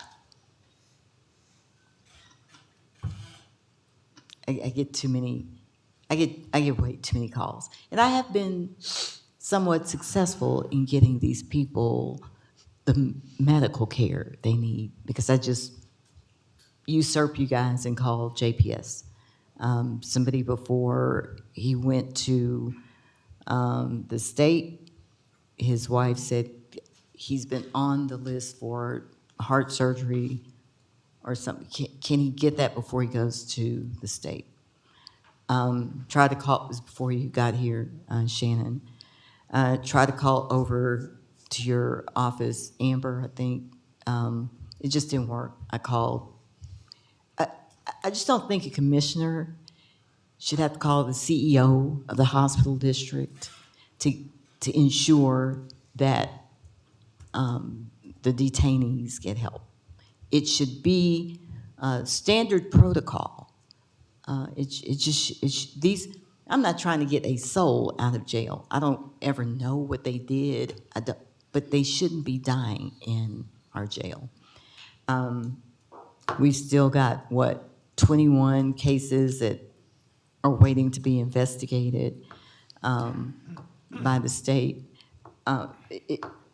This is pretty, but it's not real, based on the calls I get for help. Do I want the calls? Sure, I'm happy to take them, but I want them to have direct access, because Sean shouldn't have gone in at 244 pounds and now at 115. He's not eating, his teeth aren't getting brushed when the mother goes sees him. Of course, he's all bloodied and battered. Who has dropped the ball on this person with a $750 bond the mother can't afford. So, you know, are you saying there's been a 64.7% reduction since 2020, from 25 to 20? Yeah. You can crunch these numbers any way you want, because you said 11 were due to COVID. So we have got to do better. I'm not interested in getting deep into the jail business, doing your job, but our constituents need you to be accessible. I don't want you here to be whatever you called me. That's not why I want you here. I'm glad you're here today. Whoever called you, I'm glad you came. I'm just trying to help these people. That's what I was elected to do. I cannot, you know, it's hard to sleep when you hear stories like this. Just yesterday, I talked to both these families, and it's tough. So please, let's get real and say we got some problems with the medical care, and do something different. What solutions do you have that they should implement that they're not? There are a ton of solutions, and I'm happy State 'em. because I have visited other jails, other directors across this country. Great. What are So they? I'm happy to sit down with the sheriff, because you're not the sheriff, you're not the expert. I'm No, not the expert. but I do vote to fund them, so I would Okay. love to hear the ideas. Well, I would love to sit down with the sheriff to go over those. I just want access to the sheriff. I'm just trying to give it to you. I don't want it. But the families know that they can talk to me. In 2022, 11 people died. Alvy Johnson Jr., James New, Edgar Filatoro Alvarez, O. Young Park, Thomas Simpkins, Traylon Wormley, Richard Marta, Lionel Mitchell Jr., Kenneth Perry, Kelvin Brown, Antonio DeLuca. In 2023, 10 more people died: William Burns, Carlos Rodriguez, Munoz, Adrian Chavez, Jason LeVar Jackson, Heidi Ann Gitz, George William Zink, Daryl Jackson, Linda Carroll York, Clyde K. Alexander, and Joanne Lemons. In 2024, 9 more people died: Anthony Johnson Jr., Mason Yancey, Russell Qualls, Carol Roberts, Ronald Reese, Roderick Johnson, Chastity Bonner, Clinton McClendon, Caldwell, Vernon Ramsey. And 2025, 6 more people died: Charles Stephen Johnson, Kimberly Phillips, Liz Gatling, Richard Gutkowski, Stephen Whitley, and Shante Brodus. These are not statistics. They were someone's child, brother, father, mother, sister. They were human beings. And for many of those families, the most painful part is that they are still waiting for answers about what happened to their loved ones. They would love to talk to you. They're not trying to talk to me. They're just desperate. So they're talking to me just because I have some proximity. If they've called my office, Commissioner, I've sure missed it. But I'd be happy. I don't turn away people that have issues in the jail. And if I may add, and listen, all of those names are very important. It's sad that every one of them have passed away. But to that point is that sometimes we give them the best care that we can possibly give them, and it still doesn't work out. And you said thousands of solutions, and I know the judge asked you what. Give me one jail in America that you would like for us to look at. Orange County. Orange County what? Florida. We've done that once before, and they had worse problems than we did. They but We'll be don't. glad to do that again. All right. Maybe you and I can go, and you can show me the differences or the similarities. All right, anything else on this item? I move that we make that happen. Second. He's the one that runs from me. All right, Hey, anything else? I appreciate you, Sheriff. Thank you all. All right, thank you. do better. All right, now we're moving to briefing on Tarrant County financial reserves.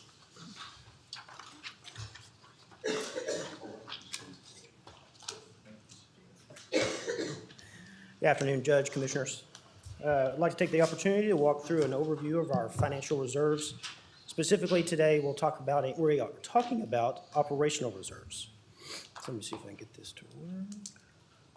Perfect. So we have a current policy that states our operational reserves should be at least 10%. That's our goal to reach each budgeting year as we go through the review of reserves. And when we talk about operating reserves, that's the overall budget, less capital and operating transfers. That's how we get to the operating budget amount. And then we divide that by what is our reserves. And our reserves are made out of two buckets. The first bucket is reserves, and then the second bucket is what we call undesignated. And I want to make sure we have a good explanation of what those are. So I'm going to read this verbatim from the cash balances policy. Reserves are used to ensure short-term cash flow requirements are met, protect the county's creditworthiness, ensure the ability to effectively react with existing resources in the event of extraordinary, unusual, or infrequent events. Undesignated expenses is a budget allocation that provides the ability to address unforeseen needs without having an impact on reserves. So we will use undesignated first before we touch reserves in any unbudgeted circumstance. I also wanted to discuss a little bit about best practices and what GFOA recommends, which GFOA is the Government Finance Officers Association. They recommend 2 months of operating expenses. When you extrapolate that out over 12 months, that is 16.7%. So there's a difference there between what we have in our policy and what GFOA recommends. But that GFOA pronouncement was made back in 2002. They have since come in about 2015 and kind of made that more broad, where you should adjust your reserves based on your risk. So as an example, the Tarrant County uses property taxes primarily for our revenue. Other municipalities may use a sales or use tax. Those sales and use taxes are more volatile than a property tax. So then they would have a larger reserve balance for those to account for those volatile reserves. So on the next slide, I want to kind of walk through where our reserves have sit since we had the policy in 2015. They remained steady from 2015 through 2019. And then in 2019, through approval of Commissioner's Court or prior Commissioner's Court, they increased approximately $20 million to that 14.9%. And that was as a result of extra CARES money that we had on hand after we reclassified some salaries. We shifted that money to reserves to bring it up to that 14.9 in 2020. And then the reserve amount stays pretty static from 2020 to 2026. Those peaks and valleys you see are as the operating budget adjusts. So the operating budget may go up, may come down, but the amount of the denominator, the reserves, stays pretty consistent and the same. And I know we were asked to go back and look when we've used reserves in the past. So we went all the way back to the inception of SAP, which was in 2003, and we've only used reserves twice. We used it once in 2016, and this was as really a loan to the tax office when we had extraordinary circumstance dealing with tax refunds. And we are statutorily required to return those refunds in a certain time period. We did not have the tax collections to pay that, so we dipped into reserves as a loan to pay those back as quickly within statutory guidelines. The tax office then paid us back those reserves as they collected additional tax revenue in that next year. So the overall change there was a net zero. The next time we used reserves was in fiscal year 25. And that was just recently. You may have seen these on the appropriation adjustments in the past few months. Primarily that approximately $8 million of reserves were used to account for negative salaries. And when I talk about negative salaries, that is overtime or unbudgeted positions that were not offset by vacancies or any savings anywhere else. So that was a true use of reserves in 2025, but there's two parts to that. So in order to have to use reserves, you also have to use all of your undesignated. And in 2025, we used about 90% of our undesignated on an unbudgeted security contract and on council fees, indigent council fees, about $4.8 million. And that represented about 90% of our undesignated budget, those two unforeseen circumstances. That took up, and I want to be very clear and show the importance of one of probably our largest unfunded mandate is our indigent defense, to the tune of about $33 million each year. Commissioner Kraus, we talked about this probably a couple months back. That increases year over year consistently And from 24 to 25, it was about a 16% increase. That we did not foresee it being 16%. As we get further and further away from COVID, we anticipated that cost to level out, or at least not go down, but at least level out to where we're not seeing double-digit increases year over year. And that brings me to my next slide, which kind of shows how much we have in designated versus what we have in reserves. It's about 5.7%, where in reserves we have 94.3%, and this is fiscal year 26. And those two buckets are, like we talked about, are very important. I talked about the IDER piece and how that affects our undesignated. And then the last piece I wanted to mention was how we fund our reserves, and we fund our reserves through cash carry forward. And that cash carry forward is defined as a prior, so for 26, it'd be the 25 excess of revenues minus expenditures. That's how you get to your cash carry forward. That cash carry forward then is broken up into these three different priorities: the reserves, capital improvement fund, and the non-debt capital. That's what we use that cash carried for, to fund strategically based on the need of the county. And then finally, I'll just mention that best practice, as we always talk about cash, I always want to mention that best practice from the GFOA and from our financial advisor is to never use cash to balance your budget. Hilltop, which is our financial advisor, even went to say that it would be very troubling for our bond rating if we were to have to use cash to balance our budget. And that's kind of the high-level overview. Here's our sources.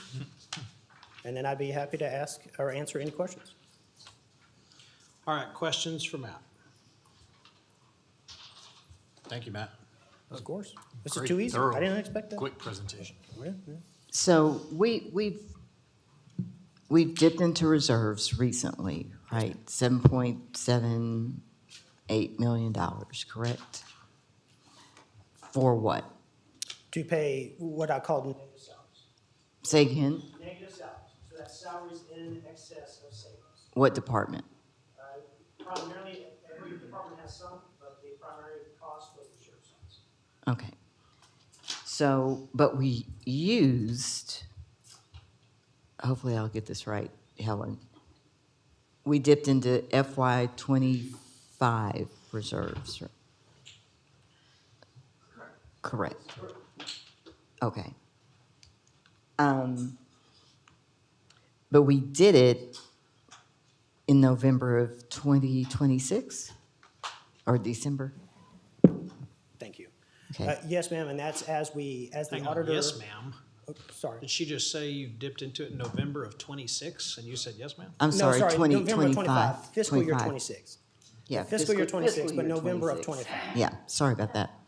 Yes, fiscal year 26. But Yeah. we do that as the auditor's office cleans up the prior year's books, we then know what those negative salaries are.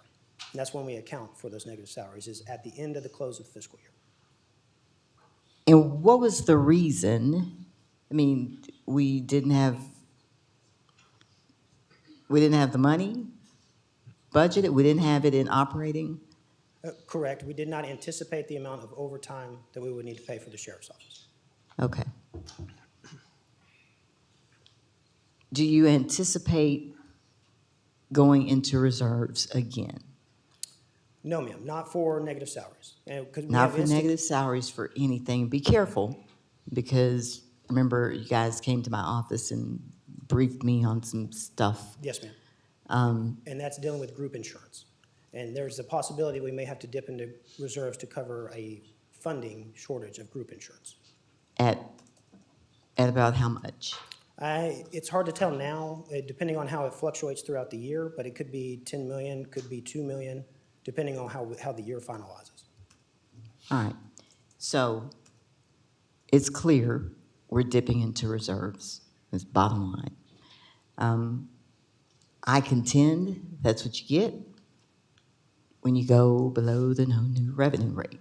Like I said, back then, you can cut to the bone, and then you're dipping into reserves.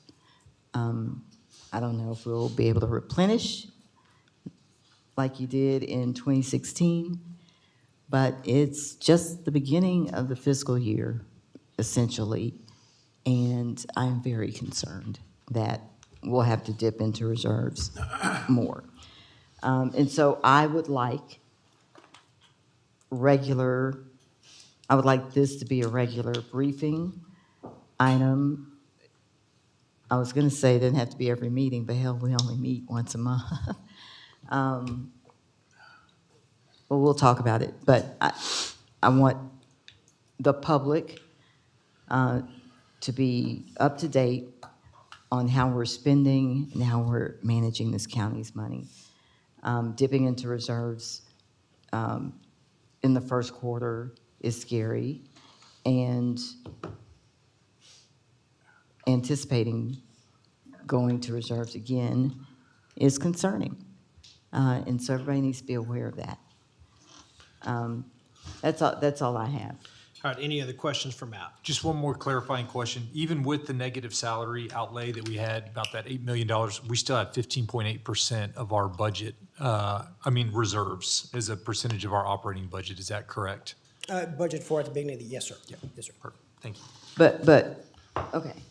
So if our reserve levels fall below responsible thresholds, it can damage the county's bond rating, correct? Yes, ma'am, it could, depending on other factors. So when we look at the bond rating, we're not just looking at reserves, we look at total cash on hand. Sure. But it could damage the bond rating and reduce our ability to attract investors, to fund major projects such as infrastructure, public safety facilities, hospitals, other investments. And when borrowing costs go up, taxpayers pay the price. Our current policy requires what, only 10% in reserves? Yes, ma'am. So, all right, this is 7% below the 2 months we should have, potentially leaving the county with only 1 month of reserves. I'm not quite sure I understood that one. Okay.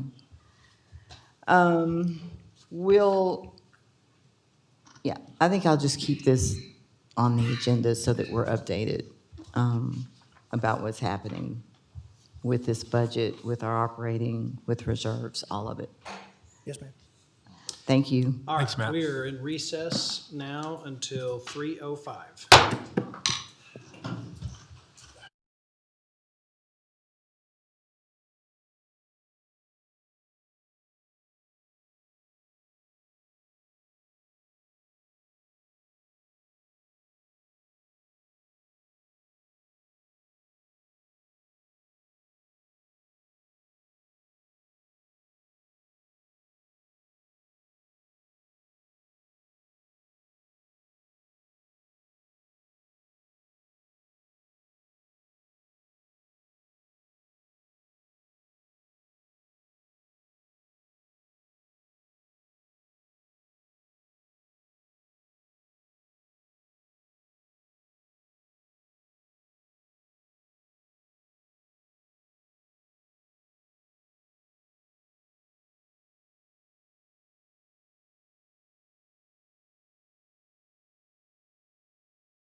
right, there we go.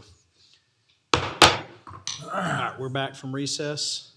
This is a briefing item for consideration from Elections Administration on process and procedures of hand counting of the ballot from SD9 runoff special election that occurred on January 31st, 2026. Good afternoon, Judge, Commissioners. So the hand count audit, or what we call the post-election hand count audit, was created during the 89th legislature under SB 827. And prior to this, we did have a post-election audit of the ballots that was a hand count, but it's called a partial minute count. This changed some of the procedures and how we do that. And for the SD9, the biggest change was that it was no longer the elections department that was doing the audit or doing the counting of the ballots. It actually became the ballot board that does the counting. And as we mentioned, the ballot board is independent of the elections administration. We just simply provide their support. So it's provided I guess you almost call it a third-party audit instead of the elections department auditing themselves. We now have the members of the ballot board that conduct the audit. They came here. Oh. Who is they? Oh. We'll try this now. So the audit now starts, it has to start within 72 hours of the polls closing, depending on what the election is, who's responsible for selecting the locations and or the precincts to be audited, depends. And the audit must be completed within 21 days of election day. So for the audit process, we get the percentages, the locations for early voting, the locations for election day, and then the precincts for the absentee ballot by mail that must be audited. Then we go into a process where the ballot board, I have to appoint members of the ballot board to be the count teams. We post notice, it's gonna start. I appoint the count teams, and my staff is only allowed to assist the count teams administratively, i.e. things like paperwork or sorting ballots, but they cannot do any part of the tallying or the counting. So we will pull all the ballots, we get everything ready, we help and assist where we can. We provide the count teams the paperwork in the SD9, we provide them the documentation, we help sort ballots so they can count, putting them in stacks of 25 to make it easier. The count teams consist of 2 callers, 1 from each party. So the first one will call, the second one verifies what they called was accurate, and then you have the individuals tallying, and they tally, and they go through every single ballot for that location or that precinct if it's an absentee ballot by mail, and they count them. And what is different than this than an actual hand count during an election is the hand count during an election has different procedures. It's not an audit. And this doesn't change an election outcome. We're just simply verifying the data. So the count team in the audit will know that Keller Town Hall had 4,000 ballots cast, and this is the outcome. So when the count team's in the hand count audit, they're going through ensuring, A, they had the 4,000 ballots that they said they had, and that all those results match. And because it is hand counting and people do make mistakes, there are times that they will get off and they have to go back, check it, double check, and then continue on with the audit. So that's kind of the process. At the end of the audit, then we have to compare all the results from the independent hand count to what the machine results were. And then we take that and provide a report, and that report is posted on our website for the election, everybody to see. So that's the process and the procedures of the hand count audit. The difference with SD9 over the standard hand count audit is I did request from the Secretary of State's office permission to audit the entire election and not just do the up to 6 early voting locations, up to 6 election day locations, and the up to, well, the precincts depends. It's because it's based on the number of precincts in which a ballot is cast, so that can shift from election to election, because not every precinct has somebody that votes absentee, so that number can change. What was the result of the hand count compared to the computer tally? It was 100% match. Wow. So we had a runoff election for, I think it was 2024.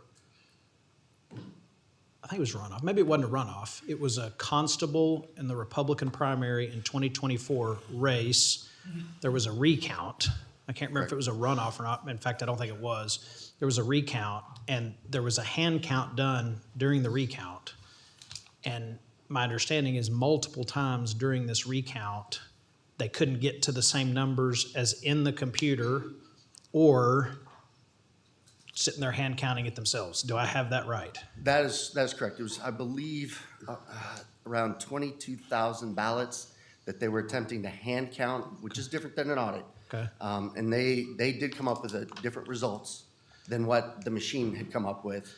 And then that turned into an election contest. Okay. And during the election contest, the judge overturned the hand count audit, the hand count itself, and reinstated the electronic results because of the inaccuracies that occurred during the hand count. And so who did that count, or those counts, I should say? Those were members of the public. And it wasn't one candidate's people over another. I'm assuming both candidates got to have people there. They do have to have the people there. They can also have poll watchers there to observe. Okay, who picks the members of the public? It's both candidates pick. Both candidates agree on it, or each candidate gets, you get this many, you get this many? I can't recall, Judge, on Okay. that one. I can't remember Did exactly. they come up with their own method for doing it? No, it's spelled out in the election code Okay. on how they have to do it, which limits them to a count team of 3. Okay. And so, again, that's part of the reason we have the person verifying what the caller's calling, because we learned from that, callers, after repetitive, they just see a name and can call the wrong thing. So this is another layer of verification to make sure that it's accurate. Okay, do you have so that, you said you think that was 22,000 something ballots. I don't know what it was. But the SD9 election was something, I think it was 94,000 Over ballots? 94,000, yes, Judge.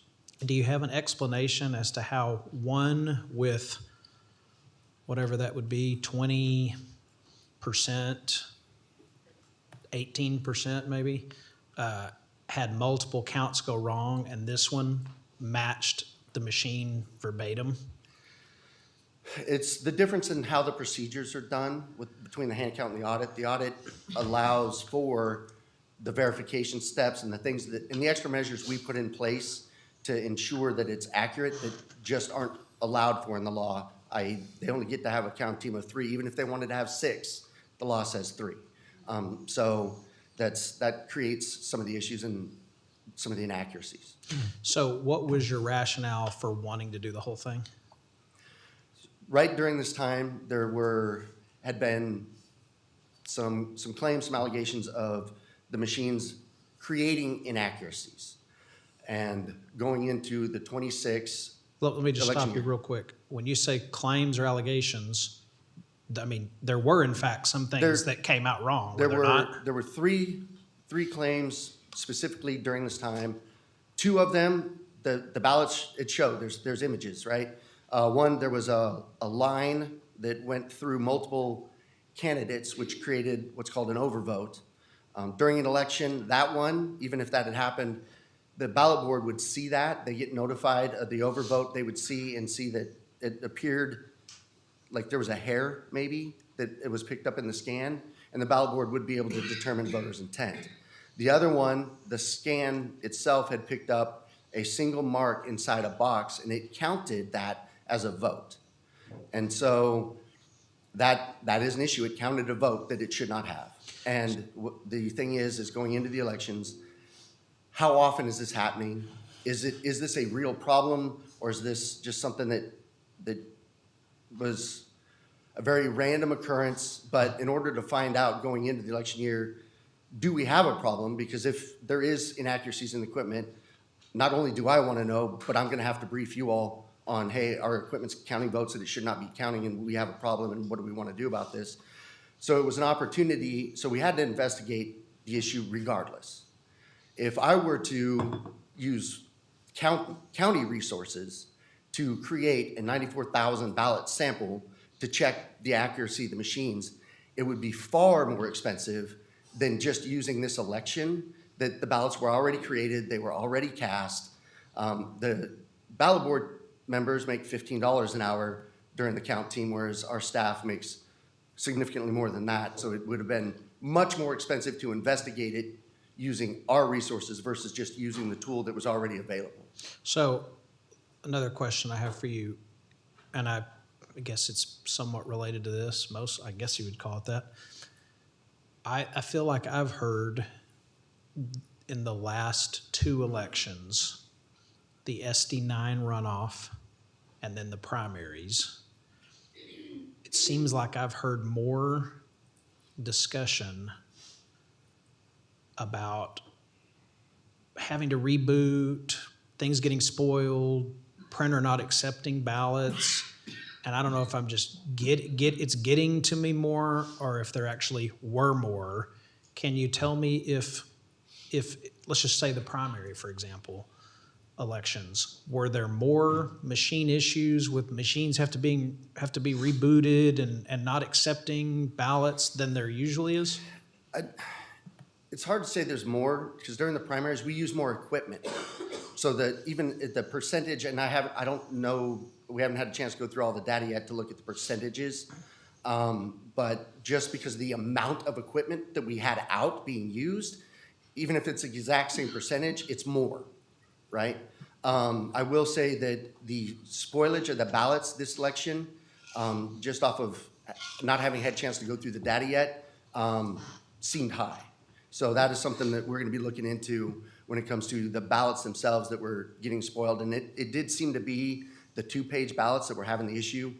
So those are things that we're going to have to get with Hart and try to figure out what was going on there. Okay. All right, other questions? Sure. So sounds like it was you alone that had the desire to have this hand count audit, right? Am I saying that right? Hand count audit? Yes, ma'am. Okay. So it was you alone that made this decision? So, yes, ma'am. The hand count audit has to happen regardless. It's in statute. But, right, the hand count audit of 100% of the ballots, that doesn't have to happen. No, it was my decision to ask the Secretary of State to hand count the other 70%, because we were already going to do 30% of the ballots based on the sites that had been selected. And so it was my request to do the extra 70%. Why? Because this was a very unique race in that it was one contest with only 2. This is the easiest thing to hand count we will ever have, and these don't happen often. I don't have another Senate runoff race really to even compare it to in recent history in our data. And it was a far less expensive way to investigate the issue with the machine and the vote that was being counted that shouldn't have been counted than if we were to try to recreate something and investigate it that way. So it was already there. The timing worked out because the issue happened right when this happened, and so it was just everything lined up in order to do this and still do the investigation, perform our statutory requirements, and not spend as much money doing everything.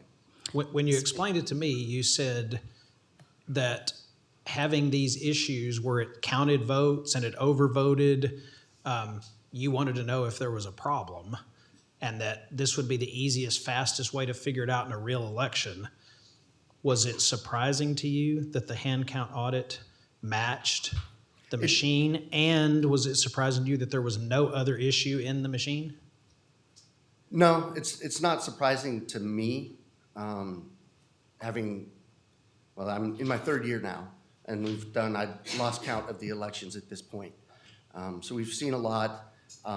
We have, in our other post-election hand count audits, or when it was the PMC, the partial manual count, our findings have always matched 100%, but I had never had an instant going into an election where we had right in front of us an image of a ballot that was marked incorrectly and a vote having been counted that should not have been counted.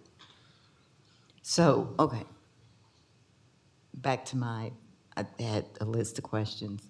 What was the additional expense? We haven't even finalized the cost of this election or the SD9 election yet. Those invoices are still coming in, and then we'll have to separate it out. So we don't have the additional expense right now. For the hand count audit? Correct. You don't have it yet? No, we don't, ma'am. So normally, when departments spend money, they have to come to the court for approval. Was this this expenditure approved in any way? The expenditure is approved under my elections budget. It's part of running the election. The hand count audit must be done. We just increased the scope of an audit that we have to do. I understand, but asphalt is a part of my budget too, but when it's time to buy it, it has to be approved by this court. Every penny has to be approved by this court. So I'm trying to, if I go to the chamber luncheon, it's $35. It's got to be approved by this court. So just trying to figure out the expense to do an hand count audit of 100% of the ballots. There was an expense. Yes, ma'am. Did you budget for it? We budgeted the hand count, and I didn't know how many. Did you really? Yes, we have to. It's part of. It's part of our annual 100%, budget. not the usual. I know about the statutory hand count. I'm talking about you did a hand count audit of 100% of the ballots. You had to pay, these ballot board folks had to get paid to do this, right? Correct. What was the cost? And did you budget for that? So what I was attempting to say is we budgeted for all the elections throughout all the year. And I don't know how many ballots, I don't know what the random selection is going to be in the hand count. So we have to budget incorporating larger numbers. And then when other elections, we get a smaller hand count, then another one, we get a larger hand count. And the amount that we have expended, we are still within our budget.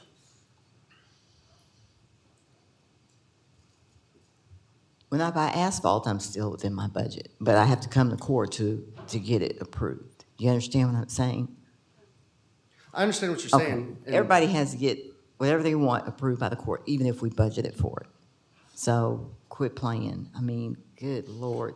Why wasn't a meeting of this, why wasn't this hand count idea or procedure brought before the Commissioners Court for approval? Or it doesn't have to be? I'm trying to be educated. There is no requirement to come before the court to get approval to conduct a hand count. Not the statutory hand count, quit. I'm talking about 100%, the hand count audit of 100% of the ballot, not the statutory where you just hand count audit 3 or 4, 6 precincts. I'm not aware of any requirement to come before the court. All right. So we don't know the cost yet. When will you know the cost? It's difficult post-elections as we start getting in the invoices, and with as many elections back to back, they're behind. So I can't tell you exactly when that's gonna happen. Obviously, we're gonna get it and we will reconcile it. And when I get that number, I can provide it to you. 2 months, 3 months, 2 weeks?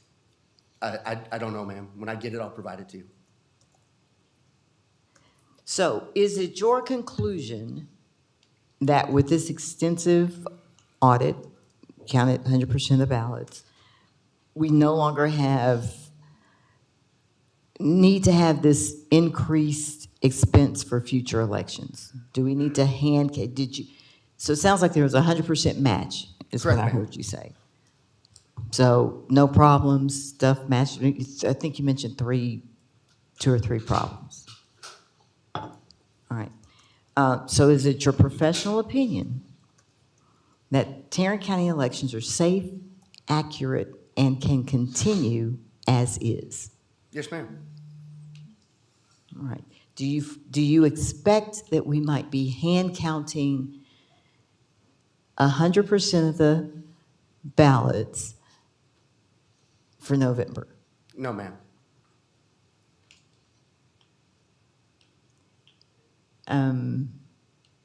All right. I would love to see the cost of this, the expense. Where's the documentation providing the reasoning for the hand count? I heard you. It sounds like this is an easy race to do, just to Extremely, yes, check ma'am. things out. Um, And you talked about the couple of discrepancies, right? Yes, ma'am. That's it, okay? All right. So I'll look forward to the expense of this, and I understand that you, as the expert, don't see a problem with our elections in Tarrant County. They seem to be safe and fair and with few problems. And you don't see a need to hand count ballots in November. The post-election hand count of all the ballots in November, no, ma'am. Okay. All right, thank you. Yes, All ma'am. right, anybody else have anything? All right, item 5, briefing from elections on discrepancies in Secretary of State reconciliation reports, preventing voters the ability to vote by mail with ease and causing vote by mail ballots to be rejected at a higher rate than usual. I'm gonna do my best on this one. That a lot of those things don't actually connect, so this is gonna be a little bit difficult. So I'm gonna try. So first thing, when it comes to the absentee ballots and the ballot by mail, the ballot board is the one that's responsible for counting those, and the ballot board, the members of that are appointed by the parties. They do not work for the elections department. The elections department simply provides them support so they can do their jobs in counting those absentee ballots. So the rejections are not something that our office is responsible for. We're simply providing the support to the ballot board so they can process those absentee ballots. I believe the part about the Secretary of State is referring to the online curing process that they have through their website. And the last time we checked, that functionality is still not working in the new software that they had released. So we're providing a means to either correct the deficiency through the mail, or they can come in our office to cure those ballots. But the Secretary of State software, they are aware of it. We've made them very, very aware of it. And they're working, we're being told they're working to fix it. But as of right now, it's not working. So that could create a challenging curing a ballot. And then the discrepancy in the summary report, I believe that is, I think, a misassumption of the numbers. And this is, so in the SD9, it was reported to me that there was a 38% rejection rate. And what I'm guessing where that came from was the difference on the final summary report. What the person that was looking at that didn't understand is that's not a rejection rate. What that is that's a ballot's not returned and rejected. There was only a 2% rejection rate in the SD9 election. It was 36% that we had mailed them out and they didn't come back to us. So that got to the 38%. Just looking at that, and the SD9 runoff was one that was done. I don't have another SD runoff election to compare to, so I just went to the municipal runoff elections for 23, 24, and 25. The average rejection rate for those 3 elections was 2.6%, and the rejection rate for the SD9 election was 2%.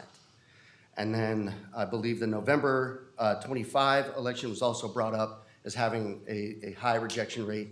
Again, looking at that one, I went back November 22, 23, and 24, and their average rejection rates was 2.28%. The rejection rate for the November election was 1.36%. So the actual rejection rate was lower. I believe the fact that the non-returned ballot numbers are in that report is what caused the person to see the large discrepancy, not knowing that those numbers are part of it. So these are ballot board folks you're talking about when you said this person saw large discrepancies. It wasn't a ballot board member, it was a member of the public that had contacted us. Okay.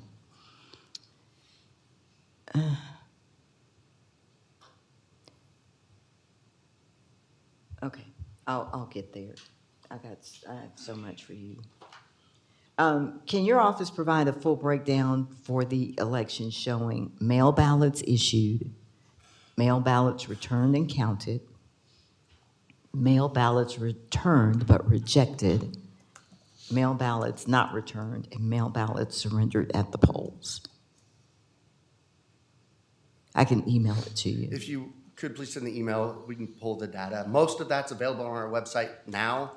The returned at the polls, I don't think that's something that would be available. We'll have to look, but most of those numbers you could find on our website now. Is the reconciliation form structured in a way that could lead staff to record not returned or surrendered ballots in the rejected field? It's a Secretary of State form, so we've reached out to them because of this issue for clarification on if there is a way on their form that we can adjust that to clear up.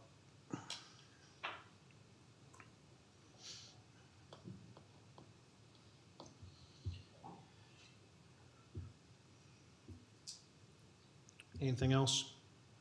So, to me, we need elections administration to certify that the numbers provided to the ballot board members completing this form are accurate. Can you do that? Can your office do that? Yes, ma'am, Okay. we can run the reports and provide it, yes. We need all the numbers entered to be certified as accurate and attach data source or attach calculations with source as applicable. That's the kind of stuff we need so that these, whatever occurred, doesn't happen again. What occurred? So, well, I think I jumped back to the SD9 election with the forms there. All right, All right, is that it for you? yeah. So this title in number 5 is a grossly misleading, if not downright false, way to describe what happened. The causing vote by mail ballots to be rejected at a higher rate than usual is simply false for both the SD9 runoff election and the primary elections. Is that accurate? There was a SD9 in the November election, not the primary. So all of what that says in this agenda Yep. item is simply false and misleading. There was not a vote by mail ballots rejected at a higher rate than usual. No, there wasn't, Judge. Okay, all right. All right. So, wait a minute, in November 4, 2025 election, 647 mail ballots were rejected. No, they weren't. No? 41 were rejected. The 600 and, whatever the difference is, were not returned. 41 were actually rejected. Say that again. 41 were rejected. The 600 and whatever the balance is what was not returned. Okay. So that 600 and, I think, was it 47? That's the total of rejected and not returned ballots, not rejected ballots. Okay. All right, anything else? Big difference. All right, Thanks, now we Glenn. go to announcements and comments. Do we have any announcements or comments from the commissioners? Only thing I will say is I wanted to welcome Noah Graham, who's an intern in our office, a junior at Dallas Baptist. He's working in our office this semester. So Noah, thanks for being here today. It's great to have you on board. All right, anybody else have anything? All right, the court will now recess the open session and proceed to closed session to discuss items exempt under sections 551071, 072, 074, 076, 087, and 0725 of the Texas Government Code. Executive session will begin promptly at 3:45 p.m. When 3 are present, we are now in recess.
Are we live?